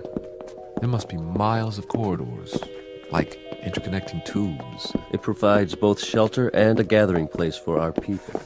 The walls, are they glass? A form of what you call plastic. Very strong, for protection against the elements. Then you have seasons. We've seen evidence of dust storms on the surface and, of course, the polar ice caps. We've had to recreate an atmosphere in recent centuries. That has wrought havoc with the forces of nature. Far more than you might have observed from space. I can hardly wait to take a closer look. Really, Mr. Conrad, you don't want to tire yourself. You should get a good night's rest while you can. No reason to. I feel fine. Does the complex house your research facilities, laboratories, that sort of thing? They are in an adjacent structure. I thought I saw a reflection out there, but it's so dark. All in good time. It will be a few more hours until sunrise. Then, all will be clear. Ah, here we are. After you, Mr. Conrad. What? Allow me to illuminate it for you. But this is... This is what, sir? Why, it's just like the entrance to my house back home. Is it? Yes, this is the foyer, and the living room would be down here. You like it? Do I? It's a perfect replica of my place in California. This is perfect. We did our best. I mean, in every detail. Furniture, the works, even the drapes. If I open them, I bet I'll see my old picture window. No point in opening them now. It's dark. Wait till morning. How did you build it so quickly? We sincerely hope this is the way you're used to living. You didn't miss a thing. The general outline came from your diagram, the rest from your mind. You think very clearly, Mr. Conrad. Very clearly indeed. Strong, clean impressions. Would you care to see the rest of the house? Would I ever? Ah! My kitchen! And my refrigerator. It's filled with your favorite foods, the ones you remember most vividly. Cheese, fried chicken, and pizza. Oh, I'd love to have some warmed over pizza right about now. This is really fabulous. I don't know how to repay you. Your presence is quite enough. Now, I really, truly appreciate it. We wanted you to feel at home, Mr. Conrad. do you? Well, I never saw it this clean. Splendid. In that case, we were wondering if you'd mind remaining here for a little while. Oh, sure.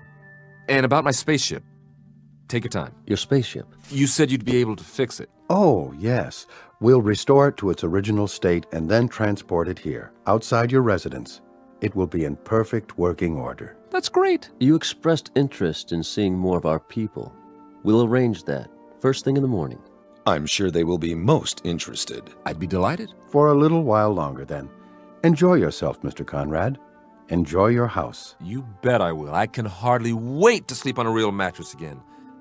Oh, let me show you out. That's not necessary. Sure it is. This is my house, isn't it? It is, sir. It most certainly is. What's this in the vase? You call them roses, don't you? Well, yes, but how? We had a little trouble with the petals. So delicate. If you examine them closely, you may find them somewhat imperfect. I doubt that very much. Here, I want you to have one. It's my way of saying thanks. Thank you. I'll keep it to remember you by. But we'll see each other again, won't we? What? Are you crying? Come along, Tina. I'm very happy to have known you, Sam. Time to go. Sleep well, and wake refreshed.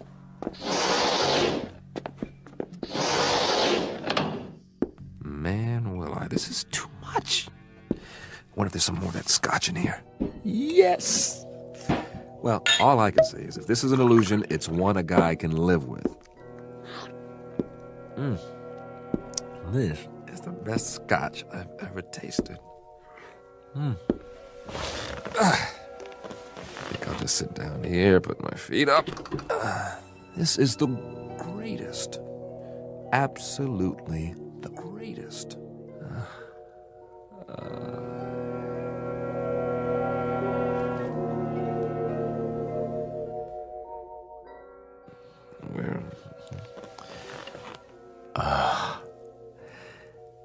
It wasn't a dream.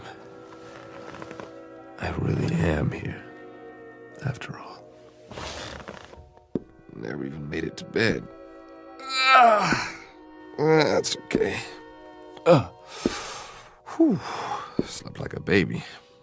Must be morning by now. Well, let's take a look out of my famous picture window and see what morning's like on Mars.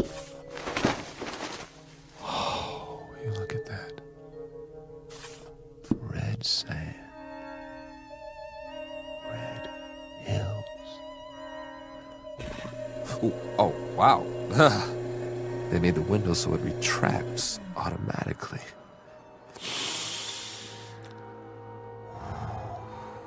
Smell that. Oh, real honest to goodness air.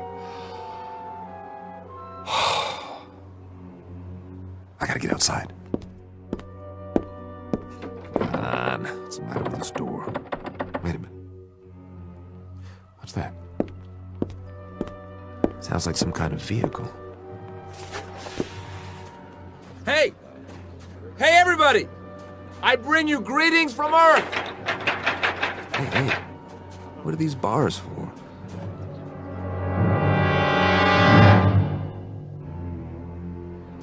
Everyone, please exit through the rear of the tram. Over here! I'd like to shake your hands, but I'm locked in. Go to the main window, please. He's still in quarantine. What's he talking about? Why are you all looking at me like that? Please don't touch the bars. Hey, what's going on? Hey! This is our latest acquisition. No, it can't be. My ship. They said they'd move it here. Wait, why would they? It can't blast off this close. It would set the whole house on fire. Unless they don't intend. Isn't he unusual? Careful, children. Can it talk? Yes, on an elementary level, a very limited vocabulary, of course. Its primitive spacecraft will soon be on permanent display. For now, you're free to observe the creature in its natural surroundings. I don't belong Note in the here. simple primal emotions. No! Let me out of here! You may take holograms if you like. And next, we'll move on to the Venusian habitat, the intergalactic breeding area, and the Alpha Centauri house. This again is a holographic opportunity. I don't belong in here, please! Please! I would like to take a hologram. Isn't he cute? Look this way, Earthman.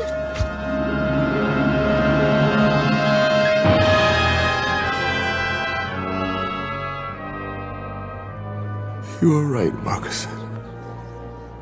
You were right. People, they are the same. No matter where you go, they are always the same. It's a zoo. A zoo. A zoo! It's a zoo. Species of animal on public display.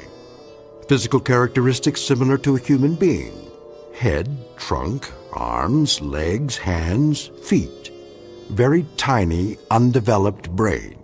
Comes from a primitive planet known as Earth. Calls himself Samuel Conrad.